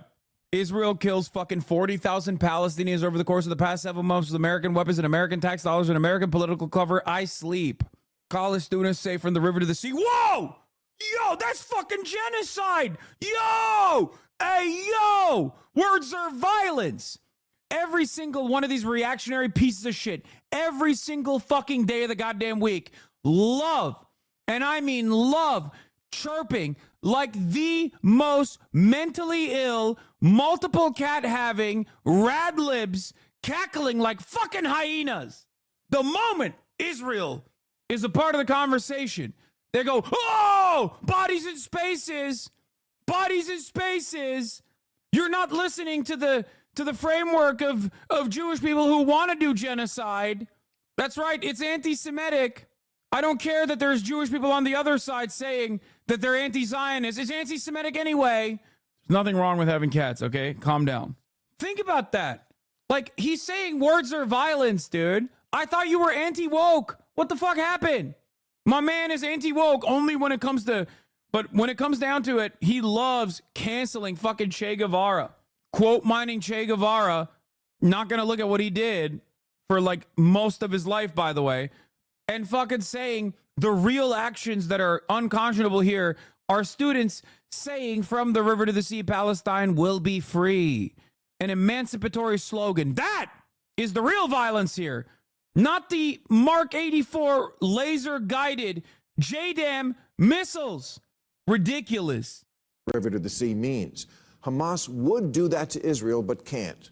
Israel could do that to them, but doesn't. And you know... But doesn't. They're clapping.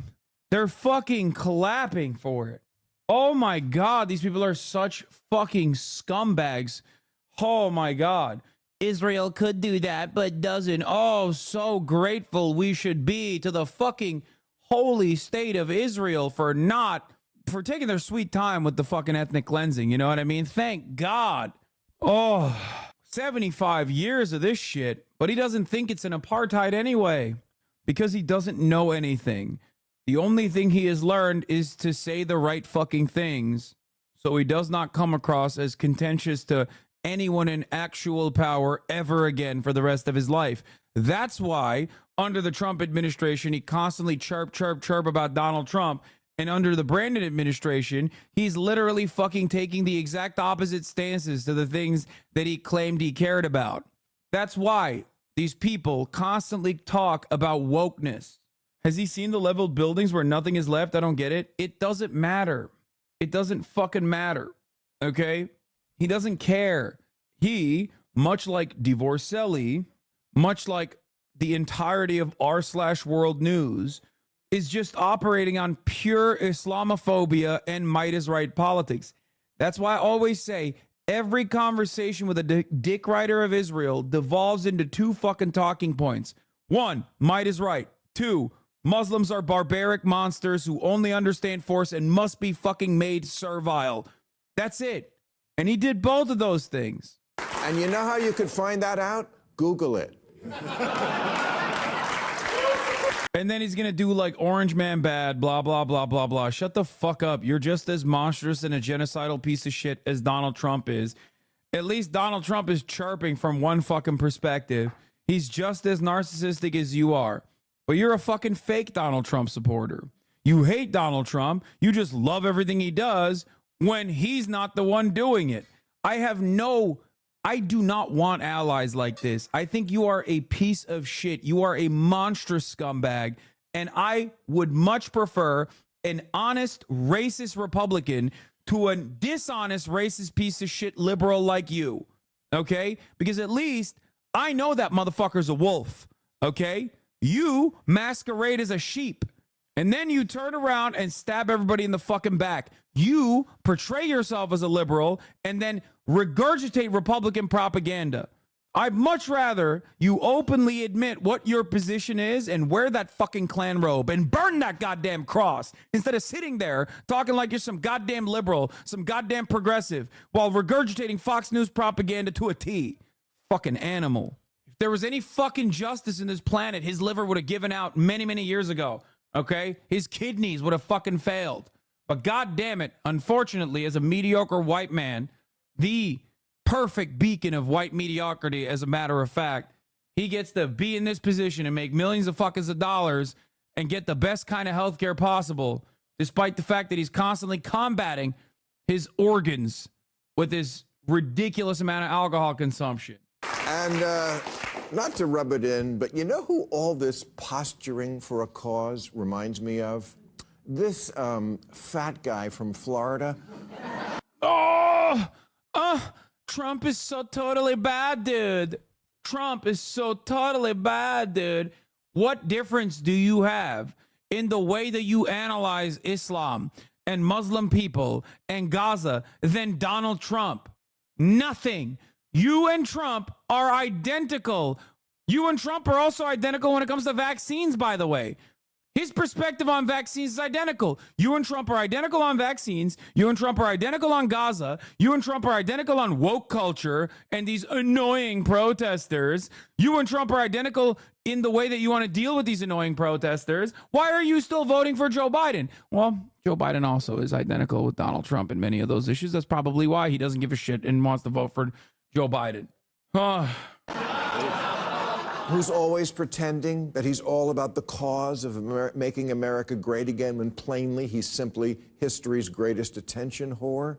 He's always finding some new injustice, from Obama's birth certificate to rigged elections, learning nothing about it and making it personal. So chew on that, my warrior friends. The person you most resemble is the guy who looks like he's always jerking off two guys at once. There it is, I got it in.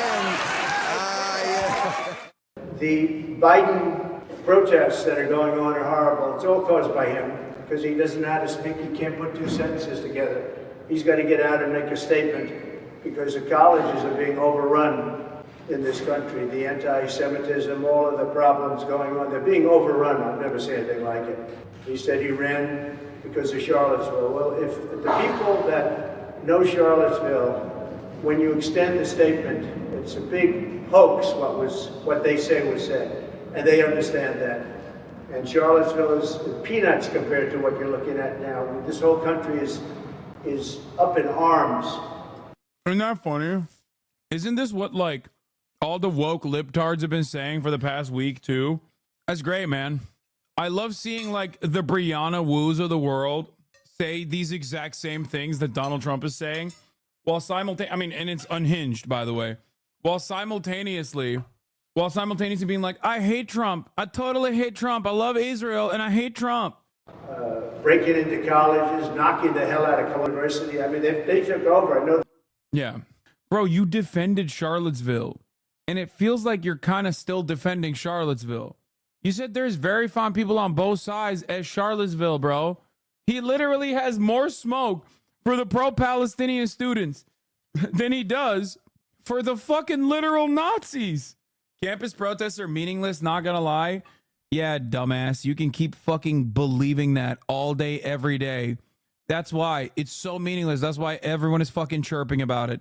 It's so meaningless. That's why they're literally fucking sicking the rabid dogs of the state on all these students. It's meaningless. Please just stop it, guys. Come on. Good job. W Israel. Yeah. You got him. Got him 2 times in a row. I love how quickly this dude went from acting like he gives a shit. Stop the Trump hate, my president. Acting like he gives a shit about the protests and cares about it from the perspective of the pro-Palestinian side to, like, W Israel. Yeah, dude, Israel is doing a W amount of genocide, dude. It's so sick. I am joking. I love Biden. I don't give a fuck. Fuck Biden. And fuck the Israeli apartheid, okay? Fuck America. Fuck Israel. Fuck Joe Biden. And fuck you. Anyway. To the news of the death of a second British soldier. Well, my reaction as a member of the IRA would be another fatal casualty for Crown forces, a certain amount of satisfaction. But on the personal level, of course, we realize that this is a terrible personal tragedy for some family, that this is possibly some young woman being left a widow, possibly children being left without a father, somebody's son has been killed. But, and this is the whole tragedy of the situation in Ireland. British troops are not wanted, and while they are forced to remain here, against the will of many of them, I'm sure, tragedies like this are obviously going to continue. Were these deaths an advantage or a disadvantage to the IRA? The deaths of the British soldiers? I would say that the deaths of British troops in Ireland for the first time in 50 years would be a definite advantage to the IRA. Why's that? Well, it has, without any doubt, it's done more than anything over the past 50 years to bring it home to the British public that unless their troops are withdrawn from Ireland, unless the just demands of the Irish people are met, that these tragedies are going to increase. So it's called making the occupation costly. But you see a political advantage in British troops being killed? Yes. Bro, this has nothing to do with the title. Why did you, I mean, it's fine. It's a great video. But why are you linking this to me and saying, like, this is completely irrelevant? Like, it's not irrelevant to, like, Hamas actions or whatever, but it is unimaginably irrelevant to the fucking campus protesters. It's the same video. God, I hate Reddit so much. I hate Reddit so much. You don't understand. It shakes me to my fucking core how much I hate Reddit. That freak Grums got caught blackmailing a donator with a $15,000 refund in order to retweet him and defend him on Twitter. Who is Grums? Who the fuck is Grums? Mark Kern? Oh no! Oh no! He's the Gamergate. No! No! No! No! No! No! No! No! No! I will talk about Israel ruthlessly slaughtering Palestinian civilians and show you the gruesome images every fucking day. Do not bring back the Goonergate discourse. I do not want to think about it. I haven't stopped thinking about it. I do not. Don't do that. Don't do that to me. Some issues are too toxic to cover. Okay? I'm not. Some things, some subject matter, unfortunately, is too hard to broach. Okay? My red line is not genocide. It's not white supremacy. My red line, we found it last night. My red line is gamers. Okay? Your take on it is just bad. I don't even want to argue on the take. If you think it's bad, then it's bad, and I'm sorry. If you don't think it's bad, it's good, then it's great. Please don't fucking do this.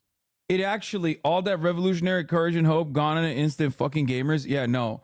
It made me feel as though there was no hope.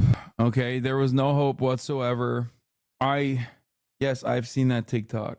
I love the gamers in this community, but I goddamn hate the Gooner gamers. Family. So we're just standing at the gate. They shut down the campus. So we're just trying to, we saw some signs come out early. This guy is the most annoying Fox News guy, dude. Oh my God. They keep trotting him out for like all of the pro-Palestinian coverage. Their roaming guy.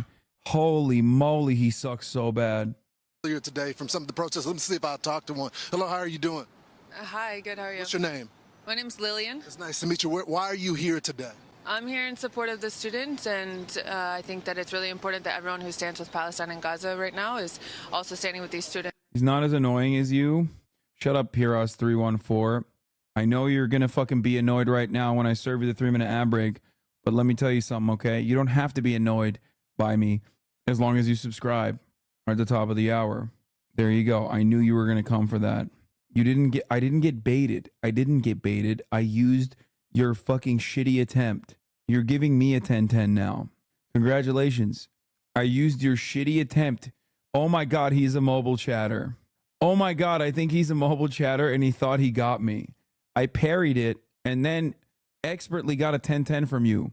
Here's the 3-minute ad break now. Students who are, leading the way in the U.S. How do you feel about them taking over the building right now? I think that their cause is a just cause, and I hope that the administration really hears their demands. I think they're just demands. Do you feel like it was right to hold 3 of the janitor workers hostage within inside of the building? Bro, dude, they are unironically trying to fucking gear up the American public to be like, they're Hamas. These students are doing Hamas shit. They're holding the janitors hostage. Bro, what do you mean? How are they capable of holding the janitors, like fully grown, developed adults, hostage? Do they have guns? Bro, we are literally one step removed from them talking about, we are one step removed from them talking about Hamas tunnels under the fucking Columbia encampment. Look at her face. Like, what? Imagine sitting down for 10 hours with swamp ass instead of walking and doing errands, listening as a mobile chatter. Innocent. Angel emoji. I love that there's like, is there war now? Is there war amongst the mobile chatters and the desktop chatters? Desktop chatters, don't worry. The mobile chatters will catch up to your retorts in like an hour or so. Okay? I think that's a really false narrative. That's what the janitors are saying, that they weren't allowed to leave. I think that that's a really false narrative. Even if the janitors are saying that, you're saying that that's not true. I have not heard from these janitors, but it is pretty funny that the janitors are like, yeah, they came in and we felt like we were kidnapped. Release the hostages. I'm getting a new pin for the 3 sanitation staff members stuck inside. We need a separate pin for them. Bring them home. Bring them home. Hashtag bring the janitors home, dude. Does this mean Columbia is going to get leveled by the counter protesters? If they had their way, they would. Trust me. I think that it's a really false narrative that the students took anyone hostage. How do you feel about some of the Jewish students saying that they don't feel safe here on campus? I think that this is also a really false narrative that's being promoted. Do you think October 7th and the attack that happened is a false narrative? Do you believe that some of the women were raped? My colleague just came back. So this is what happened. Can you get out of my face, please? So this... Dude, oh my God. So this is what happens. I can't fucking annoy students any longer, and they're demonstrating too much messaging discipline, and it makes me look kind of annoying, and I hate that. He's going to start crying like Montana Tucker. You see how violently she said, get out of my face? Did you see how violent she was? When I instantly pulled out, activated my trap card, October 7th. This is what you see at these protests. Once you get into the nitty gritty of what happened on October the 7th. Yeah. You got it, man. Everybody thinks you're totally fucking righteous, dude. No one can understand. No one with 3 brain cells immediately sees through what you're trying to do. He ran out of talking points. It was like October 7? October 7? Anybody? October 7? October 7, anybody? Come on, debate me. I've said this time and time again, man, okay? Israel has done 100 October 7 since October 7. I don't see you fucking condemning that shit at all. What's going on right now? What's happening? Mr. Octoberelli. Yeah. Brigaded by the vile trolls again, simply for deliberately provoking them with lies and insults. That's awesome. This is the number one. The only. There's no number 2. Number 1 trick in the Hasbara tool guide is this. There is no need for a number 2. This is all they got. The rape of women. What's happening there? They deny what happened. As you know, that is actually factual now. By the way, she didn't even deny anything. Okay, she just said, "Get the fuck out of my face." So now he's just like, you see, she loves October 7. You see, folks. She's a big fan. That the janitorial workers were blocked inside of the building. And anytime you bring that up, the Jewish cause, the Jewish people, the kids that feel unsafe on campus, they deny the reality of it, guys. And dude, I want this guy to go to West Bank so bad. Yeah, just go see what it's all about, dude. Go see what the IDF is all about, okay? Just go walk through some of the checkpoints. Experience it for yourself. All the wonders that Israel has to offer, okay? Let's see if they recognize you as a defender of Israel. Lawrence, you have the story exactly right. According to the Spectator, the newspaper there at Columbia, where you are, there were a number of facilities workers. They shouted at the protesters, "Let us go, let us go." They didn't let him go. And then one of them, when he got out, said, "They were holding me hostage." How did they get out? How did they get out? They were shouting, "Let us go." That's how they get out, I think. So you had the story right. And Lawrence, you and I just interviewed, before you went up to Columbia, we interviewed one of the students. She's Jewish. She told us directly this morning she is scared to go on campus. So that is not a false narrative. It is not, and it goes back to the denial of October the 7th as well. Remember, Hamas has continued to release statements saying that this has not happened, that women were not raped, that there was not a child that was in the oven, that they did not invade the Israeli people. But when you get to the UN investigation, to the film that I viewed at the UN as well, that shows you exactly what happened. I mean, I was just on my way back to Israel just a few weeks ago to talk with witnesses that were there for the attack. But when you talk to these young people that are far away from this, they have chosen to believe what Hamas is saying. And I think that's what the danger in this movement. When you have American citizens not believing what our closest ally, when independent reports have been put out to say that it is true, that it did happen, you can't have a debate. You can't have a conversation. But it's not a debate, Lawrence. They just said false narrative instead of the truth. October 7th didn't happen. And of course, we're getting all the numbers about so-called genocide, which is not existing, from Hamas. They were using their communication wing. 30,000, they say, are dead. 18,000, by the way, are militants. I'm Steve Doocy. I'm Brian Kilmeade. And I'm Ainsley Earhart. And click here to subscribe to the Fox News YouTube page to catch our hottest interviews and most compelling analysis. Aaron McLaughlin is there. Aaron, where do things stand right now?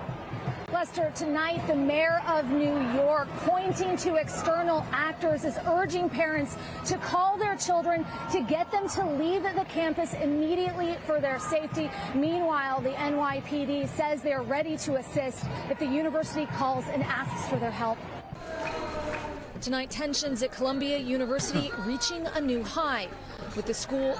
It's so funny that they're like, yeah, we're going to be really fucking ruthless and really brutal, and that's why the campus is less safe, and we're advocating for the campus to be less safe with police presence. Are these 3 hostage janitors? Am I crazy, mental one? Like, this is so weird how they're trying to do this shitty propaganda in the age of the internet. No, you have to also understand, it's not like your parents are watching me. Your parents are watching this shit and this shit only, and they're reading this shit in the news. And that is precisely the reason why. They have a very different understanding of what the fuck's going on. Oh, by the way, here's what's also happening right now. Headed to Columbia right now to do legal support. Piggies are also on the way, but I'll beat them there, don't worry. It is totally locked down from 120th.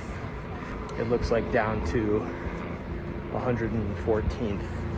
Totally locked down. And there's at least one helicopter you can hear overhead. I'm not going to film the protesters, but there are more cops down here than I think I've ever seen in my entire life at any mobilization. They are literally locking it down at several blocks, like completely locked down with barricades. The NYPD won't let me. It's fucking crazy. NYPD won't let me in, so now I have to go. I'm trying to go around to see if I can get an entrance. These are all public walkways and everything. What's your name? Tadis? Pretty good. Pretty good. So I can't go this way. It's a public sidewalk, right? Are you a student? That's not even your business, actually. That's the issue, that I can't walk on a public sidewalk? Well, it's blocked off for a reason. Oh, it's blocked off for a reason? What reason is that? Huh? Well, why is it blocked off? Want to exit? Yeah. Welcome to it, baby. See this bullshit? That's all she wrote, guys. I cannot meet up with legal support because they will. Link to live student radio. How do I listen to it? Kate Smith's experienced some of the police presence that happened. Hold it. Slow down. Hold it right there. Push him back. Right here. Push him back. That's it. That's crazy. Bro, they've shut off entire fucking streets. What are they doing? What are they gonna do? Are they there? Like, are they gonna try and kill him? What's happening? Earlier, when we reported those, NYPD Deputy Commissioner of Operations Kaz Daughtry explained that those inside Hamilton Hall could be facing charges of burglary in the 3rd degree, criminal mischief, and trespassing. The first of those, burglary in the 3rd degree, is a Class D felony. Additionally, Daughtry said that those at the encampment can be charged with disorderly conduct and trespassing. So just to recap, NYPD seems to be on standby with no authorization from university officials to enter campus yet. Yep, I appreciate that update, Ale. And again, just wanted to add, if anyone was not tuned in last week during the arrests, we received an email that NYPD was authorized to come onto campus. As the boots hit the ground, we saw it essentially the second the email that came in. I'm going to now send it over to Maria for a quick update. Maria, go ahead. Yeah, thank you, Macy. We had to leave the hardware store because they were closing, and the NYPD was telling everyone inside that if they weren't buying anything, they had to leave. We tried to stay in for a little longer, but the store was closing up, so we left. We've now been pushed down to the end of 113th, but we are still in the frozen zone technically.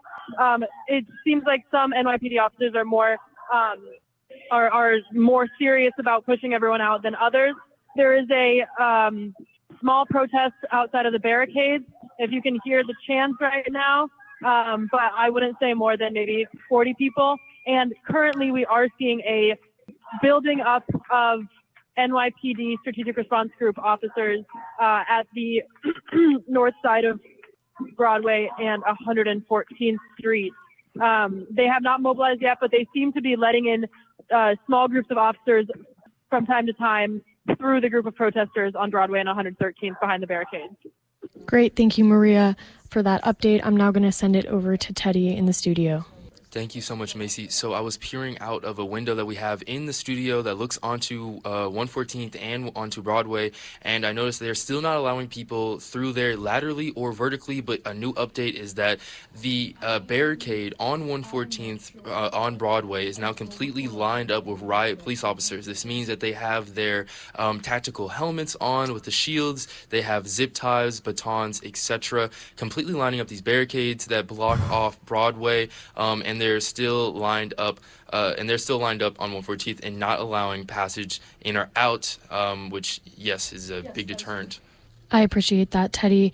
We thank you for the update. Maria, just want to make sure, do you have anything to add?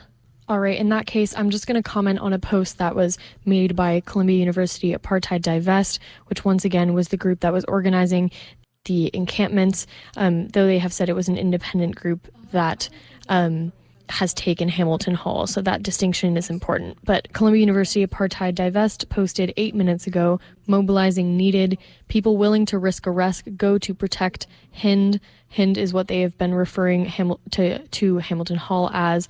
Everyone else to encampment. The camp must be protected. No risk of arrest at the camp. Sweep imminent at Hind. I think it's really important that we mention that. So clearly the protesters have not given up on the West Lawn encampment, and they are committed to protecting it regardless of a sweep. But they also did say that there was no risk of arrest at the encampment. That we cannot independently confirm. It is unclear if there is a risk of arrest at the encampment, but according to the Columbia University Apartheid Divest protester organizers, they do not believe that there is an arrest. And Ale, can I hand it over to you just to talk about... This, by the way, is just a show of force, once again, just to try and get the students to back down with brutal police force.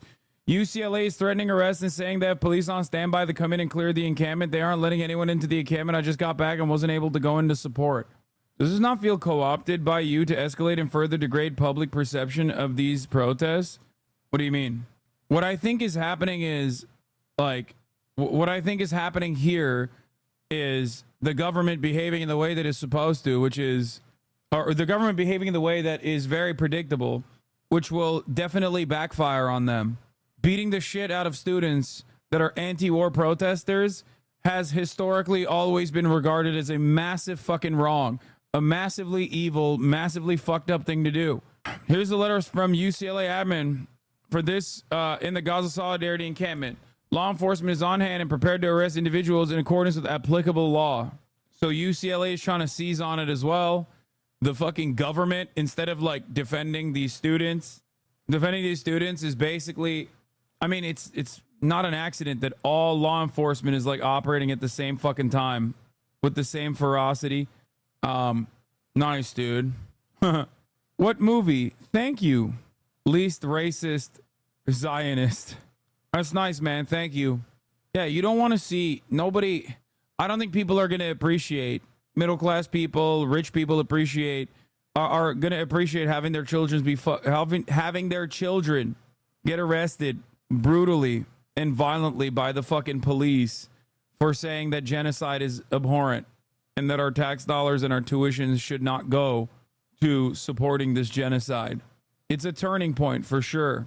We're not even doing this specifically for, you know, police brutality internally. These aren't people that are protesting American police brutality. These are people protesting American tax dollars going to Israel, and American police are beating the shit out of American students for saying that our tax dollars and our tuition should not go to a fucking foreign nation doing genocide. That's what's so fucking nutty about this. Have you talked much about talking to Zionist friends? Something I'm struggling with at the moment. I'm not sure how to approach it. No. I don't. Every type of social protest, whether it be abortion, whether it be animal rights liberation, the full spectrum of these people are here. Yeah, well, they're not that smart because they can't bring a pizza box to the second floor. Jonathan Gilliam, thank you so much for joining Jesse Waters Primetime. If you were to live anywhere in the world except the U.S., where would you want to go? Easy. Japan. The Japans. Americans turn to RVing in record numbers as they pursue the spirit of freedom and travel exploration. Life is more than what we've been told it's supposed to be. The RV community is stronger than ever as family and friends seek quality time together. Japan does not welcome outsiders, bro. Don't worry. I'll be an insider. I just did my first legal observer training with the NLG. It was awesome. And she said the turnout was like 5x the normal amount of people. Hell yeah. What do you think the lib news are going to say when Trump does the exact same shit or worse to protesters? Oh, unimaginably wrong. It's only bad when Trump does it. You have to remember. It's fine when we set up detention centers for migrants, okay? It's fine when Joe Brandon does it. It's called immigrant overflow facilities. And driving down Broadway heading south now is a It's just bad when Trump does it. A police bus. Great, thank you, Perry. I just wanted. The gate is open. The gate. Well, they just closed it, but the 114th gate did open temporarily. Hi, Macy. I'm Maybe sorry, for I about hate 2 to interrupt. seconds. We're seeing corrections buses going down 115th Street and Broadway, turning left onto 114. The lights are flashing right now, so in case something might be coming on soon. With the fact that 114, I think people in public safety are currently trying to unlock the gates. Yes, we'll be back later. I appreciate the report. So once again, we can confirm that the gates are being opened. We have our field porters there that will be giving. Sorry, Yep, Missy, to go correct, ahead. just to kind of avoid any panic. They were open for like 2 seconds. I think that the public safety officers were just trying to ensure that they could in fact open the gates. I think they were just kind of testing it. It is closed now. Okay, I appreciate granted, that. it's not locked, but it's closed. Great. Thank you so much. I just also wanted to reiterate the email that just came out. Shelter in place for your safety due to heightened activity on the Morningside campus. Non-compliance may result in disciplinary action. Avoid the area until further notice.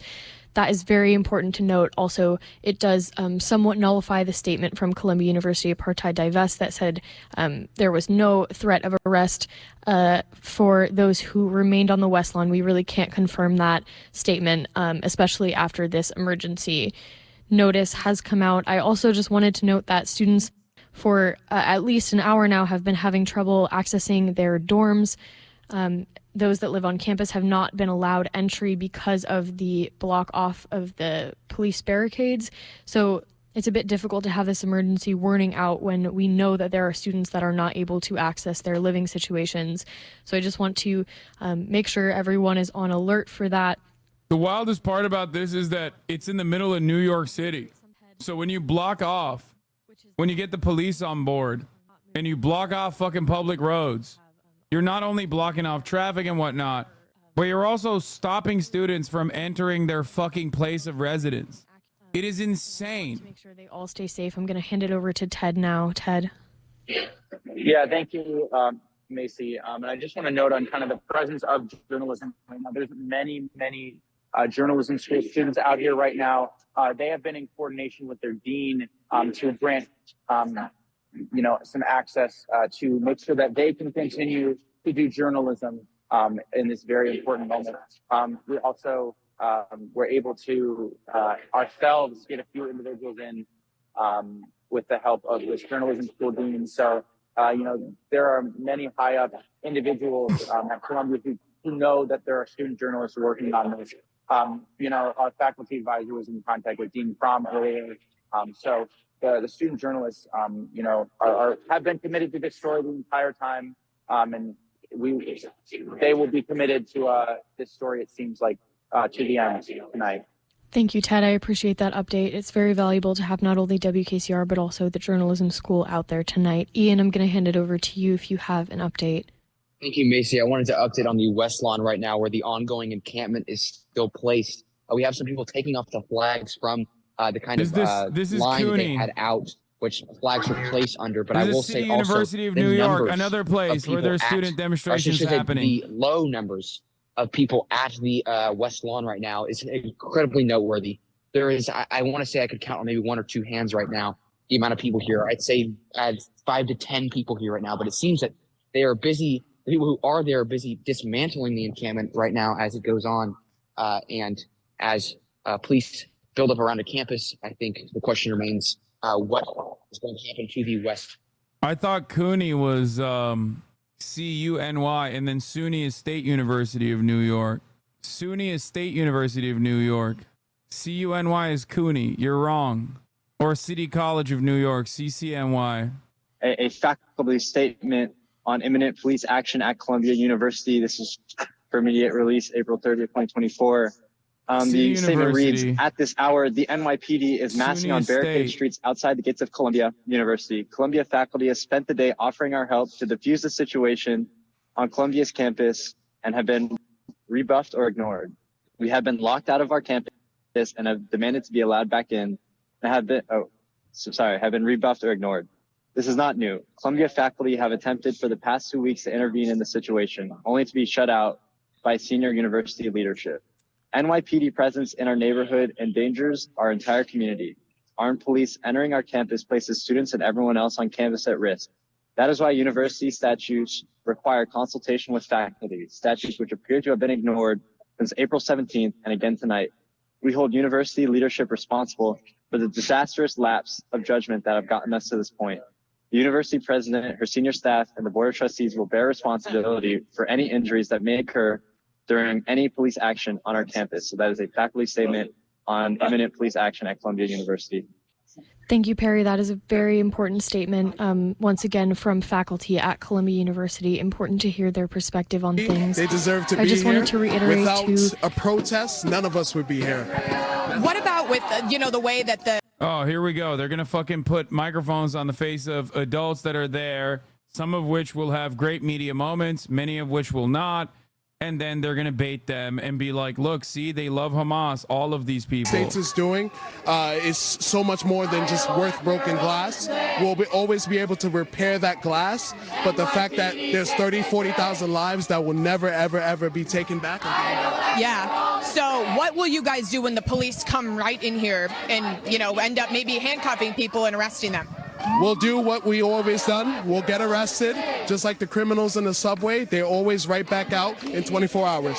24 hours in New York City. That's right. That's about correct. So no, they should rot in jail permanently. You're right. He's talking about fair hoppers, you fucking asshole.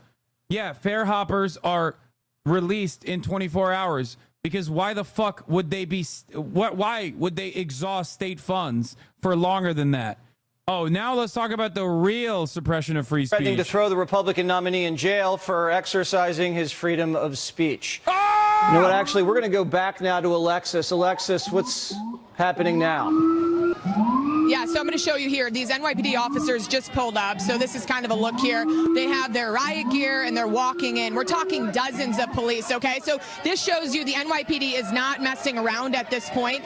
They're sick and tired of these students kind of taking over the university. And if the university is going to allow it, doesn't mean the police department has to, because things have been getting a little bit out of hand here and a little bit out of control. So they're time to step in, even though, you know, their faces are covered here and they don't want to talk to the media, but the cops are going to go in and do what they do best, try to get everything under control. We've talked to, you know, the chief of patrol several times, who said that they're not going to do this in New York City. They're going to send in the NYPD, the city's best guys, and try to get this under control. They're going to block things off here as best as they can because they don't want things to get out of hand. You saw what happened there with the breaking of the glass right inside and them taking over at that specific part of campus. They don't want it to get out of hand on the streets or have any more students saying they don't feel safe. Talked to kids earlier, Jesse's, that said they called 911 last. Thank God the students feel so safe now. Now that Columbia has shut off like half the fucking students from their dorms, from their place of residence, and left them stranded in the middle of the fucking streets in New York, they probably feel so much safer seeing a shit ton of Gestapo everywhere. Let's talk about the real suppression of free speech. Threatening to throw the Republican nominee in jail for exercising his freedom of speech. You know what? Actually, we're going to go back now to Alexis. Alexis, do something. You just saw them cordon off the street, and I believe we saw some men in riot gear, police horses. What do you think the right move is here? Just to wait for the call from the Columbia president? Well, what we're seeing is a lot of political pressure, both local and national, politics within the police department and with the prosecutor's office. What the right move should be, in my opinion, is to get them out of that building, place them under arrest for trespassing, and nullify the situation. Because as you said, like making a comparison to a petulant child, they will keep pushing and taking until they are stopped. And they don't see anything stopping in the near future. As that interview in the street, you heard that gentleman say, we're going to get out in 24 hours anyway.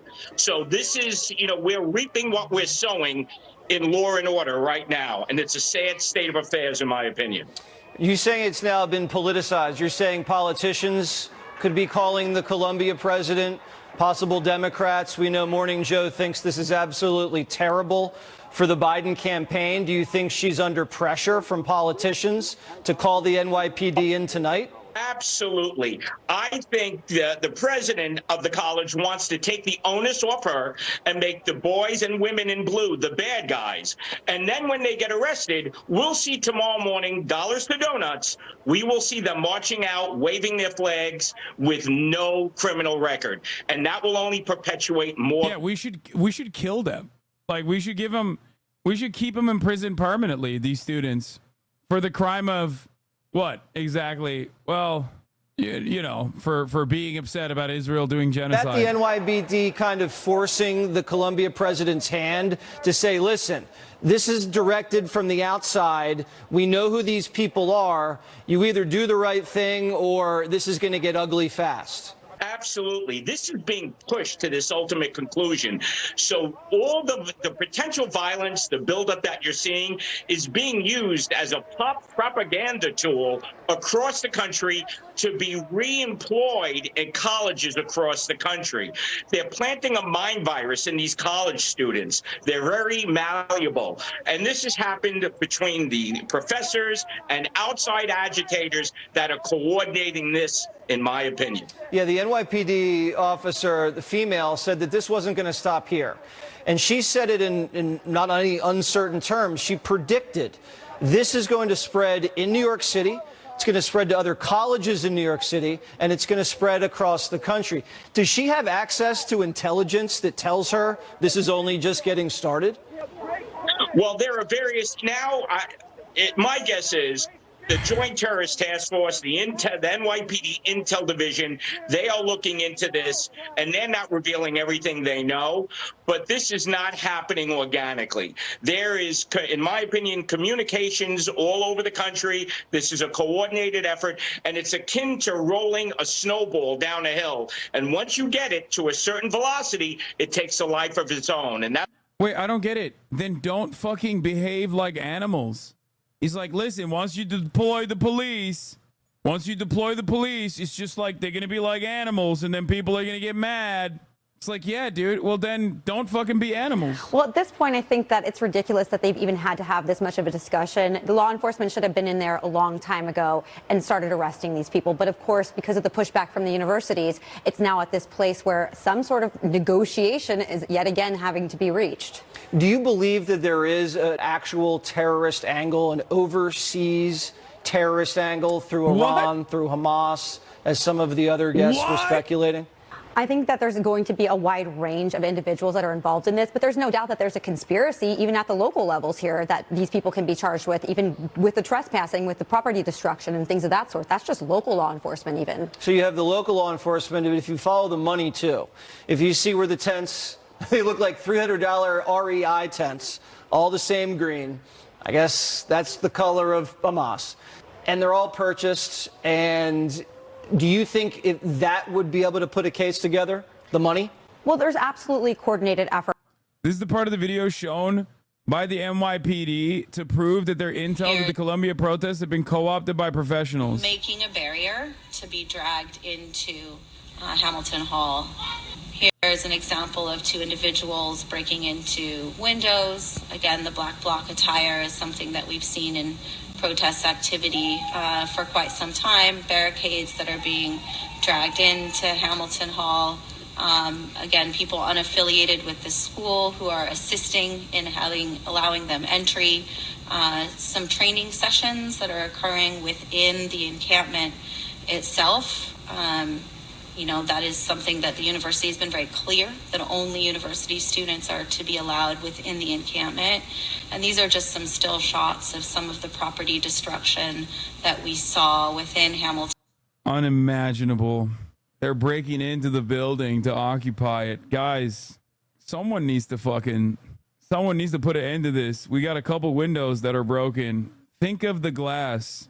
Hamilton Hall. We have to kill them. We have to kill them all, I guess. The windows breaking, the barricading, using furniture to prevent ingress and egress. And, you know, you can see quite obviously that this is a public safety concern for the students themselves, for the protesters themselves. Bro, the biggest public safety is what's outside. The biggest public safety concern for those students right now is what they're barricading against. A bunch of fucking pigs, roided to the gills, waiting to take out their frustration while collecting overtime. Hello? The streamer is live on the campus of the protest right now. I mean, this is outside of the campus, though. NYPD is currently 6 why? Damn. I was really expecting them to come here first. Oh, at first I got scared, but then I saw he's director of media for Blau. Oh, thank God. At first I was a little scared. I was like, uh-oh. No, it's public. They're on the other NYPD street. is busy dealing with other kids. You're next, buddy. I am at Hyde Hall. There's no way. That is so insane. Is naivete a part of the protest?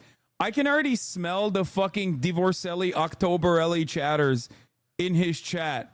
You guys are going to ruin his fucking stream by following him and shit, by the way. Unless he knows how to cancel his alerts. They're in there. They're in there to debate this student. Blockades. There are blockades in the north, blockades in the south. Yep.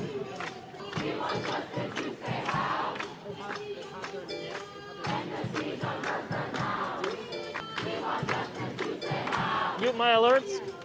Wasn't expecting to get an audience. I'll be real with you. Sorry.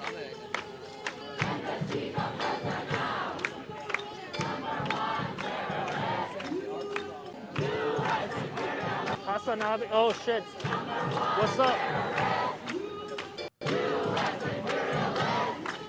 Yo. If I could get some Haas mods to DM me their names through Krogan or somebody else, I'd appreciate that. I'm struggling out here.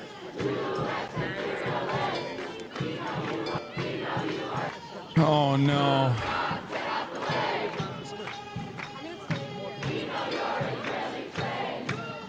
All right, let me catch you up.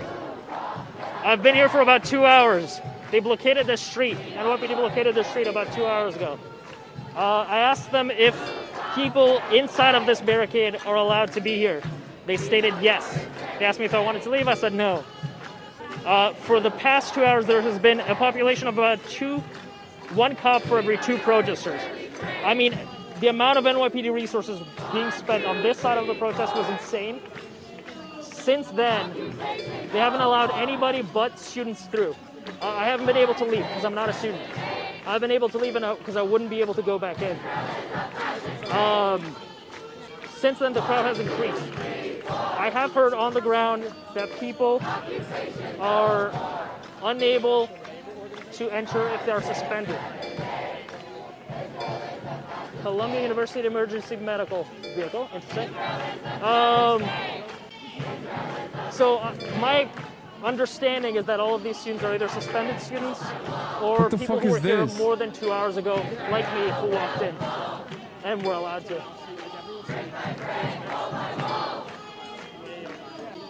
Turn off notices. I wish I could. I'm streaming to a computer. And I don't have access to that computer. Sounds like they're isolated.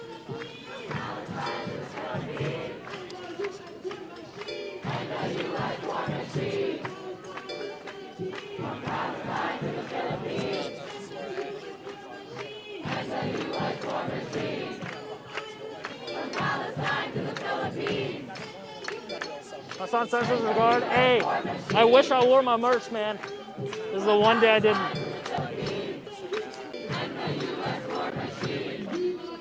But seriously, if I will not accept any DMs, any people saying they're Hasan mods in the DMs. I need direct Discord DMs through Frogan, Caprice on Poppy, or somebody I can trust, somebody I know. If you want to get moderated. You guys are fucking so annoying, dude. Stop. You're ruining the dude's stream. For anybody else on campus. He can't disable it from his phone. I mean, he probably could, but I'm not going to Cordoning explain it off to him. the outside so the outside agitators can't join, and they'll just probably, if the call's been made, move through, take down the tent city first, and then go into Hamilton Hall? That would be my guess. You know, this is very unfortunate, Jesse, that we have even gotten to this point. This is a direct result of failed leadership at Columbia University, those that had such a need to side with the woke progressive movement in our country, and they refused to take a stand.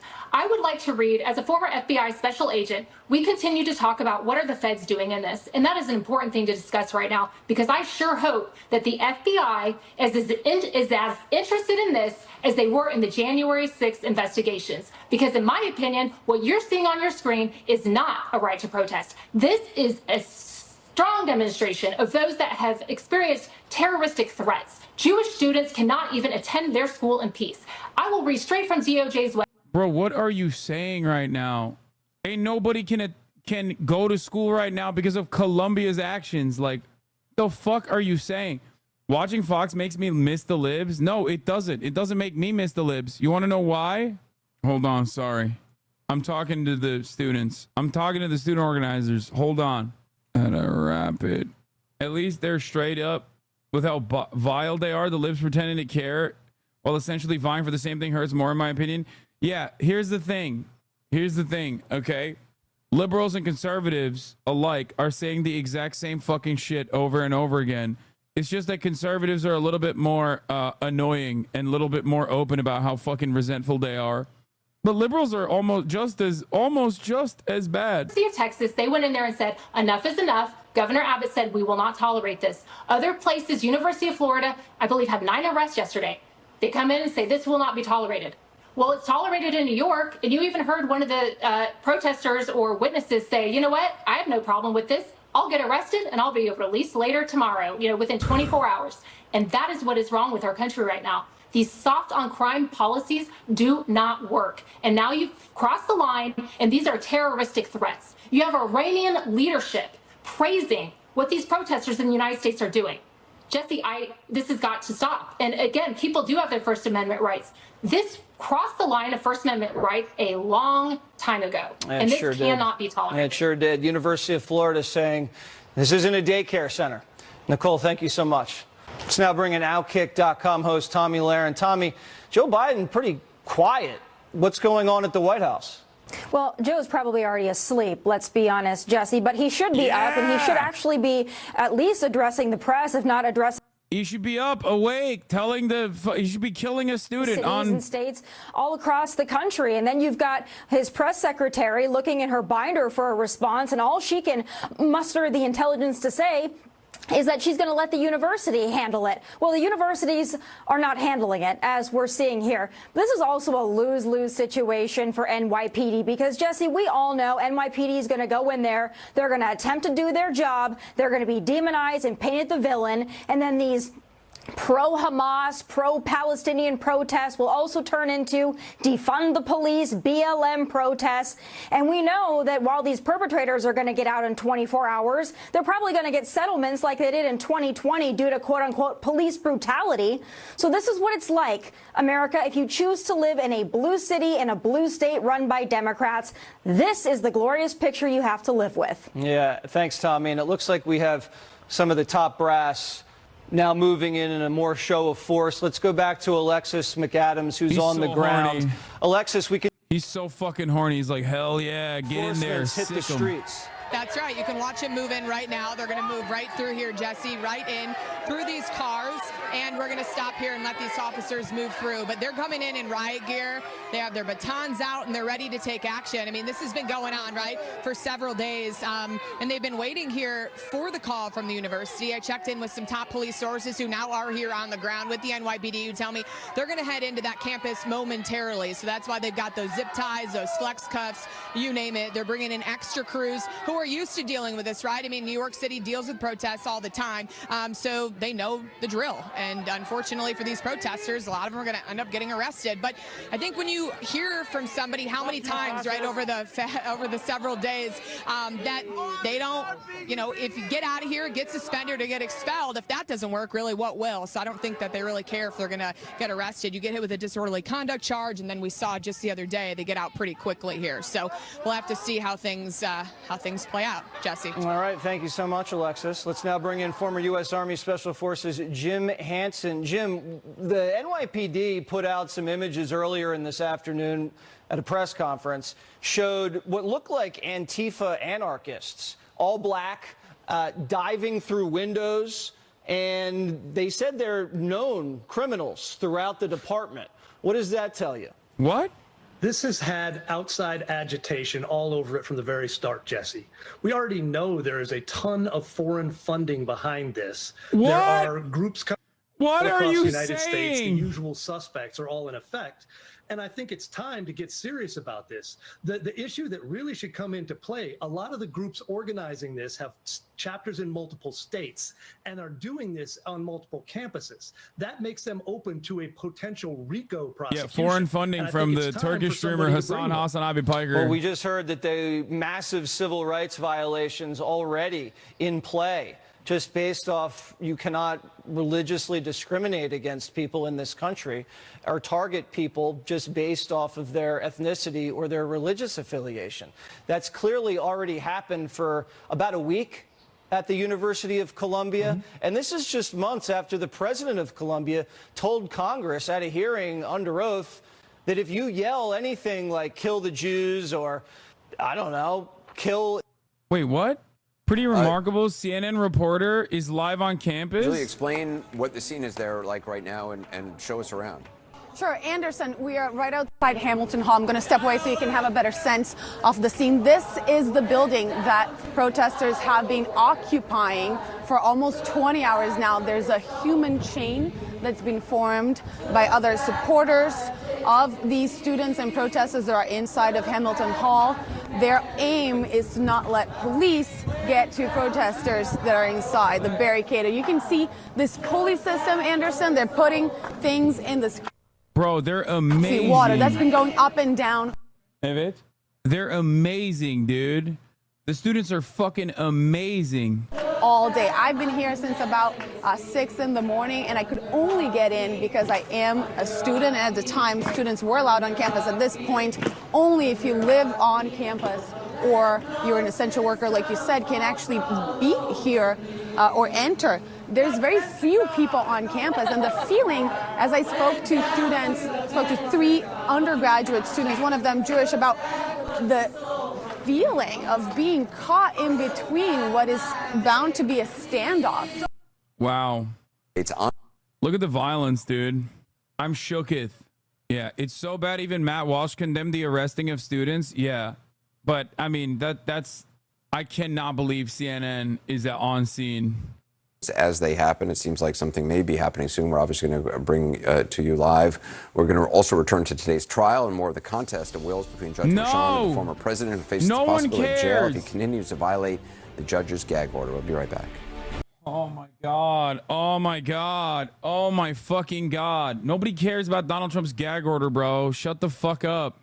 Want to fucking gag these people. A terrorist organization, which has been designated a terrorist organization by the United States, and are saying that we don't want Jewish people in our movement on campus. They want the destruction of the state of Israel.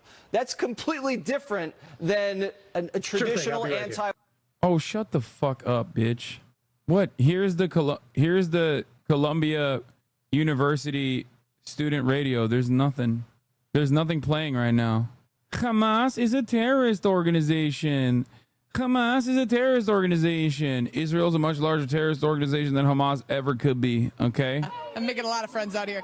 So you can kind of see over here some of the protesters as well, mixed in with the police, but they're moving in quickly. And this is the strategic response group that's moving in here. They've got those zip ties. They're ready for action here on the ground. I just talked to an NYPD source trying to figure out exactly, Jesse, are they going to move into that Hamilton Hall where they took over those students and are ordering in pizzas and getting all comfortable supposedly until graduation? Or are they going to move into that pro-Gaza solidarity encampment that John Jay Gates President currently, and 2 public safety officers currently telling people to stay away from the steps and to not crowd the steps, as they kind of were at Carmen. But Ian and I are here right now, and we will keep you posted on whether or not the NYPD is going to enter through the John Jay Gates.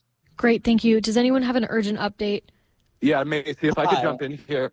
Natalie and I are on 114th Street between Broadway and Amsterdam. The police are clearing every individual who is here out of the way of the Carmen gates right now. They're literally on the sidewalks, pushing individuals back so that they are not in the way. There are barricades set up ostensibly so that the police have space to organize before they move through these gates. I want to emphasize that these gates are not open yet, but that there is a pretty heavy police presence. And that they're interacting with students here. We've heard sort of shouts of shame in response to the police presence here. And it seems now that a large group of them seem to be headed back towards Broadway. This is a developing situation. We'll bring you updates as soon as we have them. But just to say that there are interactions here between police and bystanders, and they seem to be sort of focused on one of the houses here. But Columbia students are remaining steadfast and determined to defend Heinz Hall Thank you. Casey, over until to liberation. Hey, wait, Casey, I'm here with Sarah. Before you go, Sawyer, sorry, I got separated from Sawyer. Sawyer, if you can hear me, I am at College Walk by 116th right now. Sawyer, if you can come meet me here so that we don't get separated again. It's just easier to communicate it that way. They're bringing a mobile ramp up to the Hamilton Hine building, currently being occupied. Students are barricading the upper story windows. Holy shit, look at this. Casey, we can't quite hear you. You're back. Can you hear me all right? Yes, you're back. Go ahead. Is that all right, Macy? Okay. Yes, there's a large group of journalists that were gathered at the Carmen Gates of 114th Street, but then they all began to, of course, run to the 116th and Broadway Gate. And now it seems that this whole sort of line has disappeared, and we will keep you updated on that. Sorry, I don't know what's going on. It seems to be sort of. Yeah, no worries, Casey. Thank you for the update. And once again, stay safe out there. Stay in pairs, all of our field reporters. I'm going to hand it over to Perry right now. Go ahead. Hey, I'm still on 116th and Broadway. I report that 2 corrections buses have parked between 116th and 115th Broadway. Great. Thank you. Ted, I see you have your hand up. Yeah, Macy, I'm going to be really quick. On the inside of the lobby of John Jay right now, there's several panicked students trying to access any building right now because we are aware that there are NYPD on campus, and the security guards at John Jay are yelling at individuals that they will only let residents of John Jay into the building. So again, it's very unclear where all these bystanders will go because all these dorms are locked to only students who live in the dorms, and major buildings like Butler are shut down. Thank you, Ted. Ben, over to you. Thank you. I appreciate that. It seems that what was happening with regards to the brownstones, the houses on 114th, what was described to us by the ACLU protest monitor, who is also watching the scene, was that the police officers were... I'm a Columbia student. The protesters in Hamilton are not a threat to anyone. What they're doing is the same as the students did in 1968 in response to the Vietnam War. There are absolutely no terroristic threats being made by the CUAD or students in Hamilton. The only violence we're afraid of is the NYPD raiding our campus and the building. Absolutely. I'm also trying to reach any of the students I possibly can that are inside or outside around the, like a part of the CUAD. I'm talking to some of the media liaisons that is a part of the CUAD, but they're not inside or near the encampment right now. So, you know, I want to dispel the rumors or misinformation. So if you know somebody personally that's inside the deoccupied Hind building. They probably also don't use Discord. Yeah, I know they don't. They're not freaking nerds. They're grass touchers. I couldn't communicate with them earlier because they needed Signal. I don't have Signal, and I can't do Signal on. Why am I not there and sitting on my ass to serve you top of the hour ad breaks, of course, and then tell you that if you no longer want to see those ads, all you need to do is subscribe for $5 or for free. I wish I was there. I wish I could be there. It's unfortunately thousands of miles away from where I live. You know how hard a top of the hour ad break debate would happen if I was on the ground right now? It'd be so much. It would go way harder. But alas, I got to do it from fucking the PC in Los Angeles, California. The streamer reduced notes. Bro, I'm telling you, just send Austin to do on the ground interviews. You're out of your fucking mind if you think I could send Austin to a situation where he could be violently apprehended by the police. Sure you do. ... Yes, that's right. Because of my genuine overarching fear of attending protests, that I attended a protest only 2 days ago, a student encampment. It's because of my actual fear of going outside and attending these sorts of student protests that I did it. Literally. And also attended one in Australia as well because of my fear of what you suspect. Now, of course, if I went there and was there, you'd be saying I'm doing it simply for the clicks and simply for the clout. Okay, breaking news. As of 2 minutes ago, the New York City has received authorization for Columbia University to send the NYPD onto campus, a senior city official told ABC News. I hope all the students are safe. Go back to CNN. But now I think it was maybe a bit of a false alarm. You know, obviously students are hearing inside what we're reporting, what other outlets are reporting. Everyone is kind of just trying to figure out what happens next. And as they're scrambling, there's movement, there's a lot of running and stopping and people asking, where's the police? This is why I was trying to figure out where Shimon is exactly. I believe we're just quite exactly in our diagonal here. So that's... Yeah. Here's our Columbia University student, UB. Some other chatters know this, but I'm a Columbia student. I can tell you right now that the choice to occupy Hind Hall came from both just the 60s Vietnam, not just the 60s Vietnam protests, but also the South African divestment protests in 1985 and the ethnic studies hunger strike in 1995. Hind Hall is an escalation that is completely because the admin ended all forms of negotiation. Today, Columbia arbitrarily suspended students, some of which had nothing to do with protests. Yeah. Ironic because Columbia University, as of today, still earlier today, literally had on their website the unjustifiable actions taken against the student protesters in 1968. Like they celebrate the students as brave, bold warriors. Side. That's what they're seeing. Just over here, there's a wall, so we can't really see what's going on right outside the gates.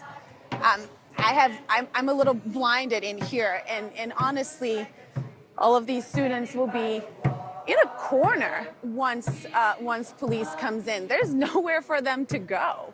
It's a wall. It's a barricaded building, and then I showed you before, you know, that up here we see residences, students on their windows just waiting to see what happens.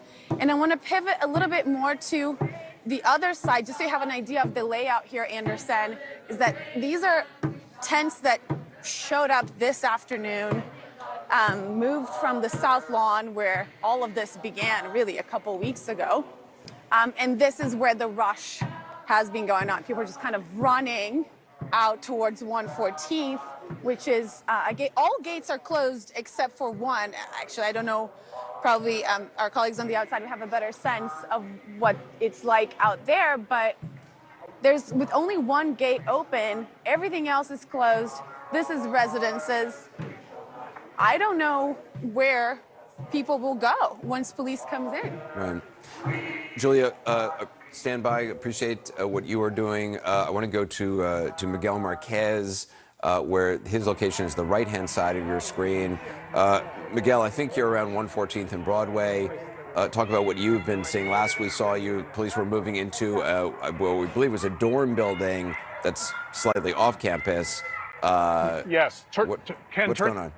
Anderson, turn the camera around here, Ken. This is what we are seeing right now. Just massive numbers of NYPD going in with helmets, many of them with batons and flexi cuffs. They are streaming in off Broadway. We're on 114th, just east of Broadway, so between Broadway and Amsterdam. The closest access to where the encampment is on just off 114th here. Around the corner from us on Amsterdam is where Hamilton Hall is and where protesters have remained at that gate. The main gate at 116th and Broadway, we were there earlier and there was nobody there. Police it doesn't are moving seem in. that there's any activity there right now. They've blocked off that entire area. Okay, right after the fucking news Again, there is broke, no pedestrian traffic here. People were moving police through are freely. now moving towards the campus. All right, going back to student radio. Okay. But there is a flood of police in riot gear ostensibly trying to come in. People are booing on the street. They're not moving very far in. Sarah, I'll pass it to you. Yeah, does anyone else have an update? Hi, wait, yes, can I please, sorry, I forgot to unmute, a bit chaotic right now, but yes, okay, so there is a group of SRG officers in mass, in riot gear. They are walking towards me and Sawyer right now. Okay, can everybody in the studio please be quiet, because this is kind of a high stress situation. So Sawyer and I are walking face towards this group of SRG officers. They are walking up. I don't know what this street would be called. They're walking kind of parallel to Alfred Lerner. SRG Strategic Response Group. Alfred Lerner and Butler. I'm going to keep on the line to kind of track where they're going. The public safety officer, okay, they are diverging right now. Some of them are going in front of Butler. Some of them are going parallel to the West Lawn encampment. Okay, no, I'm just kidding. They are all going towards Just kidding. Parallel to Butler. That is on one of the circumferences of the West Lawn. I'm just kidding. Once again, they are reforming. Sorry if I'm a little bit chaotic. They're starting around. I'm going to go off the air now, unless, Sora, you want to make another comment. Yeah, can I jump in real quick here? From our vantage point on West 114th Street, Natalie and I can confirm sorry, that police... Ben, I gotta interrupt. I'm right here as a large group is walking by. They've split. I am seeing officials from all guards, and this is. I have Leon here with an update too. I'm gonna interrupt real quick. Yeah, we got a large mass coming. Yeah, I'm sorry. I'm gonna interrupt real quick. We got a large mass of police officers coming into campus again. A lot of them in riot gear. I would say in the 40s or 50s right now, walking down Butler again. Butler barricaded down. There's a public safety officer within Butler looking at the police officers moving in. They're turning left towards Hamilton Hall again, where it is occupied. We have a large congregation of police officers, 40 or 50. Okay, we have another group. If I can interrupt you, Georgia and I do have a vantage point here. It does seem that the NYPD is headed directly toward Hamilton Hall. They're rounding the corner here at Butler, and I see a mass of students running away. It seems they're trying to get out of the way of David, I'm so sorry. I really need to interrupt you. We have a really good vantage point here from Butler Library. Go for it. We can see different cohorts of NYPD officers. One is going across Butler lawns towards Hamilton Hall. The other one is going past Alfred Lerner Hall and around the lawns. They are currently encircling the east and west lawns right now. Students are running away in fear. I want someone on the Hamilton side of this to provide their perspective, but I can yeah, go ahead. I can speak to that here. We have a large group of people shouting shame at the NYPD officers. I'm gonna. I love them. The fact that a lot of the spectators fucking are love also them. choosing They're to remain amazing. outside as they approach. It appears from what I can tell that They're they're fucking currently amazing. still where they are at this sort of like intersection where they would turn to get closer to Hamilton. I don't know if you have a better viewpoint on that, McKenna. If you want to speak to that, it appears I want to get my news coverage from them at the on same them pace that they only. were. Can you speak to that? I can't exactly see if they were advancing from where they were, but it does appear that, okay, now there's a group of NYPD officers marching down and converging in the middle. They are moving towards the West Lawn encampment, it seems. Wow, I have never seen this many NYPD Another officers. group here moving north. Near Hamilton Hall, it seems that they're stopping at the east lawn, although I can't tell what they're doing. Students are still dispersing, trying to get out of the way, but they're definitely getting a lot closer to Hamilton Hall. I want to emphasize that the students outside of the Hamilton Hall are still singing very loudly the song that we heard before, "Your people are my people." They are singing this loudly, more loud than they have before in anticipation. Go. Okay, I'm sorry. sorry. The human barricade is still going too here at Hamilton Hall. Sorry, Sarah. Yes. No, you're all good, David. I'm sorry. I know that I'm sorry to our listeners. I'm sorry that we keep interrupting each other. But this is a difficult thing to coordinate. I just want to announce that the SRG officers have formed. They are now officially circumferenced the entire West Lawn encampment. I did notice many of them, I would say maybe 2/3, are in fact carrying their batons. And so once again, and also I can see that their body cameras are flashing, which I would think means that their body cameras are on. Yeah, so like I said, there's a group advancing north here near Hamilton Hall. They're about to reach the southwestern corner of Hamilton Hall, and students are moving out of the way now. Okay, great updates from our field team. We really appreciate all that you guys are doing, and I know there's a lot of emergency situations going on right now. So again, large police presence on campus. It appears they are not only just at Hamilton Hall, but also surrounding the West Lawn. Georgia, can you give an update? Yeah, so they were walking north along the sort of, again, these are just paths on campus. They were just walking north along the sort of west facade of Hamilton Hall. A lot of people here were expecting them to turn to then come onto the south facade of Hamilton. Right now, it seems like they're just kind of confused. Their commander, or whatever the word is telling them to turn around, stop. We're currently being ordered as press and those like sort of approaching them to get back. So that is what I'm going to do. But it seems actually now that they're just kind of continuing to form this circle around now the East Lawn, perhaps. It's really confusing. They are now sort of spread out more than they were in a bunch before. Hi, David. David's with me now. So we're going to monitor this, but honestly, just a little bit confused about what's going on. Yeah, no worries. And also, can I get an update on whether or not there are still bystanders, normal Columbia students out on the lawns with this police presence? Totally. Yeah. A lot of people, and more than we've seen probably all night. I think even more people came out of their dorms tonight to see what's going on, despite the shelter-in-place advisory from the university. I actually have a different response. By the West Lawn, there's really not that many spectators. Most people here are press, and that seems to be rough about it. NYPD is marching. NYPD is marching out to Hamilton Hall. Okay. Yeah, David. David, go ahead. Let David. David and I are moving away. We're marching toward Hamilton Hall. NYPD is now marching toward the southern side of Hamilton Hall. The student press has scattered and gotten out of the way. They are rapidly approaching the human wall.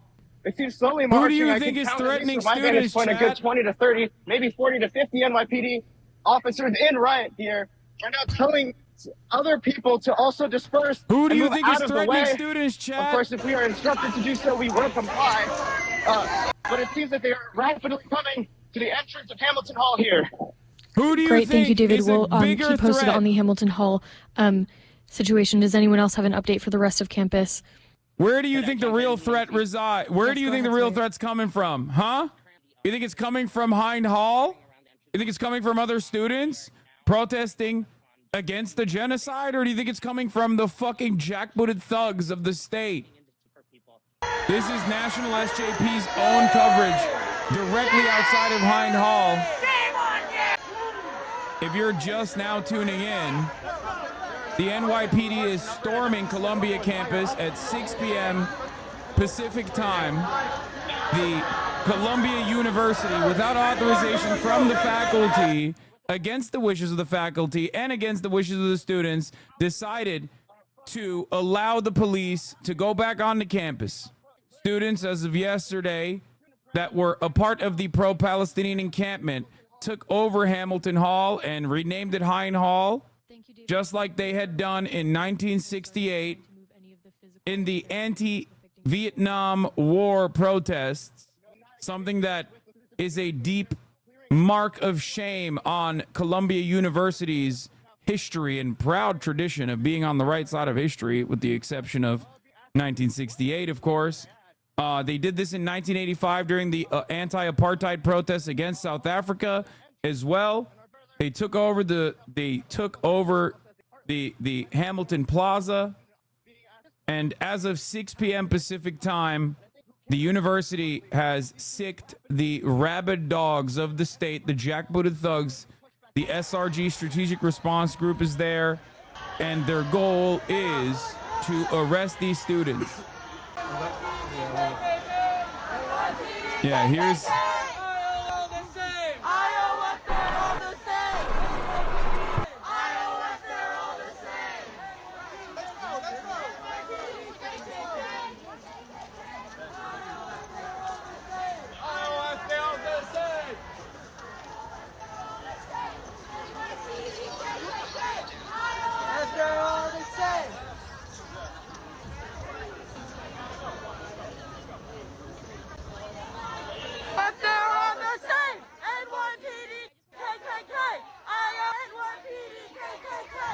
I can't imagine watching this and saying that this is an appropriate response to the protest.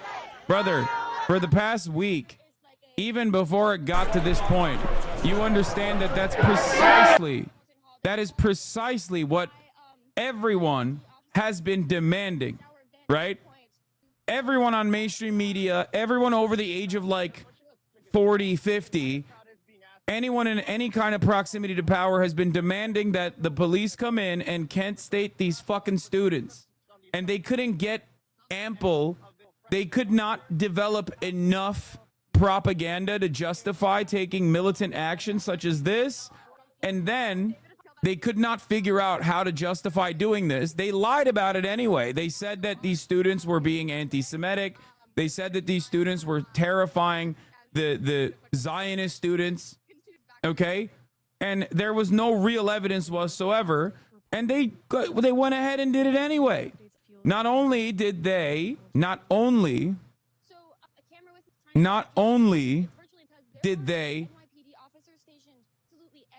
tell the police to go in and storm the fucking campus, they also went ahead and arbitrarily suspended Columbia University students.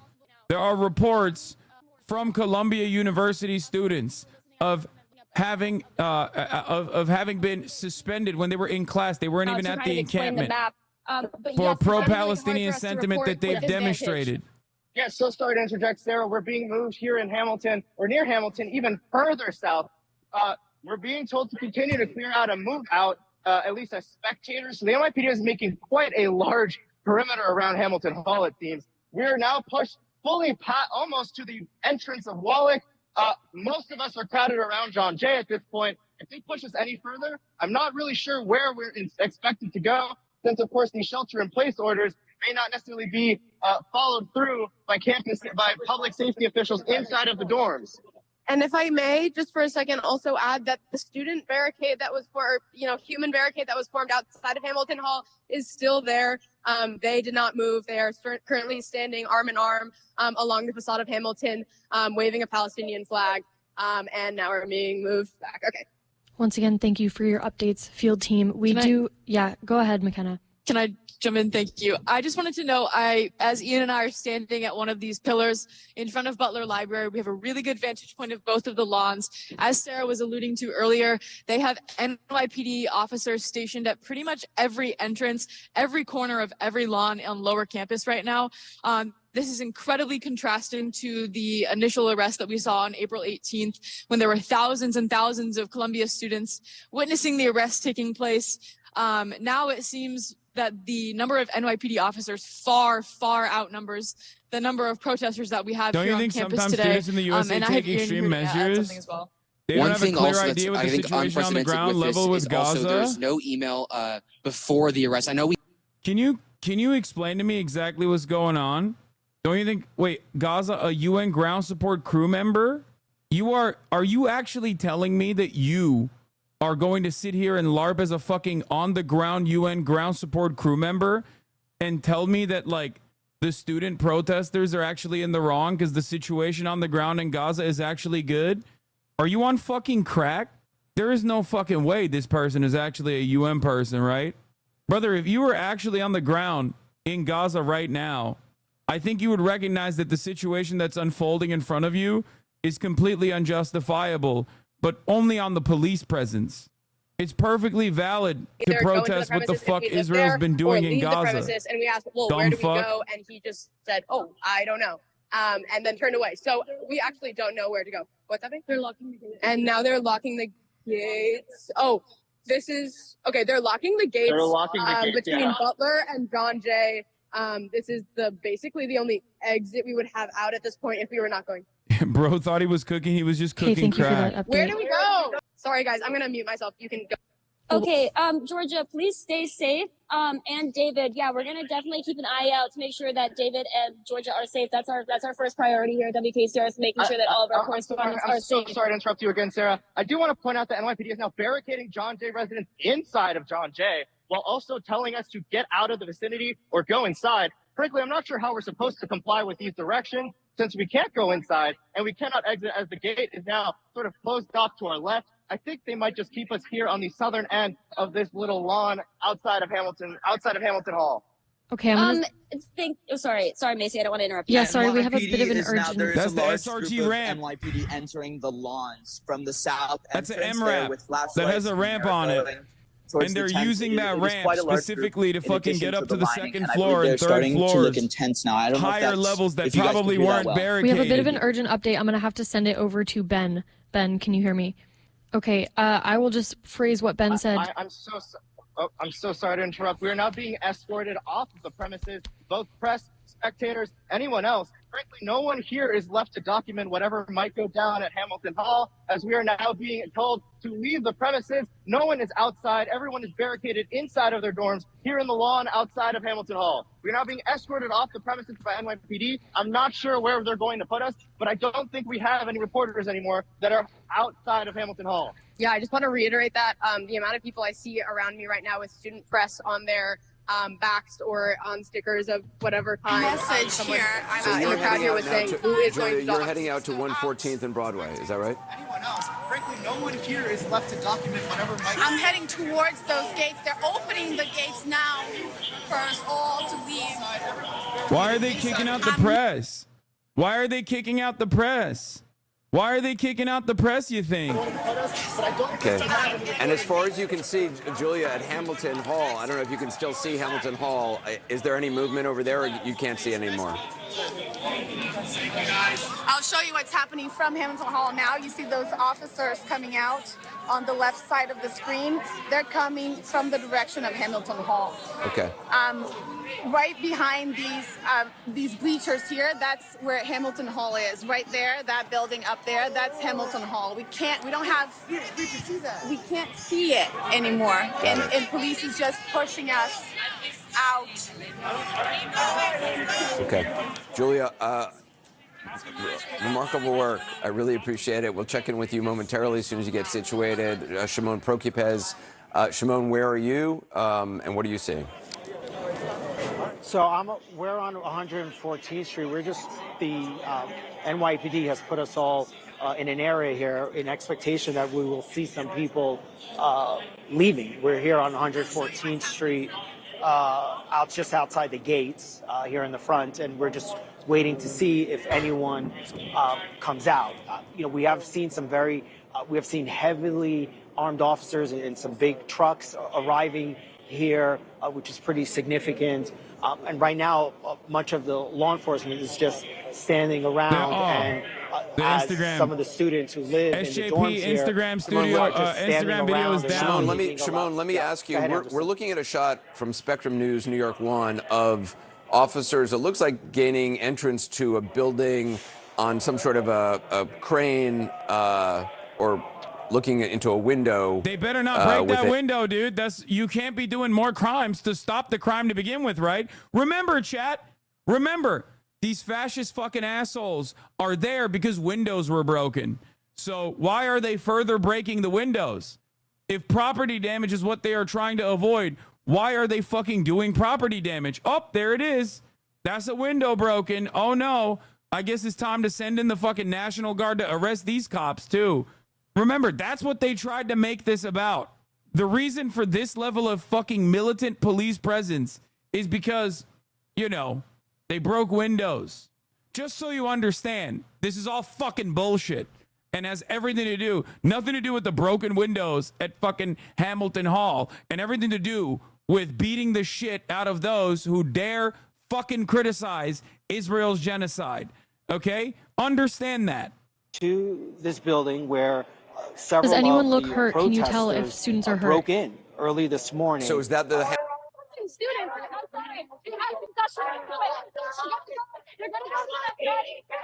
I'm sorry. Aggressive. Okay, so I'm going to keep you guys muted for now. Please text your updates just because the audio is a little bit hard to hear since it's so loud, but we are hearing that students are being pushed. I'm going to send it over to Ale for an update on Hamilton Hall. Thanks, Macy. Sorry about that. Again, we'll text updates as we have them, but we have received video evidence of a police contraption currently on 116th in Amsterdam that has a ladder ramp-looking thing that police are using to square up right to the 3rd floor of Hamilton. It is believed that they will start entering there.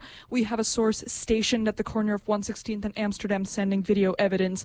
I will continue to report as we see whether police make that their entry point as well. And once again, we did have reports that there were sledgehammers at the front doors of Hamilton Hall. So it is not just the windows that they are entering through. They are also trying to disband the barricades at Hamilton Hall. Shields Georgia, against students, riot shields against peaceful demonstrators. Okay, it is fucking insane, completely hypocritical. We can't move. We're basically on the corner of 114. Okay, Sawyer. It's really unclear. Sawyer, I see I'm just gonna let it go over to people who are on the scene right now. Yeah, Sawyer, I see you're close by. Can you give us an update if possible? Yeah, they just the SWAT the NYPD team that were at the College Walk entrance to Hamilton Hall has just entered through the doors. We can't tell where they're going now. They But there's a pushed bit of a all of the commotion, and journalists they have away entered the doors. from the main hall area. The entry point, the main entry point. Just to confirm that Into, police have Hind entered the Hall. front doors of Hamilton Hall. Once again, they had sledgehammers, riot gear. So that is very important. So the only thing we can hear is and I'm going to hand it over to student Teddy really journalists quick. talking about what's going on. I was able to receive video from someone who has a vantage point from Hartley looking onto Hamilton. SWAT has completely cleared out all protesters from the front of Hamilton. I want to repeat, all protesters have been cleared from the front by SWAT quite swiftly, and they are now breaking into the front as well as going in from the windows, as we reported before. They are completely flooding the building from all sides. Yep. Thank you, Teddy, for that. I just want to ask, McKenna, do you have a good vantage point? Can you report anything right now? When they did a B&E, it elicits a police response. Yeah, shut thank the you, fuck Macy. up, I'm dumbass. here with Leon, Casey, and Ian right now. Yeah, they did a B&E. That's why we need to fucking kill them. That's why we need like every fucking tactical dipshit in a fucking 50-mile radius to utilize millions and millions of dollars of resources. Look at these fucking fascist thugs, dude. Imagine being this much of a fucking bootlicker. Oh no, they broke the windows. Look at what they're doing. Do you know how much property damage is going to happen as a consequence of this? Do you understand? Do you know how much fucking money they're using? Think about that. How much overtime is being paid right now? The only reason why you see these fucking piggies be so goddamn brave is because they know without a shred of doubt that none of those students are actually a real threat. That's why they're fucking so militant. That's why they're so organized. You are an asshole. Yes, what do they have? Go to Gaza. Go to Gaza. What do they have to do to get these people out? You're an idiot and you should go to Gaza and stay there. Yeah, let me go to Gaza so you can fucking do a genocide to me. Thanks, chatter. Go to Gaza. See how badly we are genociding Gaza. Maybe you can die in the genocide. Are those guns drawn? I can't see from this photo. I'm sure they'll just fucking simply tear gas the entire building. So I worry about the health and safety of the students and of the police, too. Hey, Judge Scheinlin, when you were on campus as a student back then, I mean, and it was anti-war demonstrations.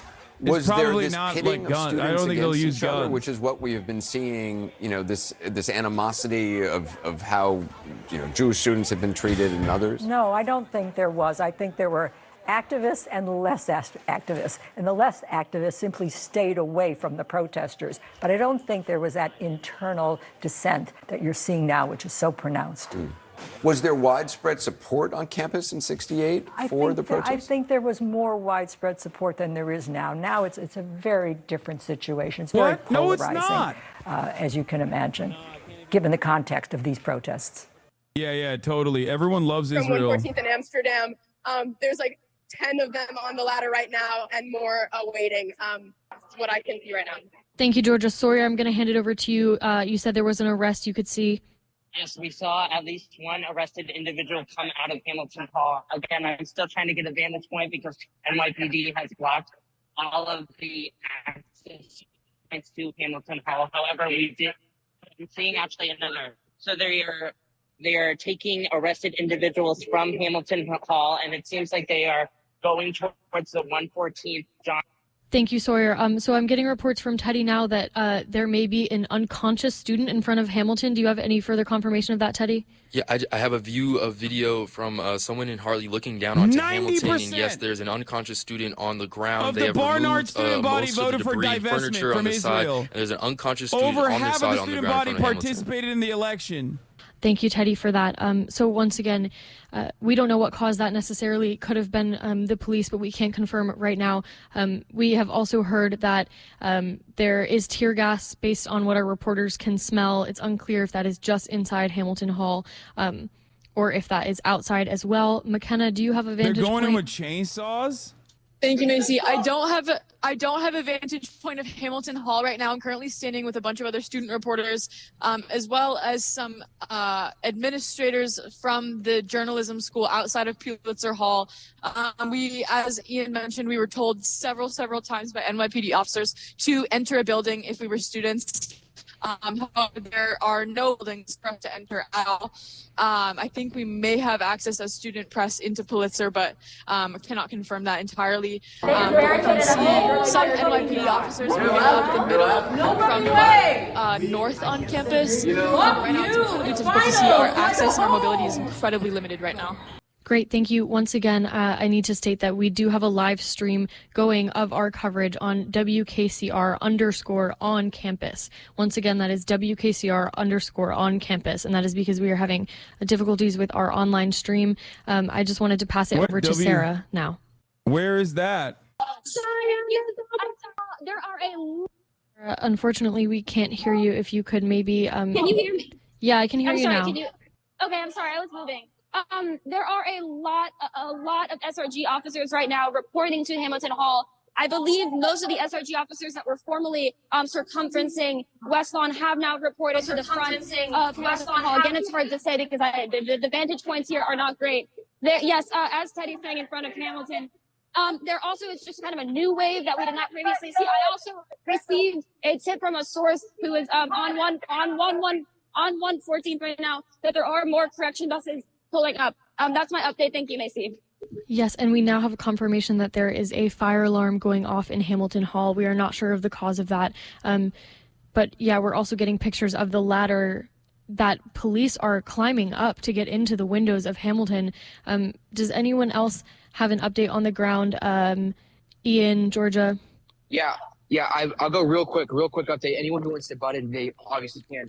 I just want to say lots of NYP surrounding the West Lawn. They already went through and pretty much cleared it. As we kind of noticed, we could not see or confirm any arrests being made. As I noted before, police even came on campus. There was virtually no one in the encampment at all. In fact, I think most were stationed either at the Hartley campsite there or at Hamilton Hall. So I see now that there's just a lot of police officers guarding the West Lawn as it stands. Thank you. Everybody was... Thank you so much. I appreciate it. Sawyer, I'm going to turn to you if you have any updates. All right. Sorry, Yeah. can you hear me now? Yes, I can hear you. Okay, there are a number of arrested individuals now coming Do you down. think these actions and motives are worth what appears risking to your be academic from life for? Hamilton to around Butler near the John Day gate. I don't think there should be a fucking risk. 3 or 4 that I saw previously. You're asking and the now wrong there question. Seems to be at least 6 at a time. There should not be a risk at all in this circumstance to say the right fucking thing. I don't understand why you're being fucking, why you're promoting selfishness as a virtue point, here. Can you attest to if there are still bystanders, if anyone that is not involved with the protest has gotten in the way or been hurt? Here. I'm still outside campus. So far, I can't see any escalation that's taken place out here, specifically where I am at 114th and Broadway. From what I can see, there are people leaving campus. Are they? Okay. So David has a vantage point from his camera. People are being or exiting campus in the sort of zip tie handcuffs here. We're seeing a few of them here. I can recognize these people from the barricade. These are individuals who are in front, part of the human barricade outside of Hamilton Hall. They have been escorted here by the police, it seems, outside of campus. They're arresting I'm unsure why students. they've just brought them to the end of the barricade here at the street. I'm a little bit confused, but they might be being invited to exit. I'm unsure, but I'll update you. Thank you so much. I'm going to send it over to Sarah if you have an update, Sarah. Hi, you see, I'm trying to get noise. I'm sorry. Which are you? I'm sorry. I had to get out of the noise. Yeah, they are arresting a lot of students. I know that previously we were pretty much unsure of how many students were in Hamilton Hall. I believe now we've maybe seen 20 arrests. I would also like to note that I did see one student being dragged. The student did look very limp. I'm not sure if that was a form of resistance or if that was the student who had passed out. But yeah, the student looked limp. That's all I wanted to note. But that's also speculation that could have been the student with the medical emergency. All right, Macy, back to you. Thank you so much. Thank you. I just wanted to reiterate, too, that we now have a live stream on our account, WKCR_ on campus on Instagram. If the stream online is not working for you, please tune into our live stream, WKCR_ on campus, to continue our coverage, or tune in on an FM signal. This is why. I wanted to ask McKenna, do you have any updates for us? For the record, this is why they made sure to pack up the media and move them around, just so you know. They moved the media away from the courtyard, specifically so they moved the media away from the courtyard, specifically so they could start packing up the students and violently brutalizing them without actual footage coming out of it. Except the difference is, in this day and age in 2024, even if you turn off your fucking body camera and you brutalize a student in the middle of a fucking college campus, there's going to be 7,000 different cameras directly on you. Everybody has phones, dumb fuck. The problem, however, is that the media is also complicit in the suppression of this kind of footage coming out.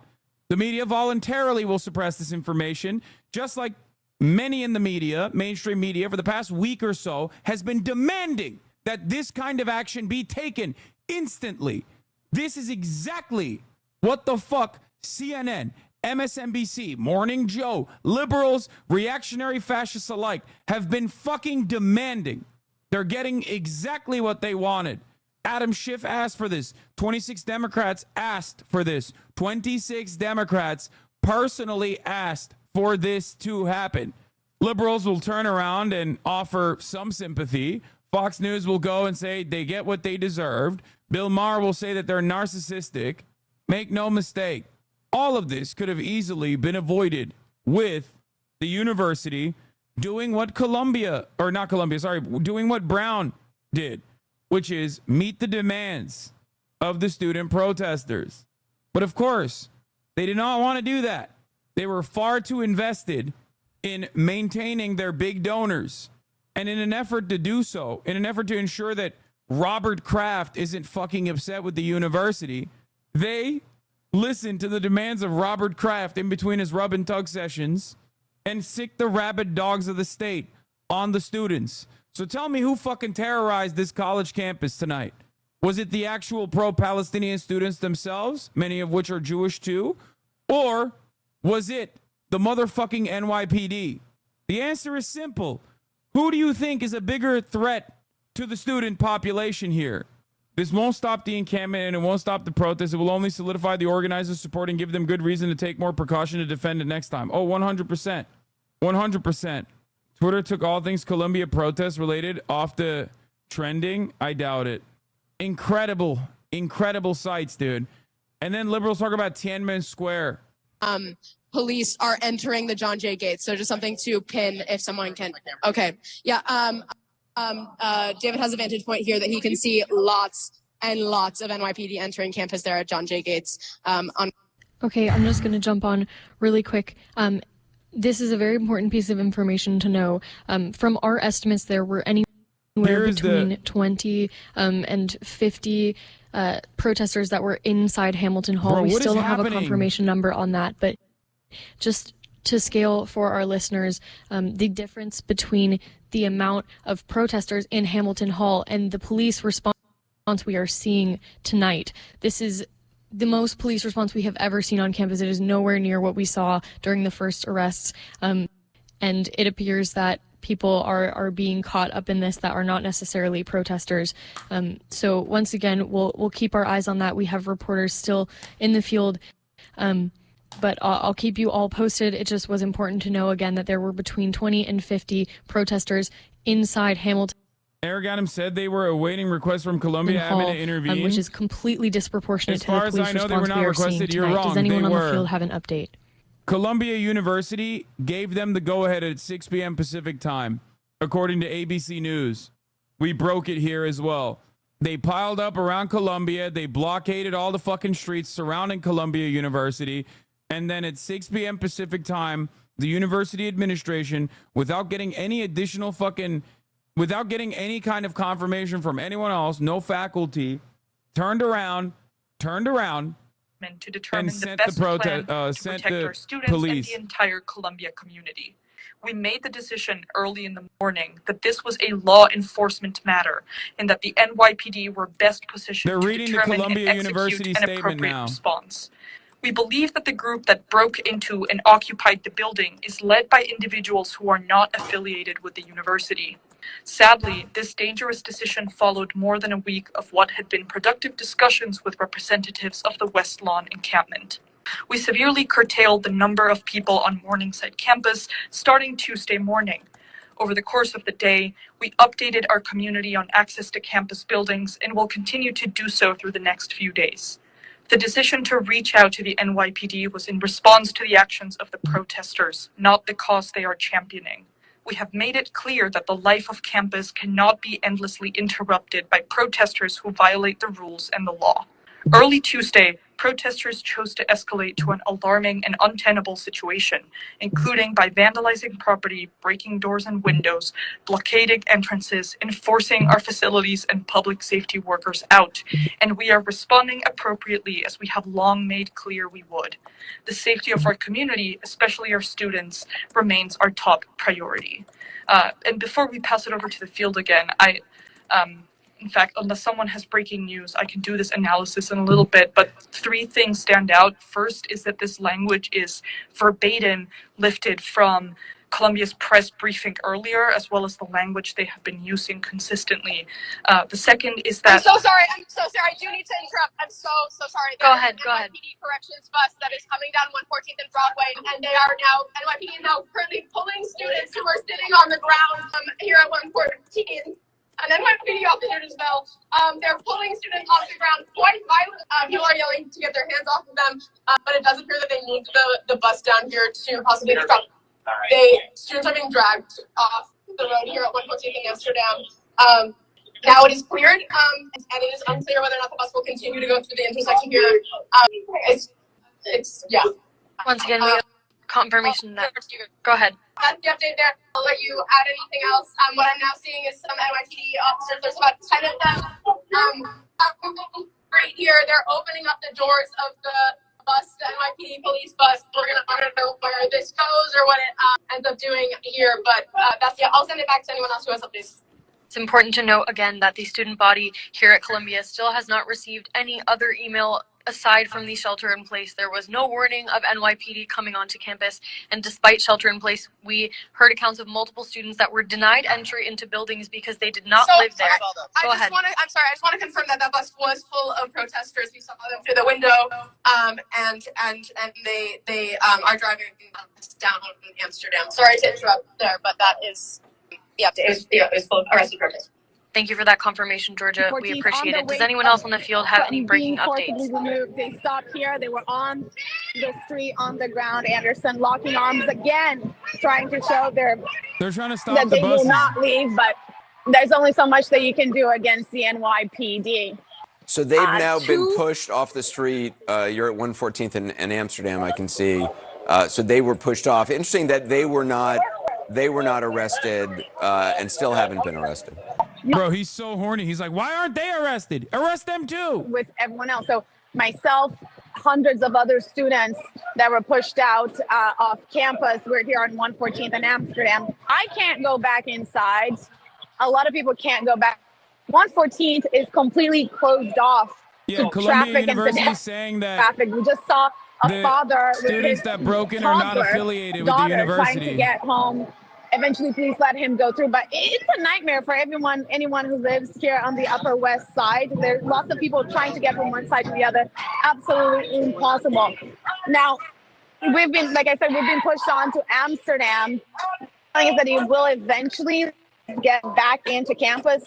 I'm at the Graduate School of Journalism, and we were told that we would have access back to campus. I'm out here, Anderson, with just my phone, AirPods, and a battery pack, so I don't know how long we'll actually last. All of our things are inside. All of our belongings are inside. We didn't plan to be kicked out. We were told that we would have guaranteed entry, especially media. Students of the would be able to go back and forth from campus and out. NYPD saying absolutely not. There's no way that could happen. I don't understand why. I want to show you a little bit more of the action here. Can you get up here, Karina, a bit and just show a little bit?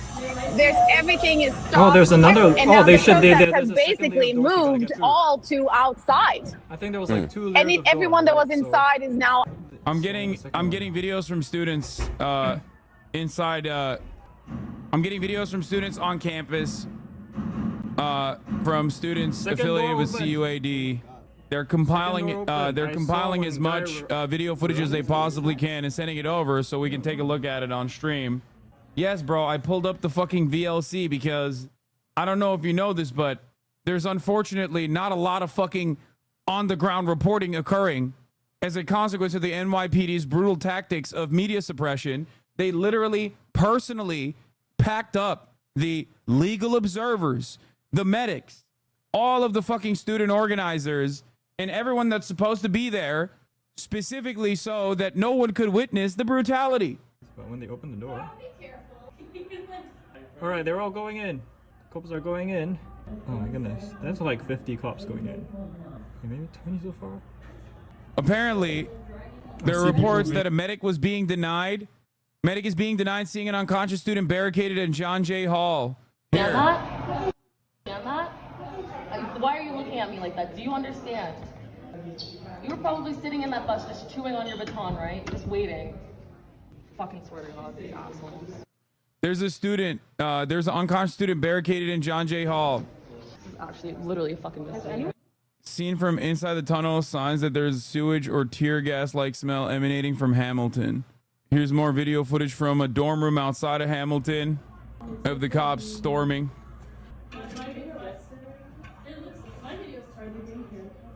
Wait, did you say President called for the police to remain on campus until May 14th? No fucking way. Flashlights into each room and they're cutting the banners down.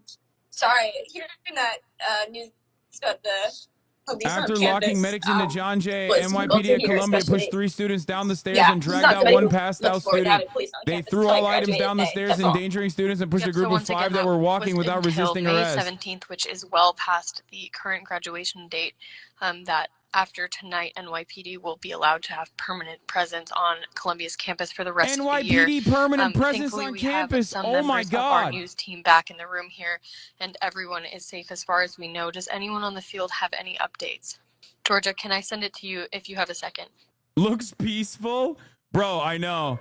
Yeah. Yeah, thank It's so it's not peaceful. thank you. You're right. The only update we have here is Only because of the fucking cops, dumb fuck. What do you mean looks peaceful? Yeah, it was peaceful. And then what happened? It's always peaceful until the fucking cops come. Always. God, The fucking police boot must taste good, dude. Reporter David Gonzalez. That NPC ass bitch. Martial law on fucking 18-year-olds protesting against the genocide. Suck my or dick. actually, it could be passersby. We have no confirmation because again, You it was fucking pretty freak. chaotic. But being Here's a video of the arrested students at Columbia. Same protesters that were lying on the sort of in the way of the From the vantage point of John Jay, where students and press have been barricaded into the building. dragging them away from the scene to clear the way for the Thank you. I appreciate that, David. And once again, we still have field reporters out there bringing you live updates. You are listening to WKCR FM New York and WKCR HD. That is 89.9 on your dial. And WKCR.org. At the admissions office entrance of Hamilton, officers pushed protesters to the ground and slammed them with the barricades. One protester lay on the ground unmoving as police officers stood over them. Three officers then carried out the individual away from Hamilton. I think we saw that as well. Maybe 40 minutes into 1 hour, we reported police coming onto campus, and we still have each corner pretty much, I guess, shoulder to shoulder with police officers around the east and west lawn. It stretches so long, I can't really locate it here, and I think the sentiments of Sarah and Georgia kind of are ringing it in my brain right now as I see this spectacle here right now. Yeah, this is what it looked like before the cops entered, by the way. Appreciate it. And just to clarify, does anyone else, I see Sawyer, you have a view. Do you want to make an update? Yeah, here's a letter asking for NYPD occupation. Inside around the front of the lawn. We previously saw them looking within the lawn, flashlight into tent and looking in tent. However, it doesn't seem like there's an NYPD presence on the lawn, but I will update. Oh, actually, an update. The entrances to the lawns have been open seemingly, which is a new development.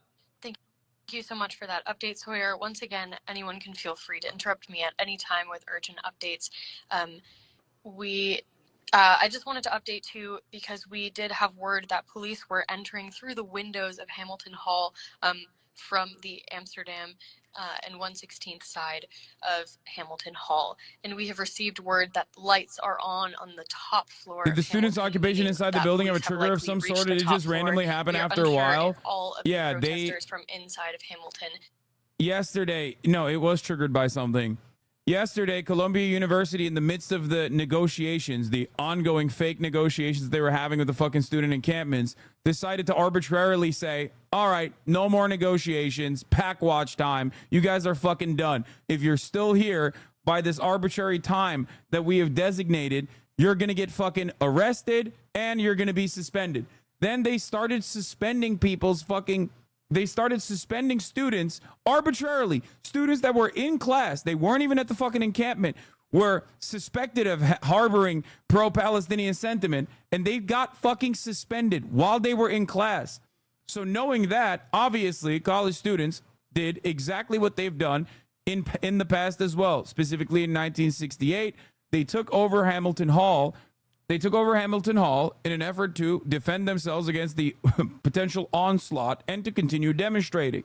The irony, of course, is that despite the fact that these fucking dipshits came in with police brutality, it most likely will not stop students from protesting.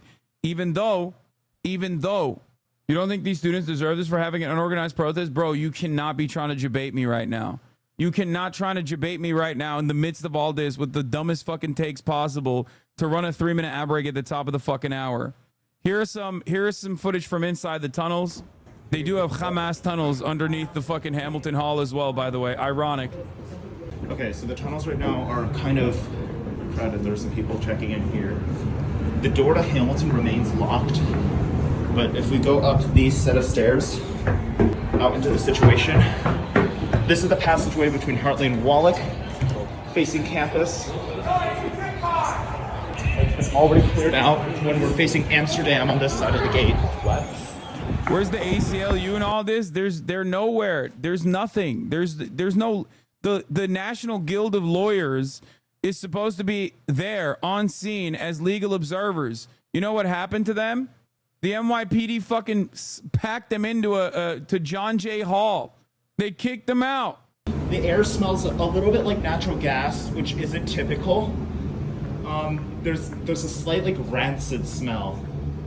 That is the door to Hamilton. It's starting to smell. Look at the way the media is covering it. Police breach occupied building at Columbia, remove students from campus. Democracy dies in the darkness, by the way. They're just removing students from campus. They're just moving them from point A to point B. Oh, quite bad in here, which is atypical.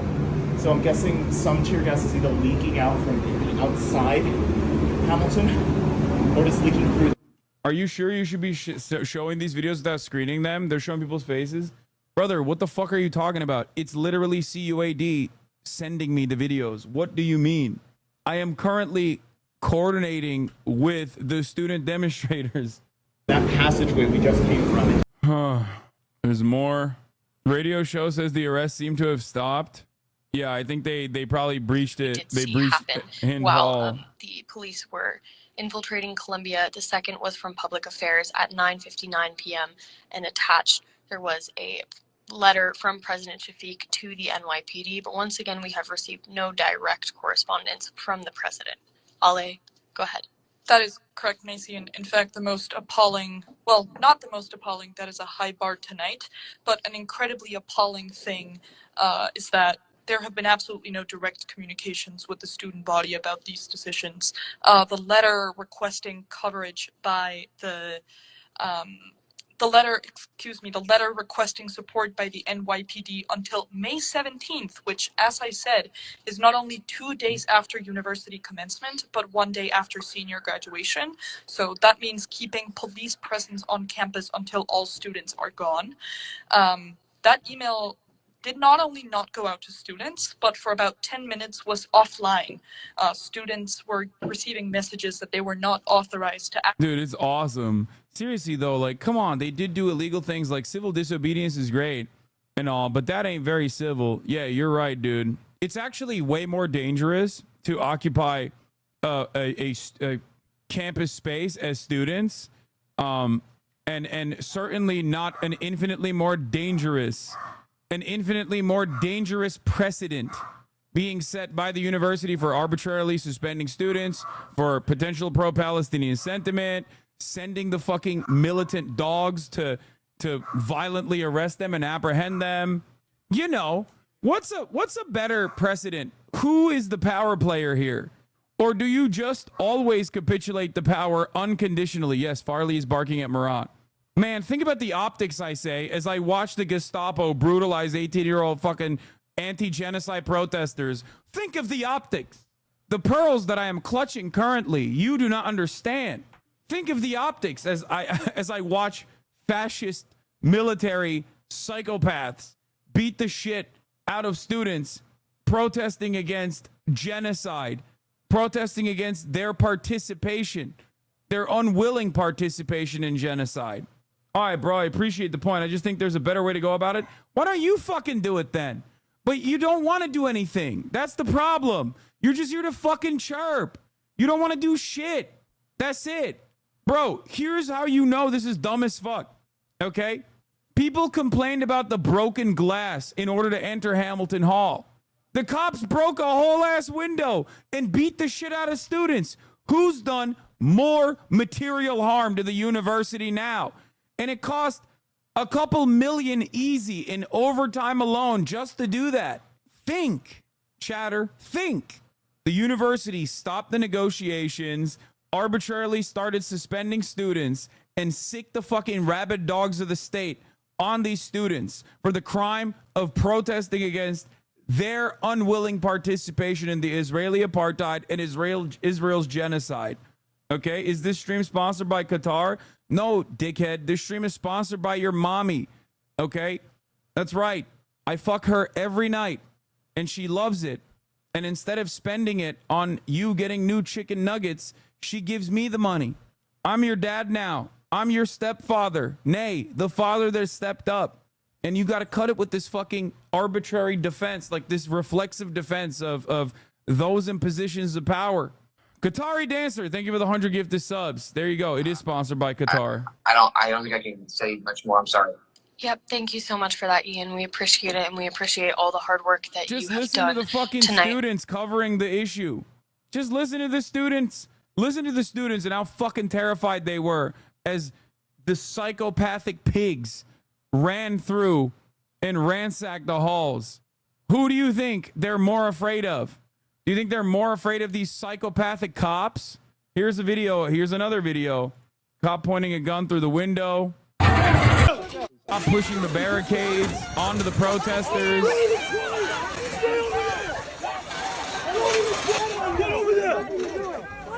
Walk around. Who is more damaging to the institution, you think? Paragraph now because it bears repeating.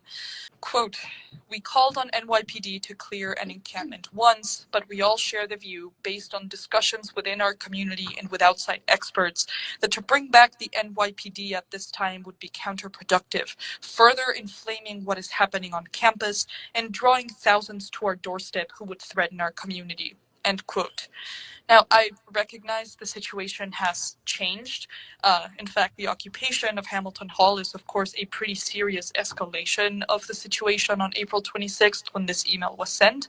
But I cannot say that I expect anything less than what we saw after the previous arrests in terms of, and I quote, further inflaming what is happening on campus and drawing Columbia thousands Rich Kid to our Theater. doorstep who would threaten our community. Dude, isn't it wonderful to always fucking act like an edgy piece of shit online? That way no one can know how pathetic of a little worm I am. You know what I mean? Rich Kid Theater, lol.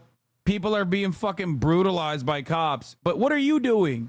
You're sitting in your fucking crusty ass underwear with shit stains on it, surrounded by Dorito crust, not a single fucking sentient being in sight for the past week. Haven't seen the goddamn daylight in months, talking about how fucking edgy and nihilistic you actually are, while people are getting fucking arrested. But guess what? Everybody thinks you're cool, dude. Oh my God, you're about to get your dick sucked digitally. Okay?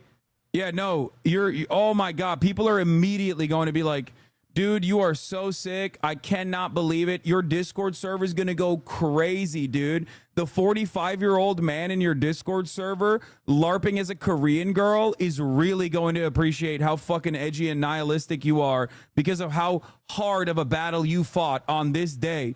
They are literally going to be like, damn, Fee is good, brother. I would love to suck you. I would love to suck you, except I am a 45-year-old man living in Iowa LARPing as a little cutie pie Korean girlfriend for you. That is what you're fucking destined to, okay? Projecting? Really, dude? Projecting? Projecting? Do I strike you as that type? Projecting? Do you have eyeballs? Projecting my fucking ass. Nice try, though, dude. Hey, go back to your Discord server and draw me like a soy jack again, so maybe you can own me in the marketplace of ideas. You know what I mean? Projecting. Fucking losers. Georgia, go ahead. I do, yeah. Thank you, Macy. I'm within 50 copy intersection that has been barricaded off. They're now getting into a sort of formation here. They're all facing towards the other side of the intersection from where a very large gathering of people is blocking I guess about 50 cops, all in formation facing this other side of the street. From what I can see, I think they're just sort of move people away from this area to let The fuck is this? through, which they're doing successfully. So I'm not sure actually what this formation is here for, but we're going to monitor it closely and move away if we have to. Great. Thank you. I appreciate that update. And I just also wanted to quote an article from the Washington Post, because once again, I think that the angle that we had a really hard time getting because of police restriction tonight was that of the police entering Hamilton Hall, though we had plenty of video footage to corroborate what we were saying. At 044, it appears police dragged someone down the stairs. Very restricted. I'm reading an article from the Washington Post right now that says, quote, news footage showed police officers with body armor and riot shields entering the building through a window, which they accessed using a specialized police van with a ramp mounted on its roof. Some officers entered with their guns drawn. So, I just wanted to mention that because obviously we did not have reporters that were able to see that, but it has been reported by the Washington Post. And I think that's important to note, especially considering how the university has characterized the events of Hamilton Hall. One thing that I just want to mention, as Ale said, that's insane. In her discussion earlier, despite the university's accusations that they believe some of the protesters in Hamilton Hall may not be affiliates, the Columbia campus has been restricted to Columbia University ID holders for 2 weeks now. So anyone that did not have a Columbia ID that was in Hamilton Hall, if that was the case, would have gotten in while that policy was in place. So I know Ale kind of mentioned that that reflects on the security of the university here, but if you want to restate. Yes, I think, this claim that it was not students in there reflects really poorly on the state of lockdown that the university enforced. And this is, of course, personal opinion right now, I should say. But as Teddy said, this is a moment that is, this is literally Israel shit. Important for us. It's just Israel shit. That's all this is. And so I think. Hey guys, there's bad actors. There's Hamas. There's literally Hamas amongst the fucking students. That's what they said for a week. Apparently, some of the student organizers are reaching out saying that they entered holding guns and tear gassed the tunnels. They have, guys, we had nothing else we could do. They had Hamas. Hamas was in the buildings. We are one step removed from fucking hitting the Pallywood angle and being like, these students actually, now that we are doing the students brought it upon themselves, these students actually brought the NYPD presence upon themselves. Now that we got the fucking tunnels as well, now that they're flooding the tunnels as well, using guns on fucking students, the one last remaining part of this chapter is to have some dumb fuck on Fox News, possibly Jesse Waters, turn around and be like, did you notice that these students are totally lying about the police brutality that they withstood? I mean, obviously, these cops are basically doing a tickle party. It's great. The NYPD using that fucking IDF training, putting that to good use today. Direct application for them. Thank God. Media and legal observers have been pushed so far away from the area that there's absolutely zero view of the hall from anywhere else except from students ourselves. I will not make a comment on that, but wanted to just share what that is. Yeah, I'm going to put Maria on now, too, who is back in the studio for a comment. Yeah, I also want to mention that I was standing outside on Broadway and first 116th and then Broadway and 114th, along with Tanvi, Perry, and then another one of our student journalist colleagues.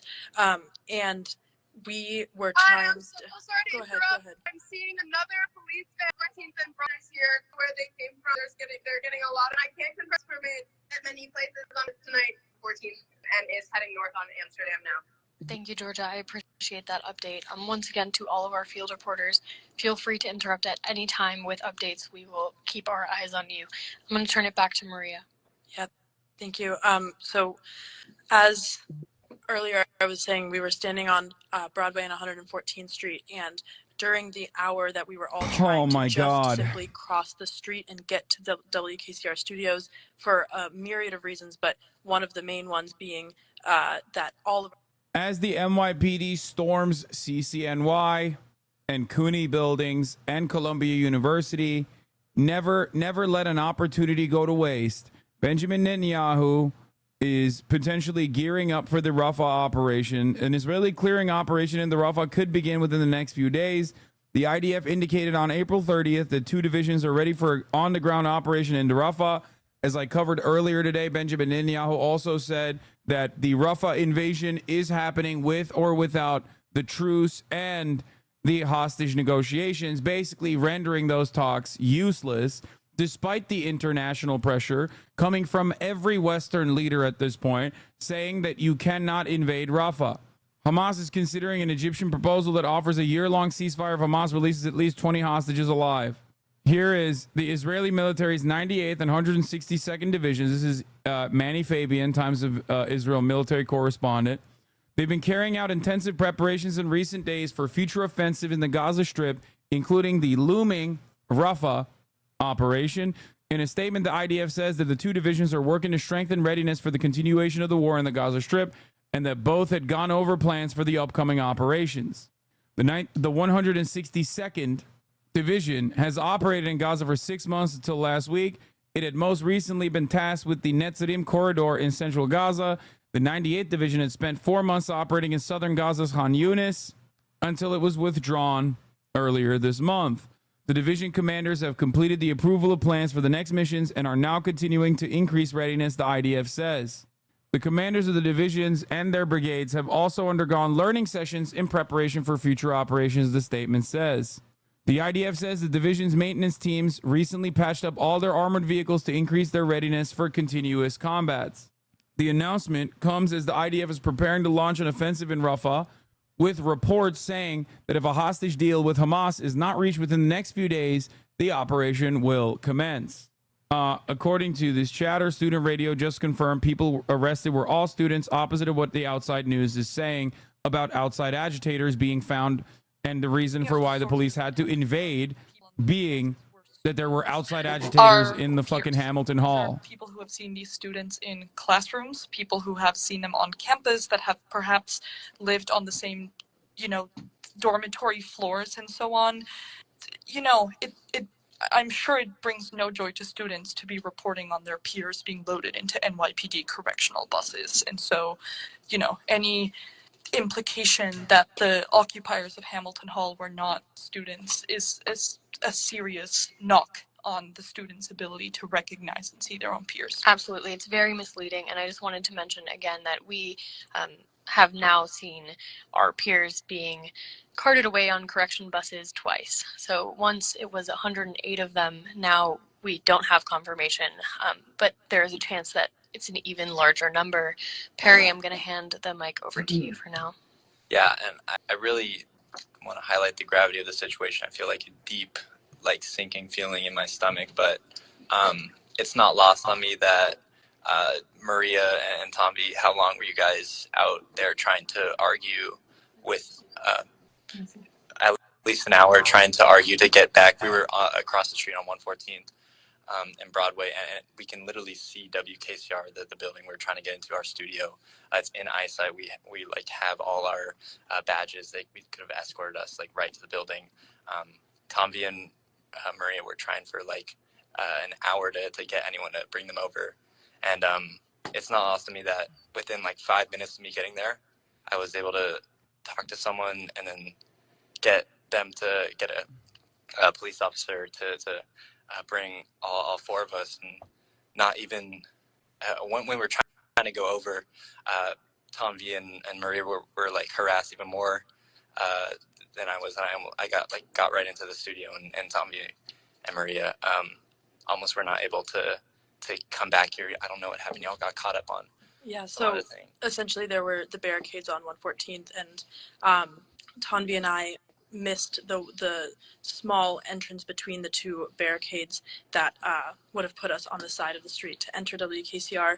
And when we tried to go, we walked a little bit past it before when Perry and another student journalist walked through it. And when we realized that we were on the wrong side.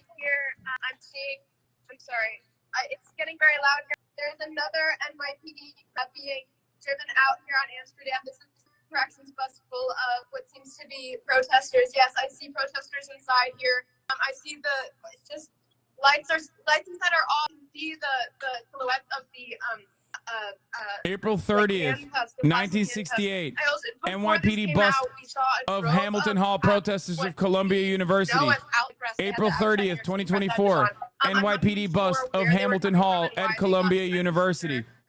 I did that. Look at that. I want to reiterate that when David and I were forced to leave campus, we were with a number of specifically press, our student press, and we were forced to leave, and this seemed to be outside. Here's a video of a cop turning off his body camera. I don't want to speculate on exactly why that was. They perhaps were just in a different area, but just want to make note of that. There you go. Thank you so much for that, Georgia. Leon, go ahead. Right now.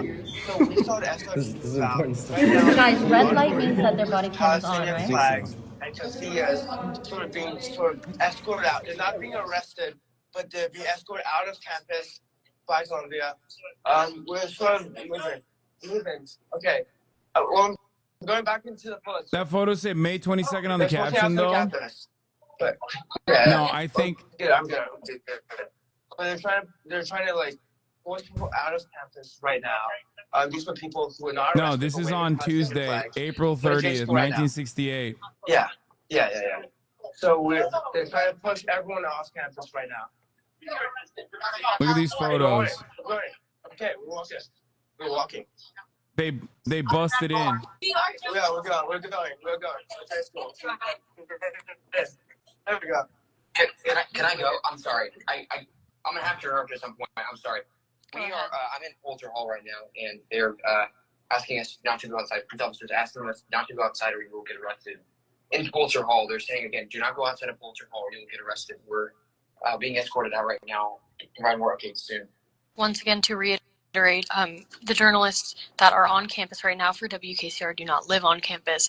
So when they are saying do not leave Pulitzer Hall, or you may be disciplined, Pulitzer Hall is just the journalism school building. It's unclear where they are meant to go, if they're allowed to go home, if there are entrances that they are letting people leave through on campus. So we'll keep you posted, but this is pretty important. I'm going to send it over to Ted now.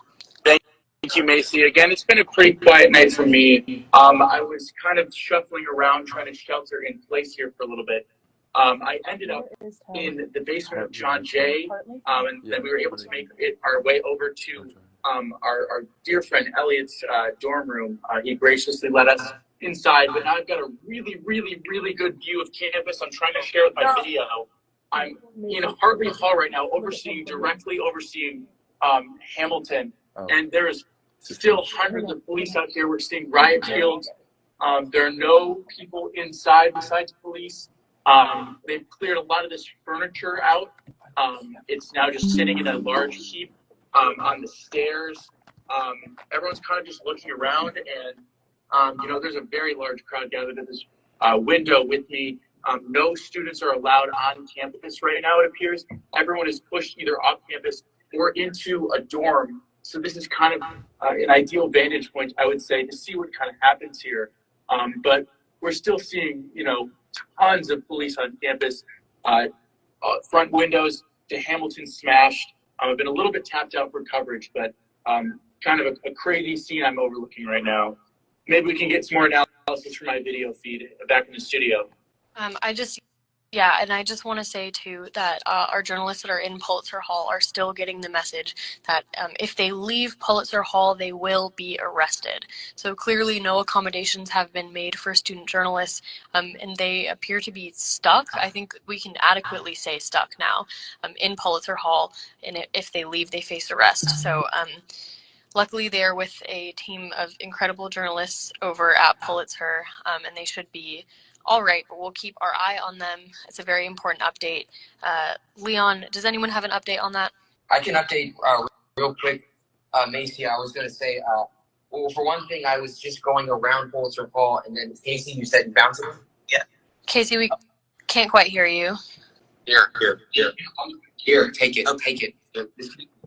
So I can confirm that I saw an NYPD officer duck his head into Pulitzer Hall, which is the home of journalism, or the journalism school here at Columbia University. And he said, if you come out one more time, you're going to get arrested. And that was directed at, I believe, a number of student journalists and faculty. And then the deans of the journalism school rushed out to respond. Yes, we have Police being here doesn't mean we lost. Yes,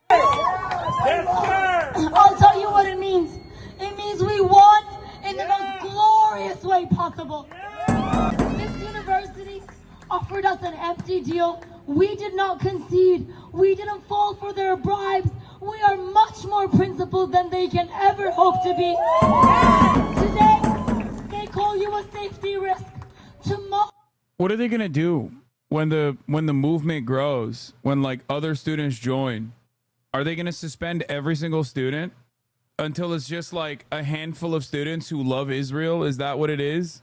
Like, is that what's gonna happen? How the fuck are they gonna fill the endowment coffers? What are they going to do?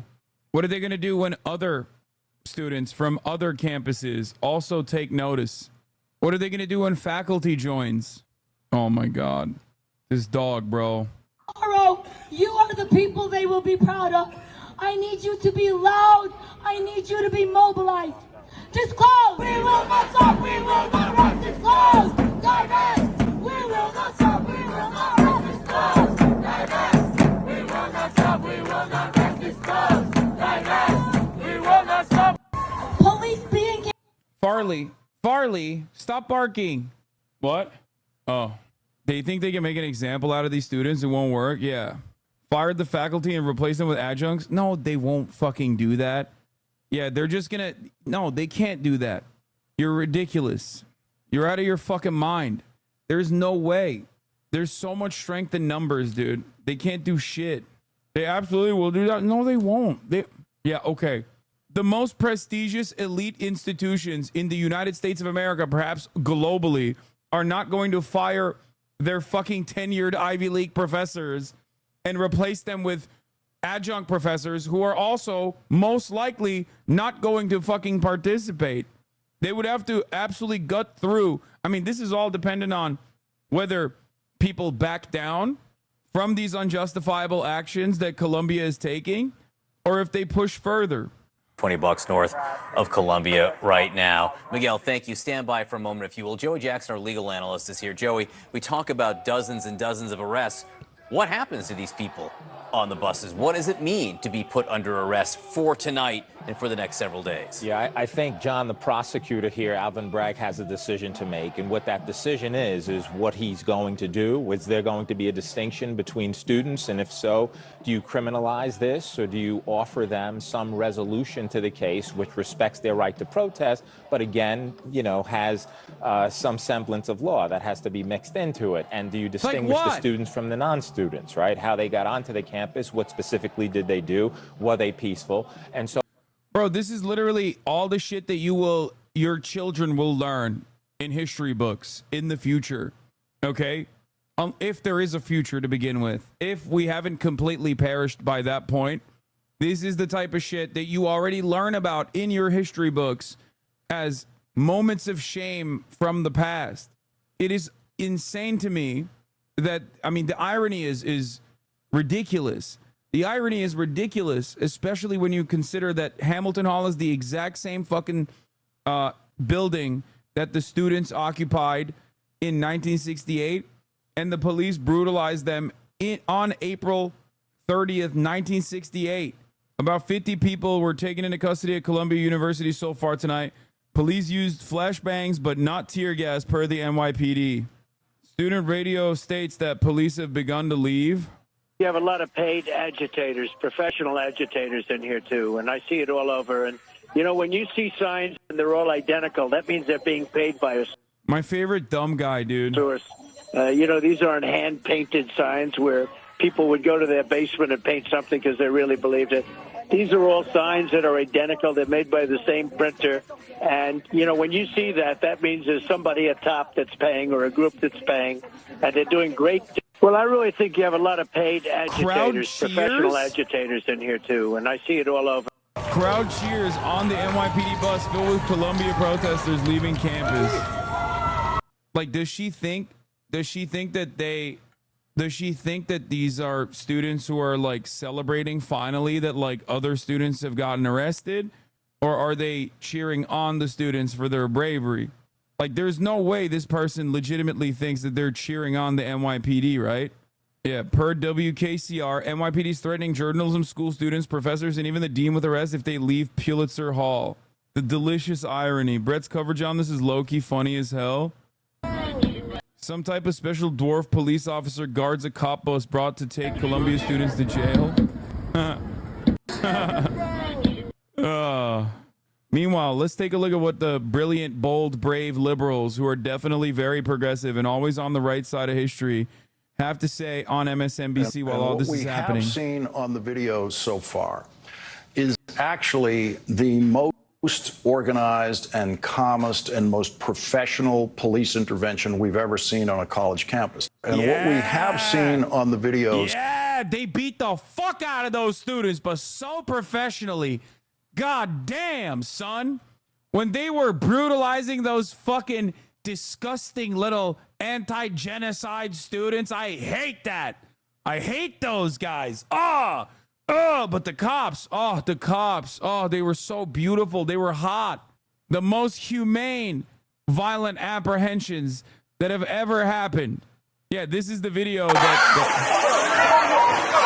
humane. Guys, look at that. Look at how humane the NYPD is. Yet another example of history repeating itself. The DNC will be held in Chicago this year. Yeah, I'm bringing Chief Keef back to Chicago with me. Fuck Rahm Emanuel. He can stay in the Japans. That's right. More examples of the humane treatment.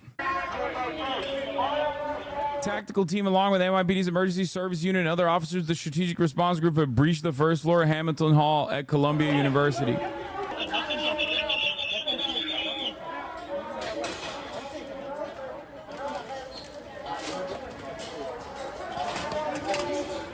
Guys, just imagine, excuse me, sweetie, but imagine if Trump was president, okay?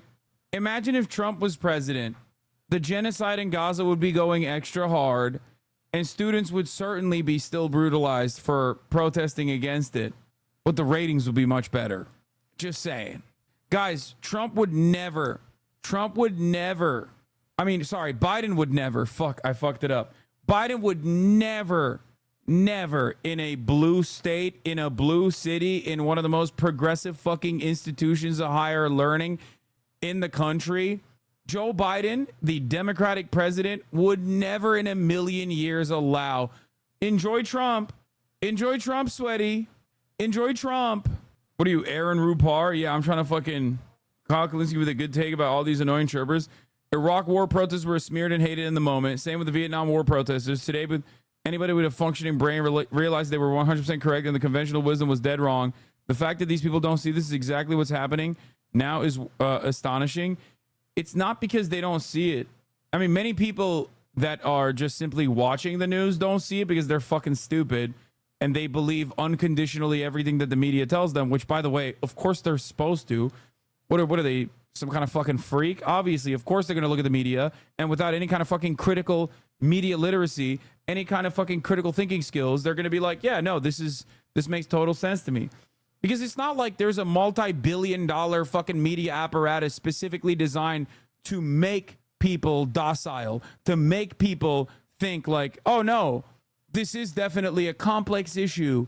They make so much money for this purpose so that your parents and your grandparents feel a certain type of way when unimaginable atrocities are being committed. Okay? Shut up, Hasan. You love listening to yourself, you dumb fuck. The world doesn't. Hate to see it, folks. Another October 7 chatter that returns only to say, shut up, Hasan. You love listening to yourself. You self-observed. The world revolves around me, ass dumb fuck. That's right. There it is. Another member of the community that has been here since 2021 left after October 7 only to return today to be like, you fucking suck, dude. I hate you. No positions whatsoever. No points. No grievances addressed. What? My mom is texting me saying the protesters were throwing frozen water bottles at the police. Is this another media lie? Dude, I don't fucking know, but I don't think so. Here, I unbanned you, by the way. Because unlike the Columbia University or the American state, I'm not going to immediately destroy your free speech. It's worth it to us because your bitch ass only hiding behind this screen.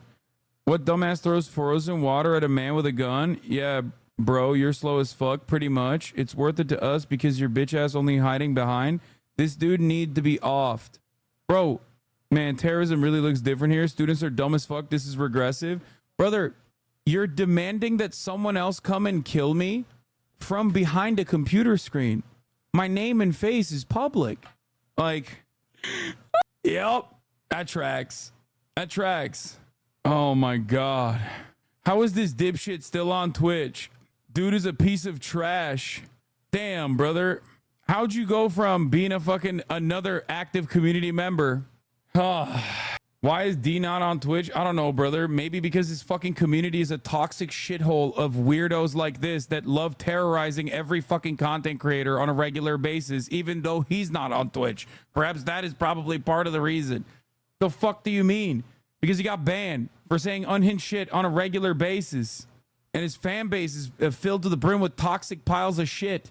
But again, it is wild to demand someone fucking kills me behind a screen while simultaneously looking like this behind the screen and being like, dude, you're only behind the screen. Bitch, I go to the protests.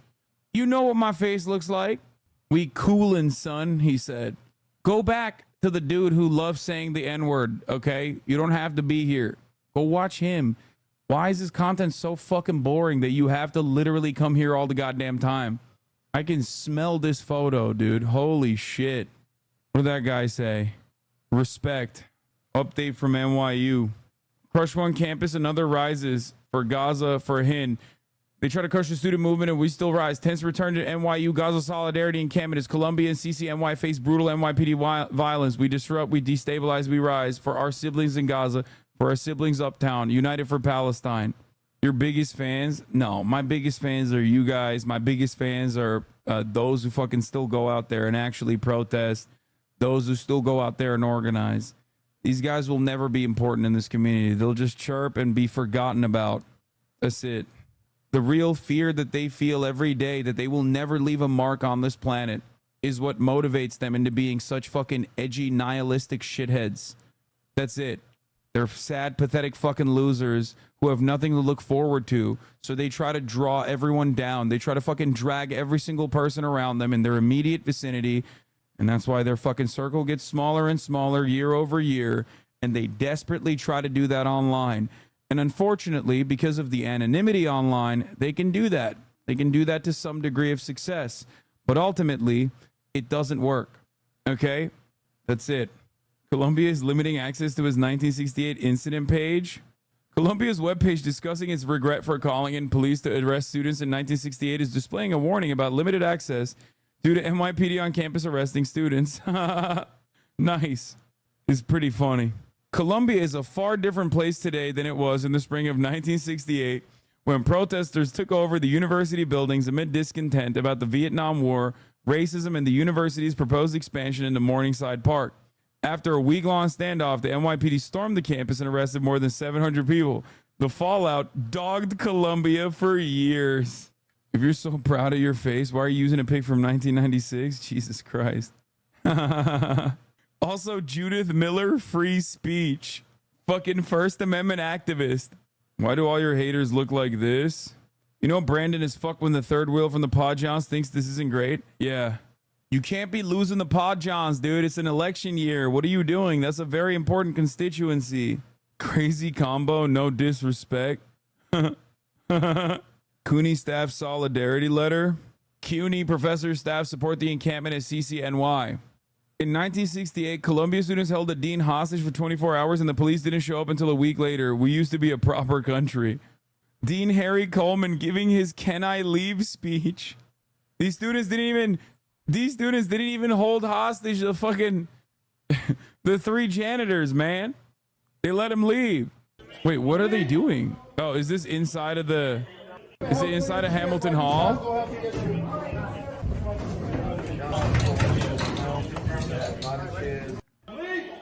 Bro, is that guy... Does he have a blicky on him? What's happening? Oh my God. Wait. What is this? Pictured men line up outside of John Fetterman's wife's house while he was committed for depression. Jesus Christ. Oh my God. Oh my God. Oh God. That gave me a fucking stroke. Holy shit. I know they wish they were on subway duty. Listen. You don't understand, okay? You think these guys are not doing a great job? Angry Bird ain't gonna play himself, big dog, okay? Sitting around looking at TikToks, thick Latina talk, while I wait for the next 14-year-old fair hopper to beat the shit out of. You understand? You think this shit's easy? Not Angry Bird, Candy Crush, whatever. These pig fucks had to stand in one spot all night for no reason, and the Knicks lost. Maybe the first question should be, why are the universities invested in anything to the degree that they are? A hedge fund with a college attached serves nobody but the malefactors of great wealth. Tired, divest from Israel. Wired, divest from everything else. Inspired, take away the tax subsidies for endowments. Bro, this chatter is correct, okay? They were like, listen, if you survived a school shooting, or maybe you're jealous that your friends survived a school shooting, right? And they then came to Columbia University. Here is the NYPD wonderfully helping you relive that experience with your own taxpayer dime. A lot of you guys are thinking, how unacceptable is this? But in reality, this is a wonderful experience for so many of the students who are maybe thinking like, oh, dude, what the fuck? How come all the cool kids survive school shootings at their schools and I never got to? Think about it. Here's a little bit of government subsidized terror for you. Exactly. A lot of them couldn't do their school shootings specifically because COVID kind of cooked a lot of American students from that wonderful American experience. It's like a coming of age for many American children.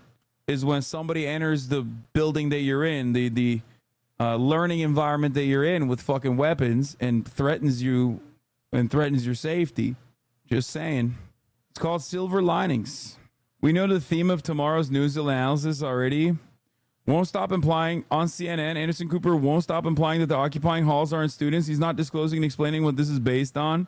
That's awesome. Thank you, Anderson. They clear the protesters, and then they reestablish themselves the next day or the following day. So that's something that they are going to make sure doesn't happen. John? Miguel Marquez, just outside Columbia University, where police say it's done. The campus has been cleared. Hamilton Hall has been cleared. The encampment has been cleared.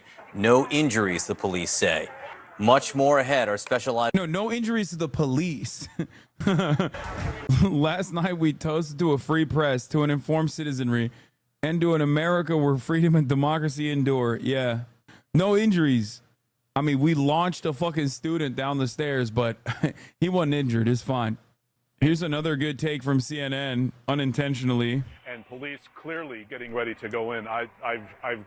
I've covered lots of this sort of stuff around the world, and I've never seen this many police moving into one area. Okay, let's talk about this shot we're now. Hey, Miguel, how many... this shot we're seeing now.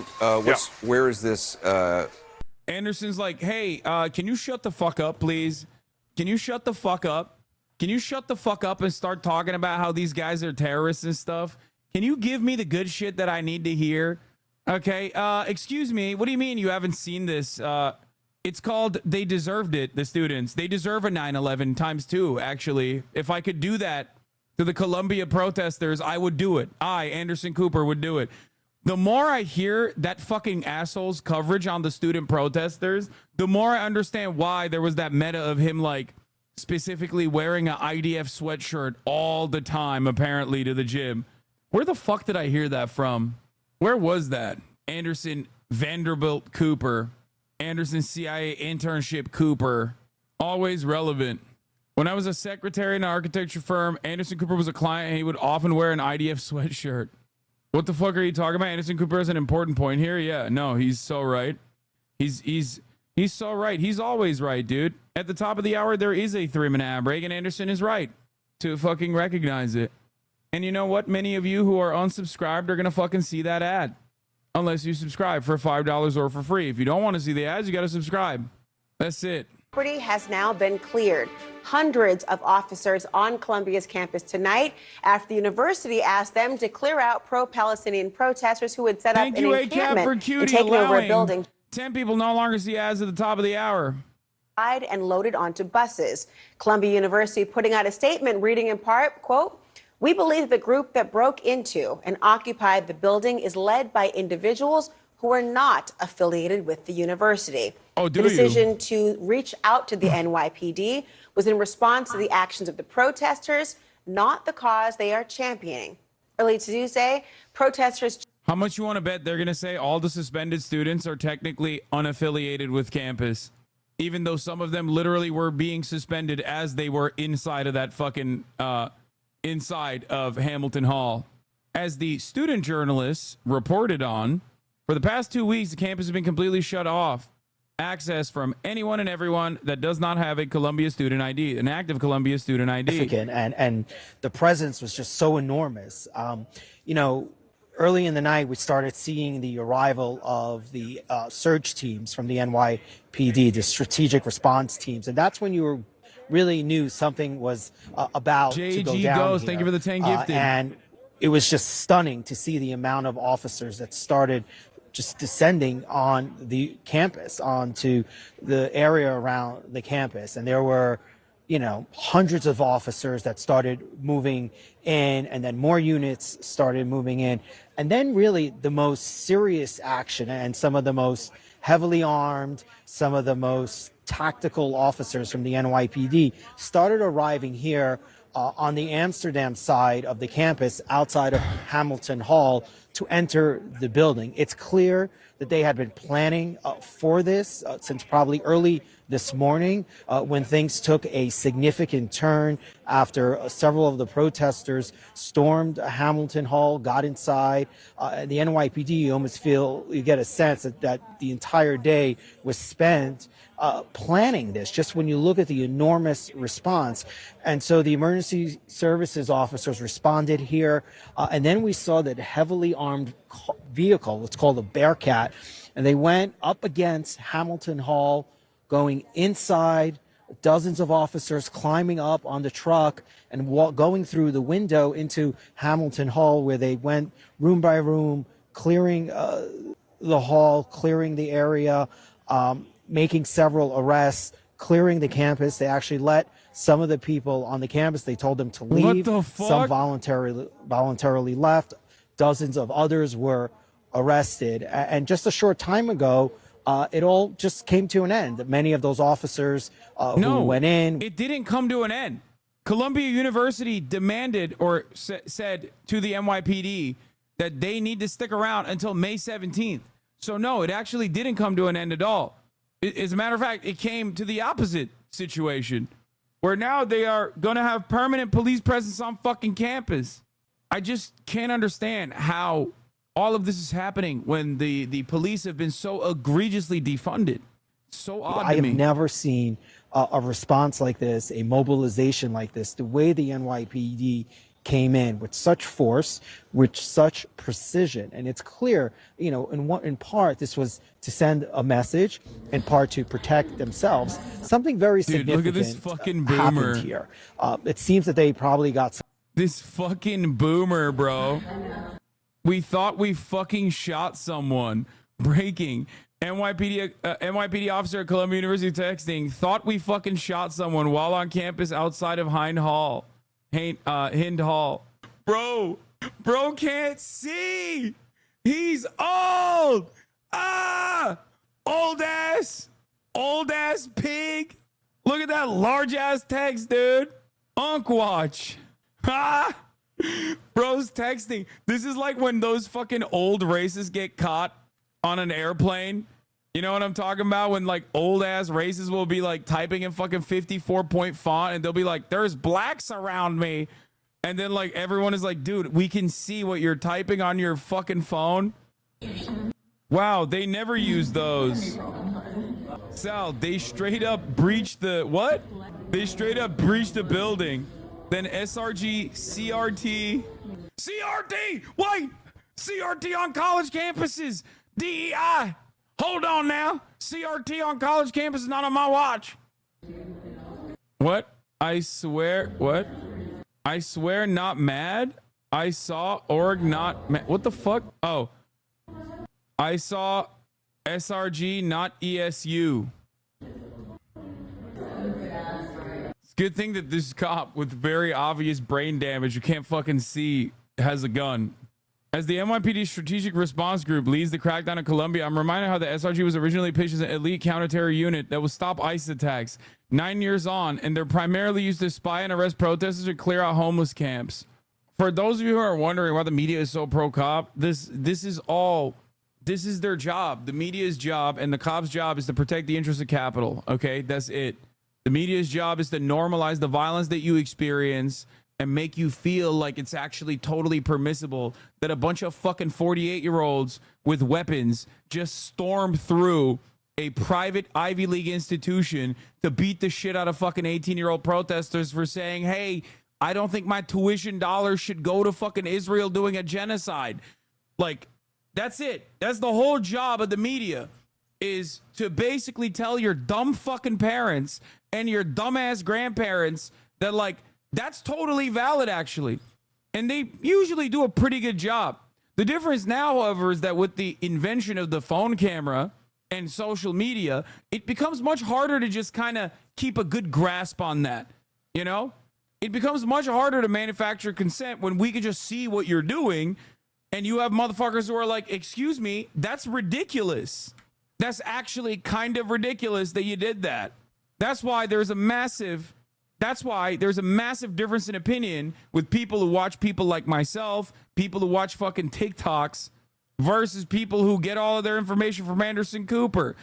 I've shown you time and time again that since October 7, every violent action that was documented on camera that Israel was committing, every atrocity, was immediately in real time contextualized by CNN. They would have an IDF guy show up with his big fat fucking head like Jonathan Concuncreus or whatever, that fucking Frankenstein's monster looking piece of shit. He'd be like, yes, these are terror babies. You are seeing Anderson Cooper. You are seeing the babies of terror. We are fighting against darkness. Okay? Why do you think that was the case? Well, there was a deliberate media effort to try to manufacture consent, to try to massage the narrative, to try to contextualize all matter of violence that Israel was doing to the Palestinian civilian population. But of course, with social media, this has become basically impossible. The dam is broken. People who live in the dorms here at the university, and they're able to sort of just stand out on the windowsills themselves and watch everything going on. But while it is done on the inside, it's certainly not done on the outside. Just a short time ago here at 113th, protesters are gathering. They're yelling at police, and police are still trying to control the situation outside of campus. You can see all the people across Amsterdam Avenue. They have set up an enormous cordon around the university here. Broadway is shut down both directions from 113 to 120th. Amsterdam is also shut down. So both sides, both avenues. Remember, we aren't very smart as a population. We like to think that we are, but we're not. And those who are seemingly the most educated still obviously heavily rely on mainstream media. Now, I rely on mainstream media as well. I think it's very important for it to exist. I will never knock journalism in general, but I also have at least a little bit of media literacy. To the best of my ability, this is what I try to teach others as well on this broadcast. I look at the same exact things that they're looking at, but of course, I try to parse through that propaganda as best as I can. Many people don't do that. Many people are like, yeah, this is exactly what the fuck I trust. This is what they're telling me. I have no reason to think that CNN is going to lie to me or massage the narrative. And it's basically little by little every single day. If you rely on CNN unconditionally without ever questioning what you're seeing with your own two fucking eyes, you're inevitably going to start believing in the narrative that they're portraying, that these students for the past week were actually really violently and virulently anti-Semitic. Jewish counter-protesters, Zionist counter-protesters were Jewish, and they were all scared because of the virulent anti-Semitism that they'd fucking heard. You know what I mean? Jewish students kept hearing about how scary and how violent and how virulently anti-Semitic these student protesters were. And if you don't actually see the student protests, and the media rarely ever shows them, and when they do, they're certainly not showing them in a fucking good light, ultimately, you're gonna agree with what they're saying. They've been demanding police brutality non-fucking stop for the past 2 weeks. They're like, we gotta Kent State these fuckers. Pack watch. Get these 18-year-old shitheads out of here. Your parents are gonna see these news. Your parents are gonna be watching this and developing that framework. That's why I think it's good that we do this kind of real-time coverage and try to show you a different perspective, oftentimes directly from the students themselves.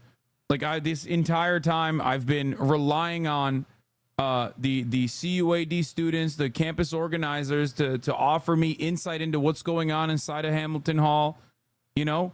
And I'm doing that specifically to reframe the conversation. I'm doing that specifically to show you what is actually going on that is unvarnished and unfiltered. Crazy, because they went from calling Tom Cotton a psycho to agreeing with him basically like within a week or so. Yeah. And then people engage in the cycle of debate because everyone wants to remain, like, everyone wants to behave like they are the smartest guy in the room. So then they'll start debating you. They'll start saying stuff like, well, why did they break property if they didn't want fucking police to come through? To which your question should be, how much property did the police fucking destroy in an effort to apprehend these student protesters? What do you think is worse? One window being broken or 1,000 windows fucking being broken and hundreds of student protesters getting fucking violently and brutally arrested for the crime of doing what exactly? That's right, the crime of fucking wanting to divest from Israel's apartheid mechanisms. They broke every fucking door. That's what the cops did. They broke every goddamn door. So if you genuinely cared about the harm being done to the fucking property in and of itself, which you of course don't, there is no, this is ridiculous. It would be absolutely unimaginable. And all of that was done with taxpayer dimes too. Your parents fucking paid for that. My biggest difference between most members of like most white Western, supposedly social democratic and like, self-avowed liberals and leftists alike, my biggest deviation from them oftentimes is on American foreign policy. And this is, unsurprisingly to many, the one issue where liberals and Republicans, conservatives alike, are completely aligned. It's not an accident that what you hear from CNN is not all that different from what you hear from Fox News. Sure, Fox News is a little bit more racist, but ultimately CNN, MSNBC, they all were championing brutalizing these protesters, brutalizing these pro-Palestinian protesters. These protests were a failure? No, they weren't. Shut the fuck up. Shut up. This kind of defeatist, dumbass mentality is just so fucking annoying. Mad respect. Pull a Finkelstein more often. He's a gaming frog. Do not ban. No, I'm not going to ban them. I just like... My mom thinks they're obnoxious. I'm sorry, chatter. Your mom is kind of fucking obnoxious then. What the fuck do you mean? That's ridiculous. She protested Vietnam. That's awesome. Yeah, your mom is the quintessential fucking boomer, dude. That's awesome. I agree with you. No, the protests are not a failure. But also, to be fair, your mom, it's unsurprising that your mom who protested against Vietnam now has this hardline reactionary stance against people who are doing the modern version of that. That's just how it goes. It's up to you to try to convince her, to explain to her that what these guys are doing is identical to what she did in college. MSNBC, man. Yeah, fuck MSNBC. MSNBC can suck my dick. MSNBC's job is to defend Joe Biden unconditionally. The war in Vietnam was unjustified, though. Yeah, you're right. Israel's genocide, on the other hand, is perfectly justified. Thank you. The more this community grows, or the more this community goes back to like the 30K concurrent viewership, the more you will see a lot of October 7 leavers coming back to chirp. It's okay. Welcome back. Okay? Welcome back. It's great to have you here. I hope I can once again convince you it's all right. That dude has been a hater since 2018 though, so I doubt it. I think that's just a straight up Destiny dick rider. But regardless, history will vindicate me. Weapons, and all of you who have been on the right kids. side of history. They knew they were dealing with protesters.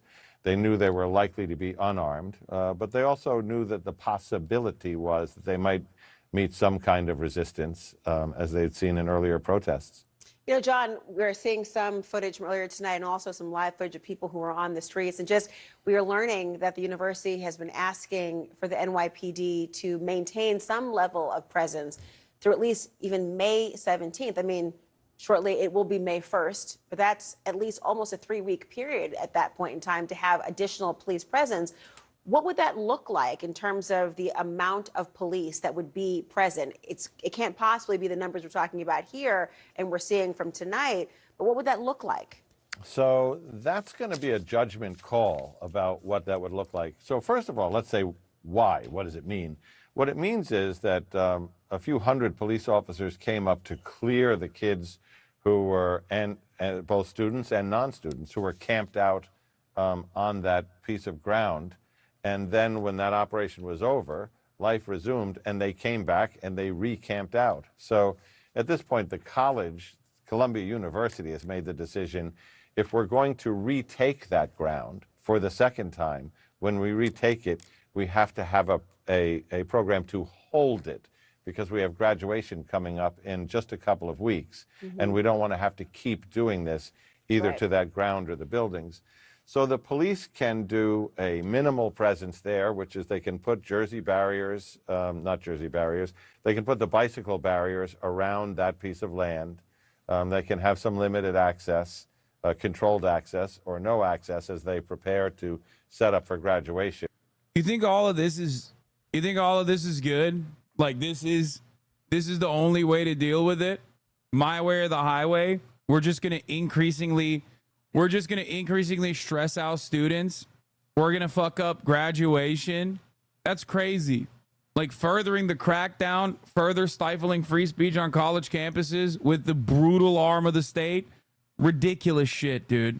All so that Colombia does not divest and continues funding Israel's genocide. That's awesome. Wonder how many people engaged in fair hopping while these cops were fucking busy doing this shit. Arrests happening at City College's police attempt to clear sidewalk in front of college gates. NYPD's raiding Cooney right now. No. I'm right next to the encampment. Police officers are not currently dismantling the encampment. I got your umbrella. All right, yeah. The cops are not dismantling the encampment. Here's the encampment right now. I'm live, CCNY campus. I'm live. I'm inside the barricades. Again, nobody can get into CCNY. Nobody can get onto the campus. Your tweets today have attracted the attention of the most psychotic freaks I've ever seen. It's insane. Security can get do like I do. I don't even look at the replies. Or duke it out with them in the replies. I don't really care. But I usually don't even look at the replies on my tweets. What's going on inside the encampment? They're filthy little freaks, dude. Little perverts. They're like, yeah, I love seeing students being fucking brutalized. Ooh, it's my favorite. No, the cops are just working class people doing their jobs. No need to hate on working people. No, I will hate on fucking the cops. No, thank you. I don't know if there's any other. You should post a video where you cry about it. Around earlier. Current hostages of Hamas terrorists from October 7. They press back. We cannot use the library or any resources. It's bullshit. Talking to the press out here. There were NYPD behind us and SWAT in front of us. Oh, they locked in medics and journalists at Columbia, John Jay. NYPD operations at Columbia destroyed a bus stop. Ay, ay, ay. Ay, ay, ay, ay, ay. All right. What is Aaron Rupar posting about? Beware of nihilism masquerading as leftism. There's a lot of that going on right now. Genuinely, I never believed that my college would ever do this to their students. Call me naive, but I truly did believe that the college would never showcase so much hate and violence towards students who they accepted to do the exact thing they are now being brutalized for right now. Meanwhile, this is what he was retweeting while Columbia was being raided. Yes, let's go straight to fascism then. That's the ticket. Wait, what? Bro, I don't understand. They literally are doing fascism. Like, you can't be like, oh, the other side is going to be worse while you're doing the bad thing. You're demonstrating to people why a vote for you doesn't fucking matter. A vote for... The building, you see that's the Butler Library. And the West Lawn, where everything really began and popped off at Columbia here almost 2 weeks ago. You see the tents are still up from the original... What's up, Naivety? Thank you for being out there, brother. To be cleared on Monday. Behind it, there's bleachers already set up for graduation. That's coming up in about 2 weeks, as we've been saying. But it's eerie, Laura. It is so quiet on campus. There is basically not a soul. It's just NYPD. It is. You can hear a pin drop in this campus right now, as you can imagine. And I heard Shimon's description of how precisely the NYPD worked with Columbia to get people out and clear campus. They have done an excellent job at that because there's not a soul. You can see students up in the residences. I see that behind. Dude, that's not American logic. It's also Israel logic. It's just fascist logic. The chatter that said, American logic, let's do preemptive violence because we fear that there might be violence from the students. That's exactly what every power center does. My mom just texted me and shared her outrage stating that these entitled little shits should just leave if they hate this country so much and said, you literally are a Republican now. And I said, you literally are a Republican now. Yeah. So many people are just like straight up right wing as hell. The school has really stood up for all of us affiliated with the school and brought us back in. I was not expecting to be let in, but as the school somehow negotiated that with the NYPD and were escorted back in. Everyone is kind of in shock that this is happening at our school, and I'm speaking here as a student as well. I mean, I didn't expect this to happen in my school. Obviously, we saw the escalation over the past few days. It had to lead to something. So we knew this was coming, but it's still shocking. And it's still very jarring to see, to hear. And this is basically, and I'm sure a little bit more. All right. Get help through a little bit. This has been basically a bunker. We're seeing some images too, Julia, as you're showing us. We're also seeing images from earlier tonight, as well as the officers going in and out of Hamilton Hall, and to the point you were just raising about what the students are thinking. And I want to get right back to you, but I want to bring in Jonas Dew, who's editor-in-chief of the Columbia Sundial and a junior at Columbia University. You're on campus right now. I was just talking to my colleague about what she was seeing in the vantage point from even the journalism school, having a little bit of trouble with her audio, but you're on campus right now. What can you see? So I am on campus property. I am actually in a friend's dormitory building, but this dorm is not actually within the campus gates. And so what has happened is that all of today, Columbia students, even Columbia students that live in housing, we couldn't access campus if we didn't live in a couple specific dorms that are within the gates. So as a journalist, I was out on 114th Street trying to photograph the police, trying to photograph where they were coming in and bringing the protesters out.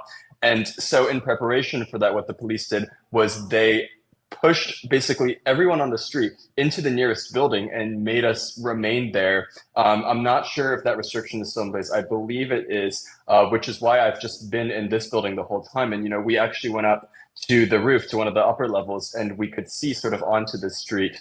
We could see the buses. They had like 5 or 6 police buses, massive police buses coming in. We saw them bring out the protesters. There were massive protests going on Amsterdam Avenue, and they were, jeering as the police were bringing the protesters out. We saw a couple protesters try to obstruct the road, sit down, make it hard for the police officers, and the police, took care of that. We saw a woman who was, I'm not going to cover the Kendrick Lamar diss tonight, and I'm also not going to play The Walking Dead tonight. We obviously did 9 hours and 30 minutes of coverage because shit popped off at Columbia University. I apologize for everybody who wanted me to finish The Walking Dead tonight. I will do that tomorrow. I promise. Okay. I promise. I apologize. Population, but are you getting a sense from your peers and your fellow students? I'm tired, man. That those who were arrested recently are students or from outside the institution? Well, it's really hard to say, but there has to be some level of student involvement. At the end of Why the do day, you say you that? need students. Well, even though campus has been locked down to Columbia ID holders, now there have been ways of getting non-affiliates into campus. But for the most part, you need Columbia IDs. You need students to provide you with IDs so that you can get into campus. I think there is evidence that there is sort of outside organizations behind the planning of the occupation, but there certainly are numerous students who are, who were inside Hamilton Hall. And, last night, as I was reporting on the barricade and on the occupation, I recognized many, many Columbia students in the crowd that was forming the human chains around the entrances to Hamilton Hall. So this is, at the end of the day, it's still a student-fueled movement. It wouldn't have gotten sort of to the extent it has gotten without the involvement of the student organizations here. It's an important point. I mean, I wonder, are you getting communication from the university? I mean, are you guys getting emails? Are you getting phone alerts? How are you being communicated with the university? I'm assuming, we in the media obviously knew about the request that was being made. It was public. It'd be a request made to NYPD. When were you first informed as a student body that it was happening? And what has been the communication since? It's been virtually radio silence from the university, which is actually very shocking. And so what we have received are, but during the day, they told us there's, an illegal occupation of Hamilton Hall, students might face expulsion, all of that. And then, in the evening, as the NYPD, they were gathering around campus, we got a text message alert and an email saying that there was a shelter-in-place order and that we needed to stay in our dorms and not go out onto campus or not explore the area. No specifics. I feel like he's trying to say that SJP is an outside org, but that is made of students. CNN wants him to say something else. Yeah, CNN wants to hear that like Hamas is there, and he's like not eating the bait, but he's like dancing around it as best as possible, trying to be like, listen, like, you know, no matter what, it has to be student involved. She's like, why do you say that? Say that it's Hamas. Say that it's the son of Hamas. Except this time it's one of the bad sons of Hamas, and the father of Hamas, Ismail Haniyeh. He's there. Say Ismail Haniyeh is at the protest. Anyway, all right, that's it for me, chat. I'm sorry. I love you all. I'm tired. I got to hang out with my dad and my bro. By the way, I got no warnings. A Barnard student. Columbia has purposely left Barnard students out of all Columbia communications. Of course. Everybody be safe. Okay. It's been a long day today. I love you all. And to all, I wish a good night. Tomorrow we'll look at the Kendrick diss. I apologize for not making time for the Kendrick diss today. I feel like there were some more important things that were happening. And, you know, tomorrow's another day. I will do the Kendrick diss tomorrow. I will also finish Walking Dead Finale tomorrow. And many other things, okay? Oh, shit. Jesus Christ. I'm going to go cuddle with Farley a little bit. All right. Peace, everybody. Love you all. Be kind to one another. To the topic just begun. There is again a sun is streaming. Her sun is streaming. There is again a sun is streaming. Her sun is streaming. Reviewing the P.O. box. Uncle Uger's face. Sudden discord agitprop. Great names take on break. Tiny Bernie Sanders, LGBTQ Air Force. The whole left at your fingertips. Ane at your door. H3 crowded debate, the Young Turks online show. 3 full fucking years of this, plenty more to go. 90-day fiance talks of champagne bourgeoisie. A Trump rally live reaction, a mass riot at DC. There is again, her sun is streaming, her sun is streaming. Yeah.